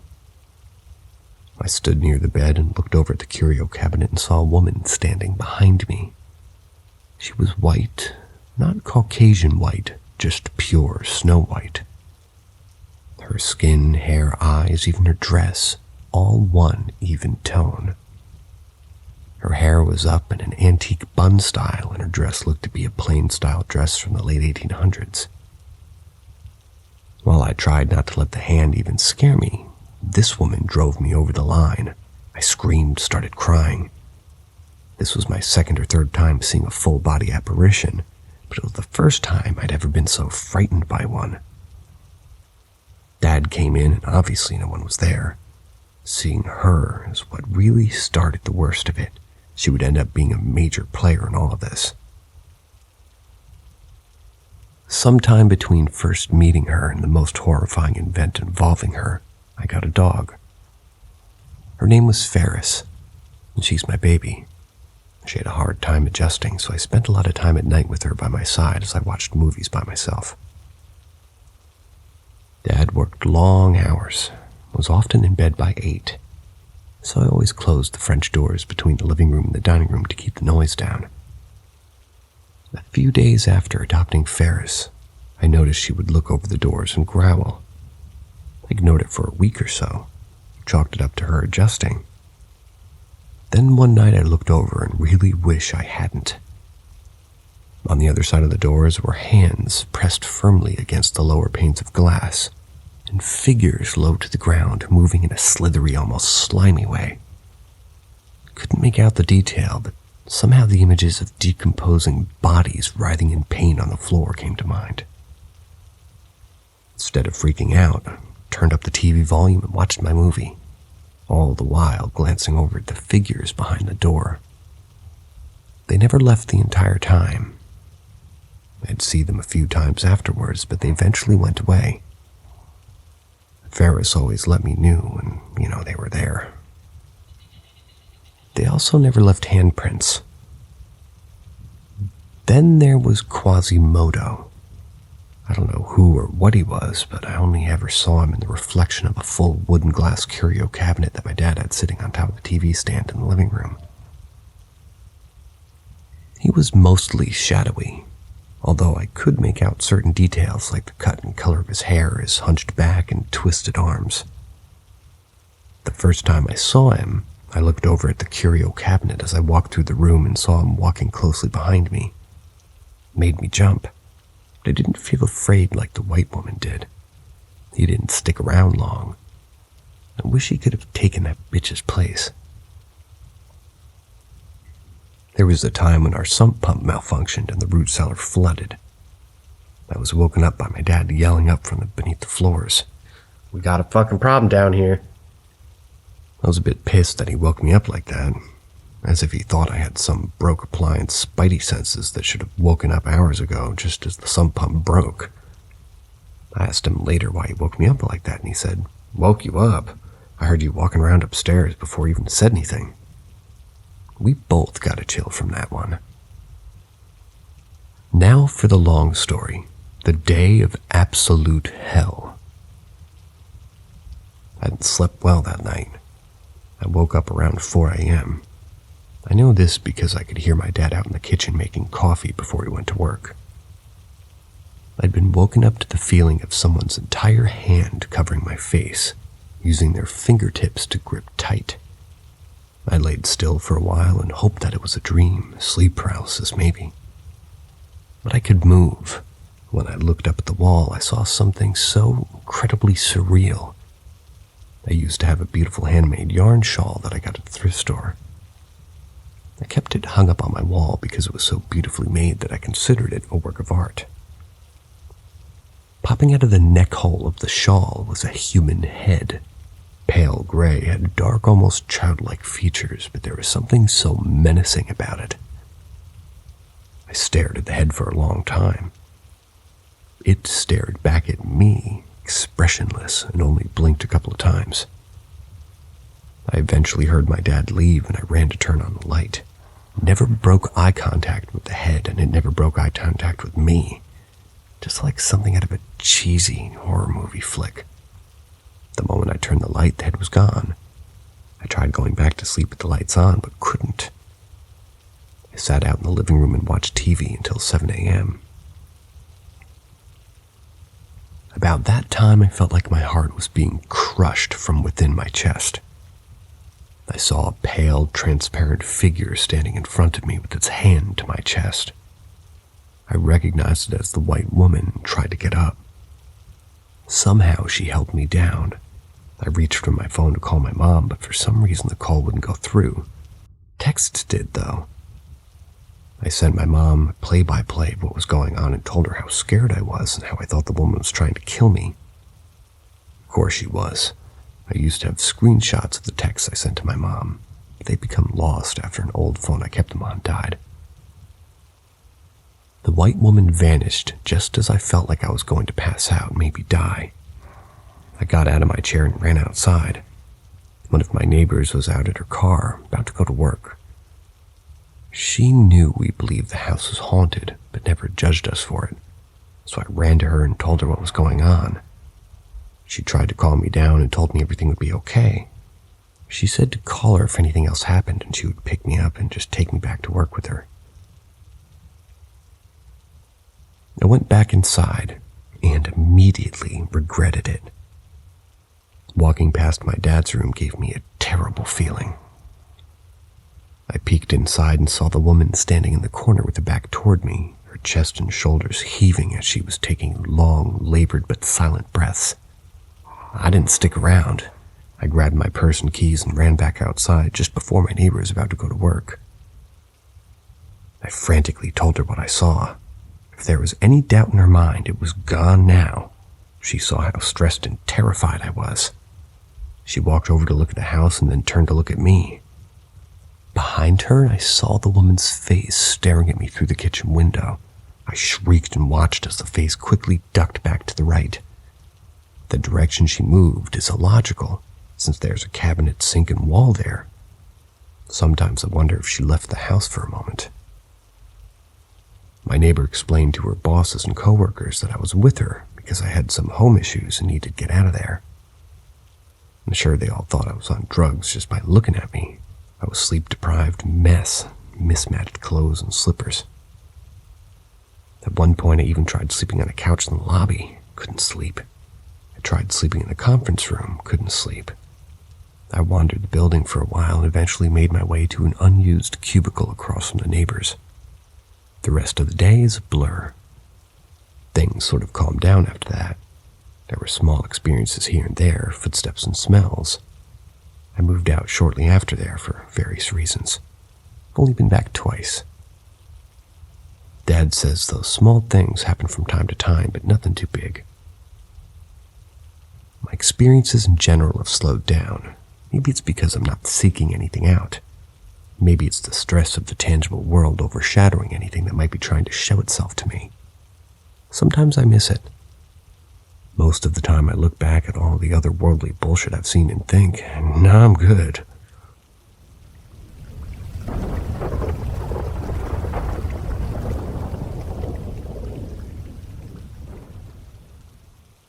Never-ending highway. I've been wanting to write this down for a while, but every time I tried, I got really uncomfortable and caught up on all the what-ifs of the situation. I think this is attempt number 10. I was baptized May 20th, 2018 by my cousin who's a Methodist preacher. At the time, she was a preacher at a church outside Wildwood, New Jersey. Even though my mom and I don't live in New Jersey, we decided to join the church anyways, since it was only a couple hours of drive. With me, my mom, and my dad, the ride up there was fine. Took the same route we always take. I can't tell you highway names or numbers or even town names because I've always been bad at remembering stuff like that. The ride back is what really messed us up. We got onto a stretch of highway that we'd been on numerous times before. My mom knows the way to and from Wildwood by heart, but always has Google Maps up on her phone as backup, just in case. As we went along, things got weird. It wasn't something I could put my finger on right off the bat, but there was this really intense feeling of unease in the environment around us. Eventually I realized how quiet it was. My dad talked from time to time, but when he was silent, the whole world was silent. Even the car's engine was eerily silent. After a while, I realized that the highway and the trees around us stopped looking normal. The highway itself was just a straight road for miles and miles ahead of us. No signs, no bends, no curves, no exits, no place to make a U-turn, no buildings off in the distance. The sky and the trees looked gray. Not a rainy day kind of gray, just a nearly colorless gray. I looked over at my mom's phone, which still had maps up, and realized that we were kind of being directed to make a U-turn at some unseen turnoff. Looking at maps, there was nothing around us, just one long, straight highway. The last thing I realized was the lack of other cars. For the past 15 minutes or so, there hadn't been a single car on this desolate, pin-straight highway. Just as I noticed that, Mom and Dad both realized that something was wrong. Mom said she must have missed the exit. Dad said he hadn't seen a single exit for the longest time. I mentioned how annoying Robot Chick from Maps hadn't spoken a word in forever. That's what really set the tone for my mom, since that robot voice was something of a running joke with us. We sat in a very uncomfortable silence for a few more minutes until finally we saw a car, then another and another. Signs started reappearing and we found a place to turn around and eventually found our exit. Even the color came back to the world around us. I've tried talking about this with my parents a few times since it happened. My mom never adds anything to the conversation. Sometimes it seems like she's highly disturbed. My dad and I talked about it once, which made him uncomfortable. Now he just changes the conversation to something else when I do try. I've come to the conclusion that, well, us realizing that something was wrong is what snapped us back into our reality. If we hadn't, how long would we have been on that highway? Would it have gone on forever, with us blissfully oblivious to the surreal world that we somehow slipped into? My biggest fear is that there was something at the end of that highway, and if we had made it to the end, there would have been no coming back. Rereading what I just wrote, I realized that there's no real way to capture the eeriness and dread that we felt in writing. I guess the best thing to compare this to is the sudden silence that people associated with the missing 411 talk about. If anybody has any similar experience or has heard of one, please let me know. Still very disturbed by what happened.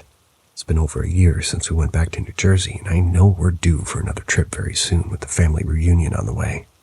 I'm afraid of it happening again.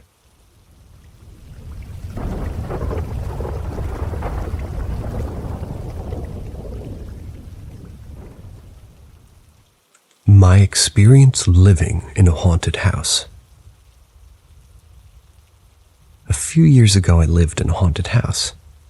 I've always been fascinated by the paranormal, and living in this house somewhat solidified my belief that ghosts and spirits are real. I think it's time to finally share my stories, as I find so much enjoyment in other people's stories in the sub. This one's going to be a long one, so buckle up. A few years ago, I moved into a small town on Vancouver Island called Tofino. Indigenous people had lived there for hundreds of years, but upon colonization, a residential school was built on an island across from the town, which didn't close until 1983. Lots of children died at these schools from malnourishment, physical abuse, lack of medical care, and many suffered horrific sexual abuse from the staff.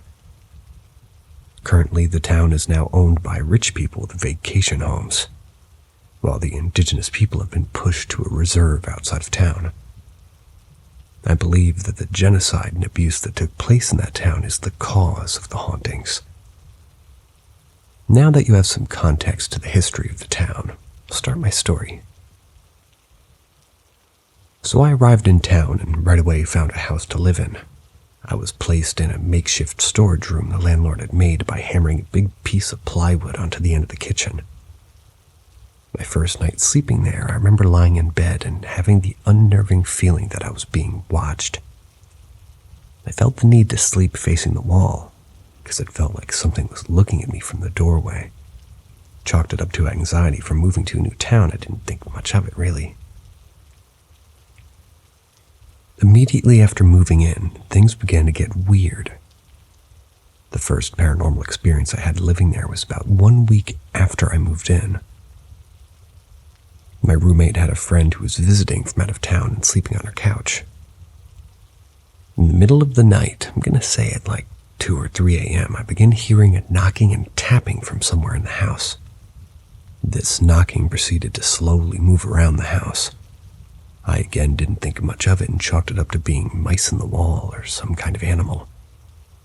The next morning, my roommate's friend who was sleeping on the couch approached me, asked me if I had heard a tapping sound overnight. She told me that she had heard the beginning of one in my roommate's room, or rather heard the beginning of one in my roommate's room. I was getting annoyed because she didn't understand why he was banging on the wall. She said she distinctly heard the knocking sound move out of the room and into the bathroom. At this point, she went to confront my roommate because she was annoyed and wanted to go to bed. She approached the bathroom door and could hear the knocking extremely loudly from inside. She knocked on the door and said, "Phil?" And the banging immediately stopped. She waited for a minute for him to reply, and after hearing nothing, opened the bathroom door to find it empty. She actually ended up staying up the entire next night because she was so freaked out. Left a day early. I asked my roommate about it after a friend left. She proceeded to let me know that almost every single guest she had ever had sleep over has asked her the next day if the house is haunted, due to some weird experience they've had while staying with us. Over the 4 months that I've lived there, the knocking happened frequently. The most unnerving experience I had with the knocking was one night the knocking came into my room. It proceeded to move around my room and eventually came right next to my head. It was one of the creepiest things I've ever experienced. I just pretended to be asleep because I didn't want to let it know that I was scared of it. I still have no rational explanation for what could make this sound, especially because it would move around the house from room to room. Another experience I had while living there was when I went to use the bathroom in the middle of the night. As I explained, my bedroom was at the end of the kitchen. I needed to go through the kitchen to get to the bathroom. This is gonna sound like some paranormal activity shit, but when I go back into the bedroom, about half the kitchen cabinets had all been opened in the span of a minute that I was peeing. I remember them being closed when I left my bedroom, and I didn't hear anybody, even though it's an extremely old, creaky house, come or go from the kitchen while I was in there. Again, I didn't want it to know that I was scared, so I pretended I didn't notice and went to bed.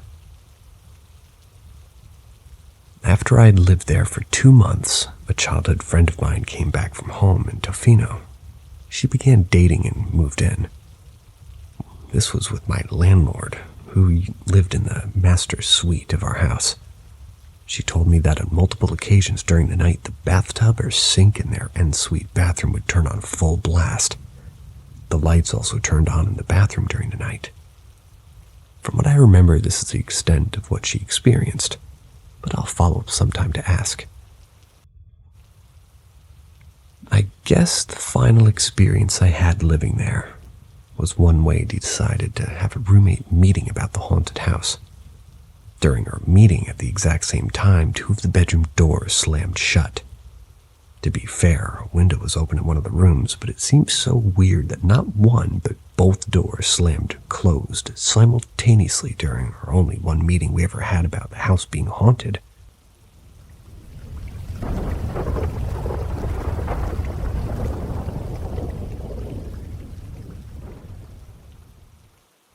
Potential vampire / Hatman sighting. Need opinions and thoughts. When I was younger, me and some of my friends would go out and hang out outside. And there's a little playground in my neighborhood where kids and teens in our age group would typically go hang out at. One day in winter, me and a few of my friends went to this playground. We were hanging out next to the playground on a slight hill, which was right in front of this walking trail that leads to other parts of the neighborhood from the playground.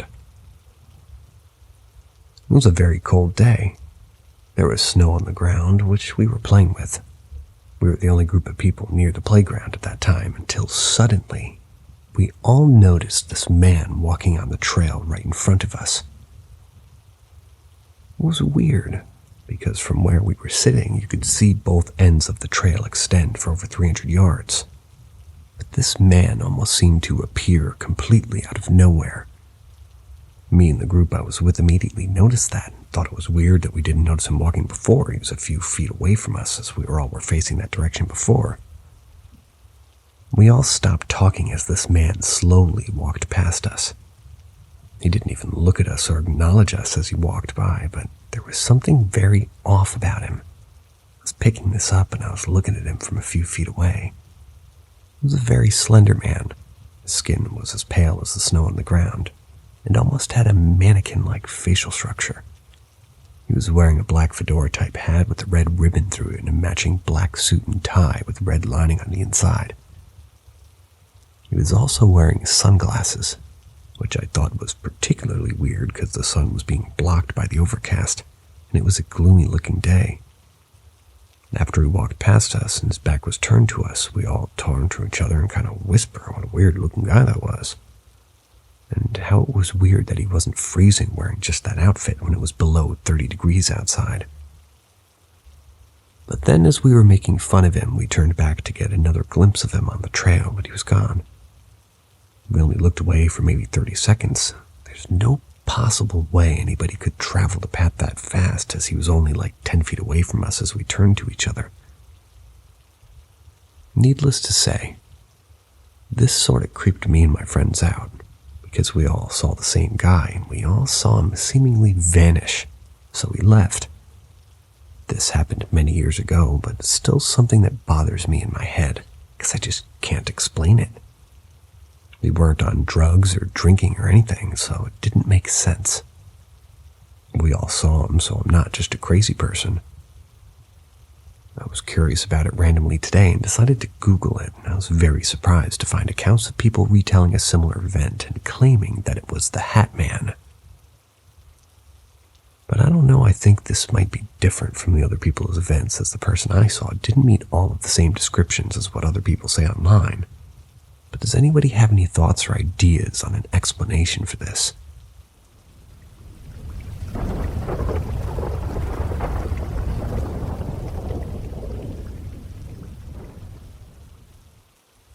hot ghost. This was the only paranormal thing that ever happened in my life, and it happened shortly after I started working some 20 years ago. My parents and I were living in my brother's house. He had this big-ass master bedroom with an ensuite bath. Shortly after he got married, he bought another condo and moved out with his wife. My parents didn't want the master bedroom, so I quite happily snapped it up. I checked it out with the big screen HD TV, nice glass desk, big comfy sofa. It was like my own little bachelor suite. One day during the week, I was just happily watching TV on my couch.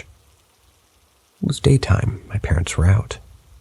Suddenly a loud glass shattering sound came from the desk behind me.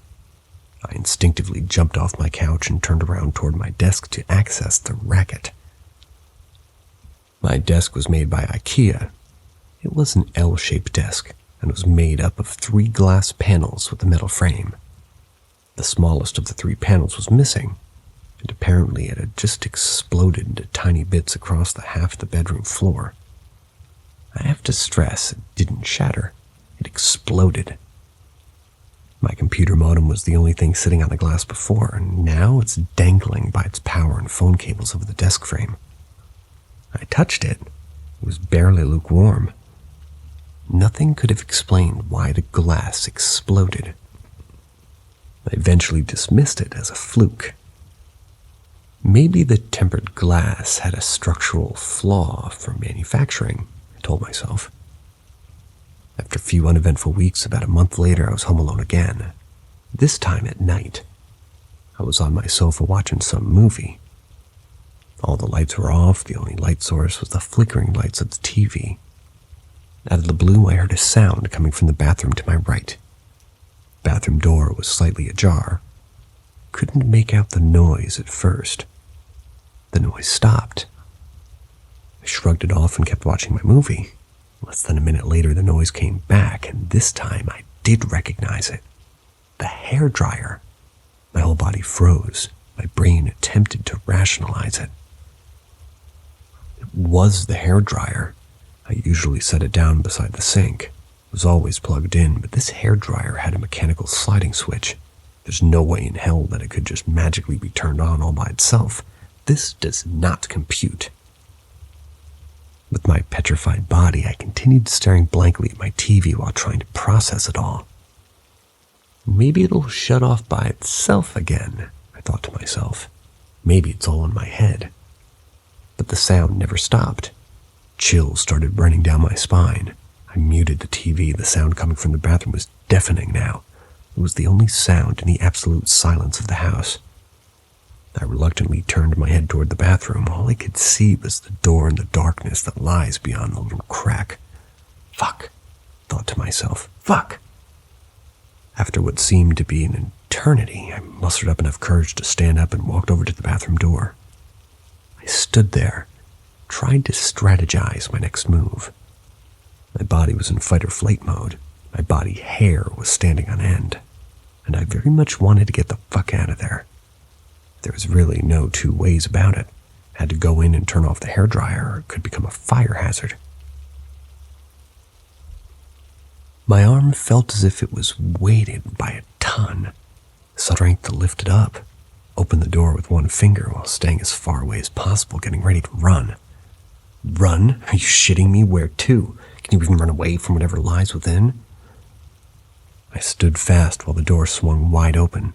I peeked into the dimly lit bathroom with the little light from the TV. Nothing there, but the sound of the hairdryer grew even louder now. I stepped in, turned on the light, and cautiously walked over to the counter, purposely averting my gaze from the mirror. It's always the mirror, I recalled from all the movies.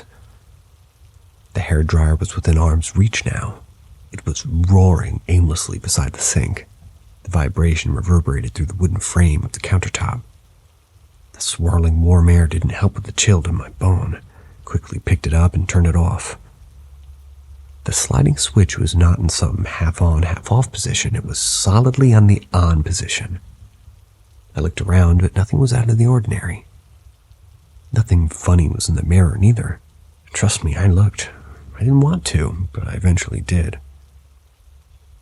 Needless to say, I had all the lights turned on in the house until my parents came home that night. Never told them what happened. A week went by. I was again sitting on a couch. Something seemed off. Colors of everything faded and details blurred. Looked like my room, but not my room. My couch, yet not mine. I looked to my right, and there it was. A girl with a stranger's face in her late teens, wearing her white sleeping gown, standing in front of the bathroom door. There was no words. She only gave me a little innocent smile as if she was announcing, "Yep, it was I in the room, and I'm here just to say hello." Yet I felt no fear, no evil vibe. All I felt was a sense of peace and calm, perhaps even a dash of bashfulness. "Wow, actually you look quite hot for being a ghost," I said to the ghost girl, not sure what got into me. She gave me a weird stare for my inappropriate comment and didn't utter a word. That's when I woke up, and nothing strange ever happened again. I might be the first human being ever to weird out a ghost. And yes, got ghosted by a ghost.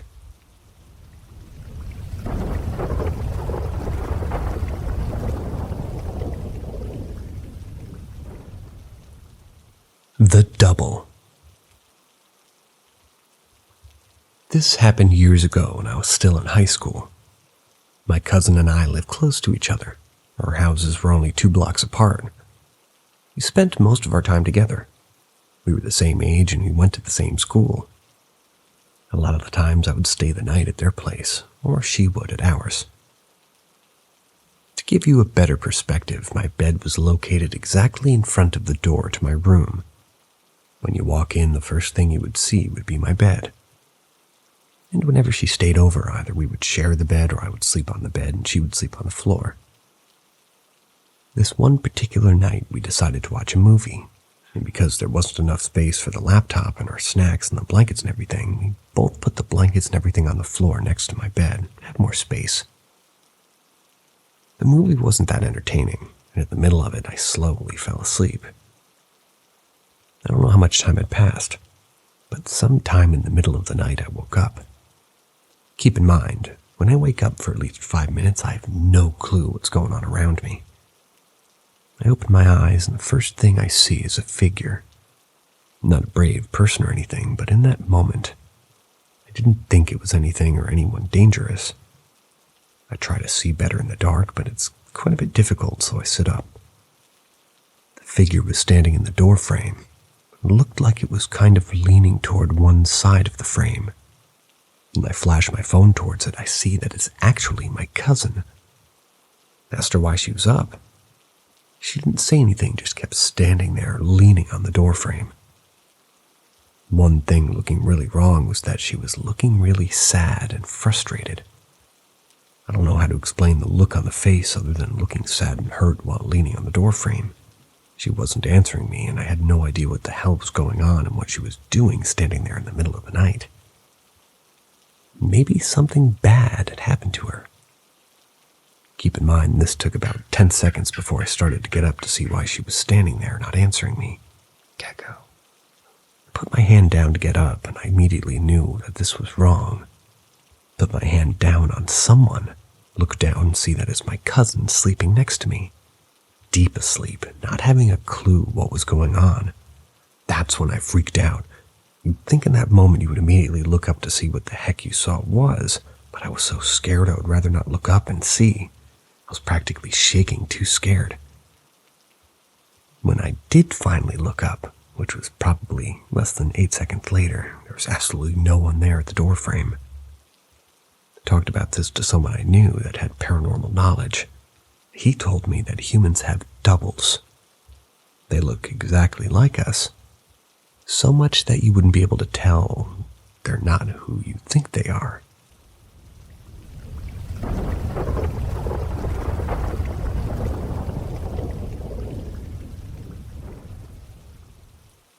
Old house, spooky shit. Hey, so I lived in a 90-plus-year-old house in Kentucky for about 6 years. And throughout all 6 years, I've heard weird stuff. I'm almost 18. Now, something you should know about me is that I'm skeptical of the paranormal. But I have the philosophy, if I don't fuck with it, it won't fuck with me. There's no reason we can't be in the same house and leave each other alone. The first thing I heard that really got my attention was 4 years ago. I was sitting in my basement, which is a repurposed cellar, playing video games on my laptop. I didn't have the sound on, and in the middle of the game, I both feel and hear someone whisper to my left ear. I bolted up the stairs as fast as I could and later wrote it off as the plumbing making weird noises.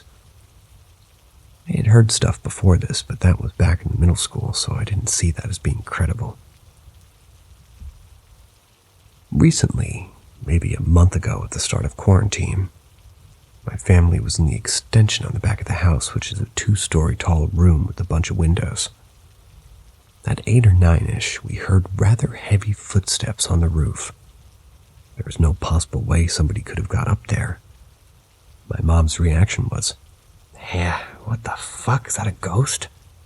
I responded, "Don't go investigate the weird sound. That's how people die in horror movies." She proceeded to go investigate. There's a window that looks out onto the roof in my parents' bathroom, so she ran upstairs to check. She didn't see anything, so we laughed it off and said it was probably a ghost. The most recent one, as I was staying up late in my room playing video games online with friends. Around 3 a.m., I feel like I'm being watched. It's that weird feeling where the hair on your neck stands up and you feel almost like a presence is nearby. This is when I felt like there was something outside my second-story window about 2 feet away from me. Looked out and saw nothing. About an hour later, I felt it again and heard the sound of a long scratch on the screen door, like on silk. That sound gives me the goosebumps, like nails on a chalkboard or styrofoam being rubbed together. So I was like, what the fuck, that was weird. Dismissed it as house noises or night sounds. The next morning I looked out that window and found about an 8-inch long rip in the window screen.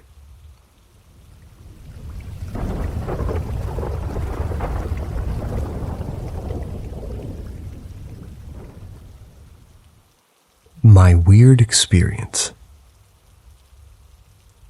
Back in 2011, my granddad passed away in my nan's home. A week before he passed away, he wanted a new mobile phone that he saw in Year's magazine. So my nan ordered it for him. It arrived on the day he passed away. Obviously, my granddad wasn't alive anymore to use his new mobile phone, so Nan decided to use it as she couldn't return it. But she said she needed a new phone anyway. It was a very weird-looking phone. There was a lot more room for the keypad than the actual screen, so you couldn't really use it for texting. So she only used it for calls. Back then, she didn't even know how to text on a keypad phone. So she added known mobile number contacts like my mom, brother, and family. About 2 days after my granddad passed away, we were talking about the memories from when he was alive and how much we love and miss him. Then the phone received a text. We all went quiet and then checked the phone. It was a weird number and there was just a blank text. We thought it was coincidence that the phone went off whilst we were talking about my granddad. But this didn't just happen once. It happened again and again whenever we spoke about him. It was from the same number with just a blank message. I believe it was my granddad showing signs that he was still there and wanting us to know that he'll never leave. It freaked me out, but still gave me comfort. I then experienced something else that was spooky. My nan has a china cabinet she still owns from 20 plus years ago, and it has a built-in mirror inside it.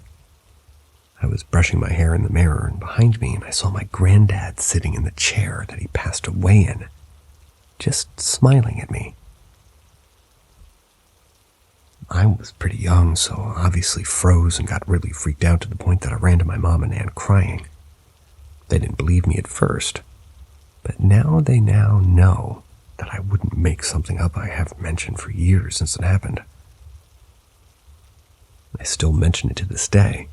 We kept receiving texts for 3 years after my granddad passed, and bearing all this in mind, it only happened whenever we spoke about him, until my nan decided to get a new phone and SIM card.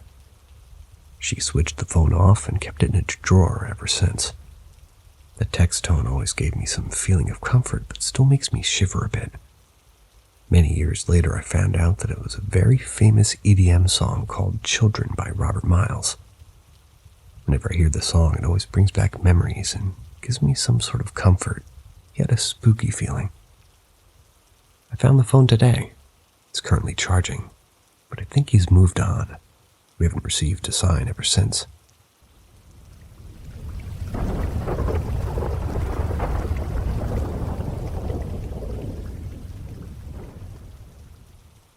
Men in suits follow my grandpa home. Old family story.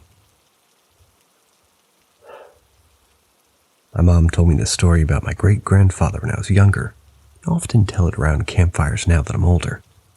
Hope you enjoy. One day as it was reaching dusk, my great-grandfather was on his way home in the countryside of Japan, and the quickest way there was straight through a large empty field. He started on the path, and as he made his way down, he noticed 2 well-dressed men, businessman attire with hats. They had started to follow him. He looked forward and continued on. A few more paces, and he looks back. The 2 men were much closer than before. It was as if they teleported. There was no way that they could have gotten that close that fast at the pace they were walking. My grandfather sped up his pace before checking behind him again. The 2 businessmen had closed a huge amount of distance again and were nearly directly behind my grandfather. At that point, he could hear their footsteps closing in when out of nowhere a dog appears. My grandfather looked back for the 2 businessmen who were at that point should have been right on top of him, but they had vanished. They looked around for any sight of them, but the field was completely empty with no place for them up to have disappeared to. He looked down to the dog and felt that the men's spirits disappeared due to his presence. He continued the rest of the way home with the dog never straying by his side. As my grandpa walked through the door of his house, he told my great-grandma to get a saucer of milk for the dog waiting outside. She grabbed the milk, but in the time it took her to do so, the dog vanished just like the 2 men. My family's convinced that the dog was a spirit who protected my grandfather from whoever or whatever those 2 men were.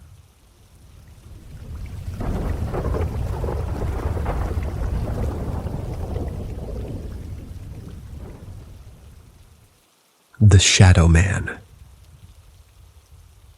This is a story when I was about 6 or 7 years old. One of my neighbors used to babysit some kids my age in the summers. Since they were about my age, and the only boys on my street, I would always go over to see them. My neighbor's house is on the right at the edge of a small forested area. There are tons of trees and areas to hide in. There was also a small path cutting right next through the wooded area. So sometimes people would go through my neighbor's yard to get to it. One time I was playing with my friends in my neighborhood's yard, and I looked over at one of the trees. I saw a dark black figure, not like the race black, but shadow black, standing beside it. The figure was pitch black, no facial features, no clothes, nothing. He wasn't like see-through like a shadow is. He was pitch black. He ducked behind the tree before I could get a better look. Told my mom about it, but she didn't think too much of it since I was so young. A few months later, I was riding my bike past my neighbor's yard. I looked over at the trees, and sure enough, he was there. Stared at him for a moment before looking back in front of me, hit the curb, and scraped up my knee. Then I looked back, and he was gone again. This is the last story I have about him. About a year after I first saw him, me and my sister were in my backyard playing on her playset. All of a sudden, I heard my mom yelling for me to grab my sister and come in. My sister was like 3 or 4 at the time.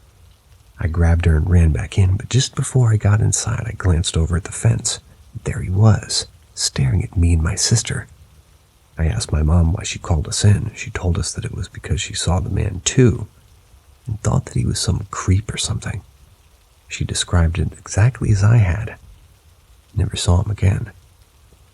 Nowadays, I still don't know if it was some sort of spirit or just some type of creepy dude that I happened to see multiple times. My sister was too young to really remember him, but me and my mom still talk about it to this day.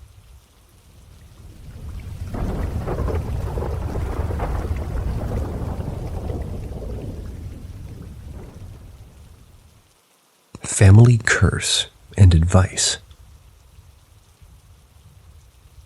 Our family has always been sensitive to the paranormal. When my mom was young, she was tormented by a force that would slam doors, turn off lights, and once even slapped her cheek. For my case, I've had instances of seeing shadow figures, being grabbed and pushed through a doorway. But my youngest sister had the worst instance. When she was 5, she got locked in her bedroom, which is weird because the doors have no way of locking, either with a key or those pressure turn handles. She screamed for us to help, and we couldn't open the door. Finally, my dad broke the door open to find her crying in the fetal position under the bed. When we asked what happened, she refused to tell us. She refuses to sleep in pitch black and is very skittish around dark places in general. That was 7 years ago, and we still have strange occurrences happening. Doesn't matter whether we're in our house or away in a hotel, we always have unexplainable experiences that are terrifying. My family is devoutly Christian. We go to church every Sunday and are pretty involved in personal spiritual growth. We've done everything to try and stop these paranormal activities happening. We've had pastors pray over the house, burning sage, prayed as a family to stop. It even had a Catholic priest perform an exorcism on the house. Nothing works. This isn't just my family's problem, though. All the way back to my great-grandmother, there have been strong supernatural occurrences. Even 3 generations back, they couldn't get rid of whatever demon haunts our bloodline. The final straw happened last week. My youngest sister stayed home alone while the rest of the family went to an activity. She was staying in her room on the 2nd story. Suddenly, she heard heavy footsteps above her in the attic. She got scared but didn't panic, as this happens semi-frequently. The footsteps stopped, and then she heard a man's voice yell her name. She stayed in her room and just ignored it. The voice yelled again but was outside her door. She just assumed it was my dad and ripped the door open to see what was up. She didn't see anything but felt a hand grab her shoulder. Because we've been dealing with this, we usually handle these extreme cases with a few biblical phrases. She held out her crucifix and yelled, "In the name of Jesus Christ, I command you to leave this house." That must have angered it, because she got 3 long fingernail-type scratches on her back. She freaked out and ran out of the house. My parents came home later and said that they felt cold and hateful when they went into her room.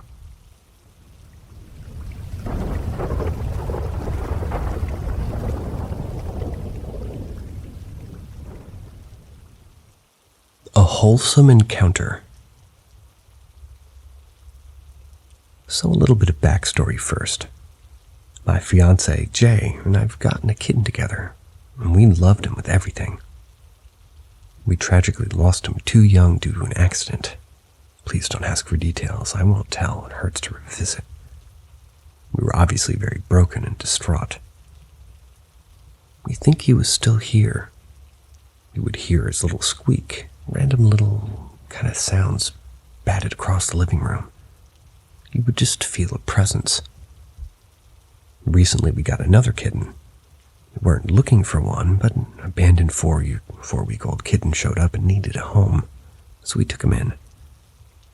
We stopped noticing anything unusual, other than maybe it would start acting like it was playing with someone, but nothing directly at us. Now for the wholesome encounter. We sleep with our new kitten in his crate next to our room.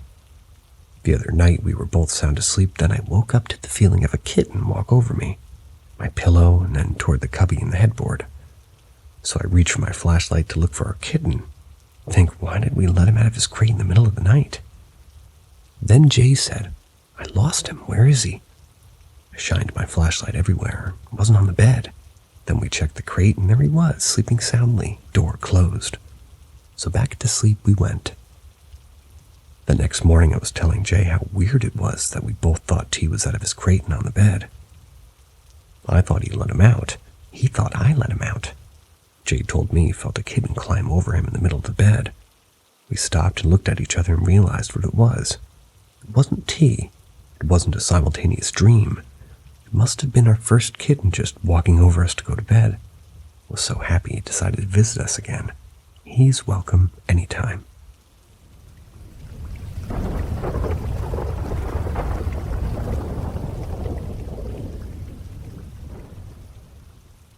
I think I had a run-in with a dead loved one. So this was one of the strangest, most intense experiences of my life.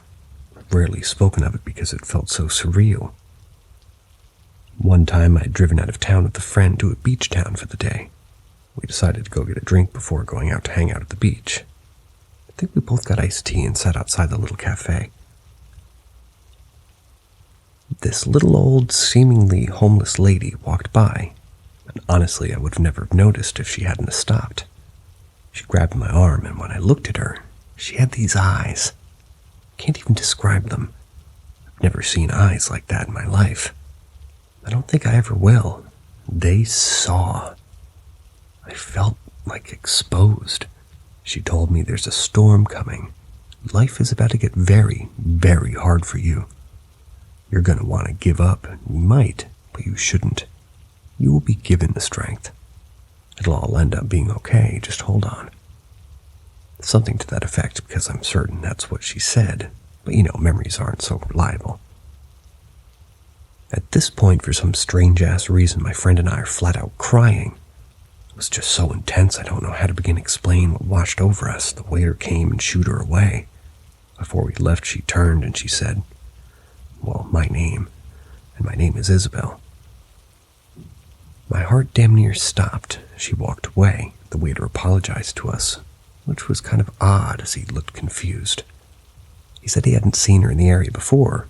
It isn't abnormal for this to happen in that area in the place I lived, but there's a pretty high homeless population. The thing is, the same ones typically stick around the same areas, so it was kind of off that he had never seen her. Not a biggie, but interesting.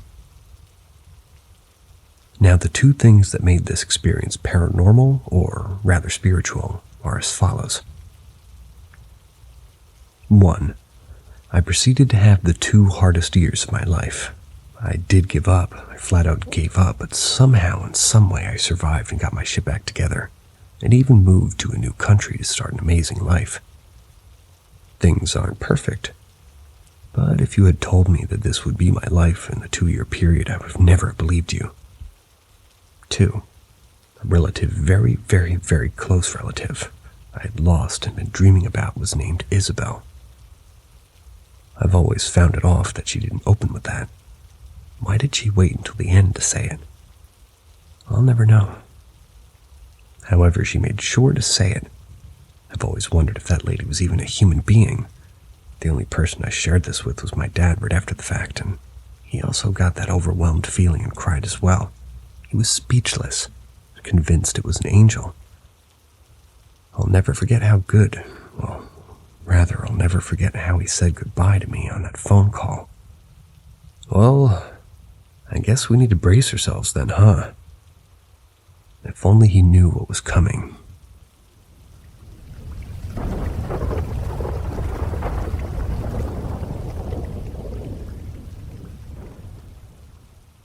Home alone? I hope. So it's been pretty clear since a young age that my house is haunted. I saw deceased pets walking about the place, felt the weight and smell, the scent of my old dog on my bed multiple times.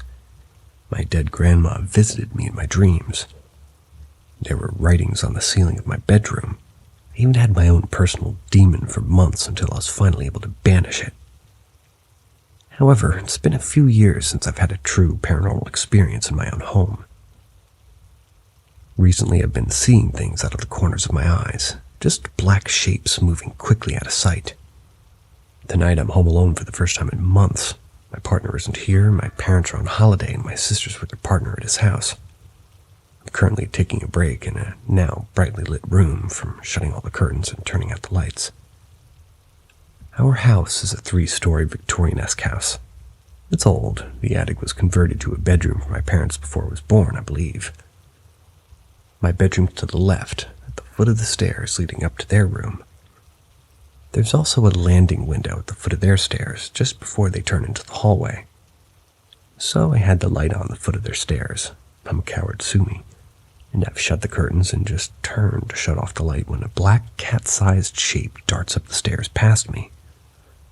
I call both my cats' names, and I just hear a meow from my room, my cat, and my sister's cat ends up being at the foot of the stairs on the bottom floor of the house. I went upstairs with a flashlight and checked the room out. Nothing but a warm patch and a cat imprint at the foot of my parents' bed. So I'm thinking it's probably just my deceased cat, coming for a visit, hopefully.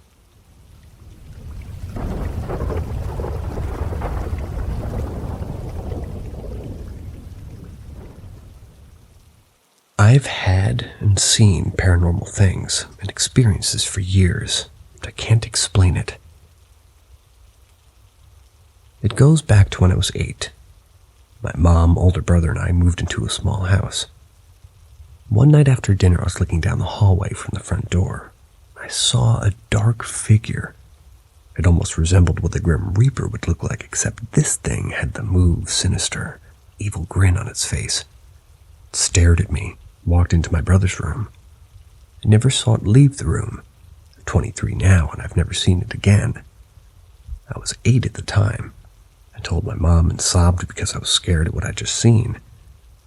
I came from a very religious family, so my mom prayed over the house and everyone in it. About a year later, at nighttime, I began to see black shadow figures with no faces. They would be around my bed at night, and I would sleep with the covers over my head. But every night they would be there. When I was 12, I would have sleepovers and my cousins would stay the night. She would see the dark shadow figures as well. We would run to the living room and try to watch TV and forget about it. We were scared. We didn't know what to do. When I hit my teens, my mom and I moved into a house. This house had an attic, and it was very large compared to the house that we had lived in before. Every night when I would lay in bed, I would hear what I can only describe as someone walking around the attic or knocking boxes around. We checked for rats and other things like raccoons many times, but we never found anything in the attic. But this sounded like someone stomping around the attic at night. Never found anything. One day after doing laundry, my mom hung up the clothes to dry in the laundry room since the dryer was broken at the time. The next day she went to check if the clothes were dry. A large clot of grape jelly was smeared all over one of the shirts. I didn't do it. My mom didn't do it. No one in the house in general. We don't even know how to explain that one. Another incident was when my cousin came to stay the night and she heard a child crying in the hallway. She got up to check, and the crying kind of immediately stopped. She told me about it the next morning and I was freaked out. No one had been up crying. I could go on, but that'd be a lot to type out. I don't know how to explain any of this. My mom still lives in the second house and we still have paranormal activity going on in it. I can't explain it. I'm open to hearing your guys' input and thoughts. See ya.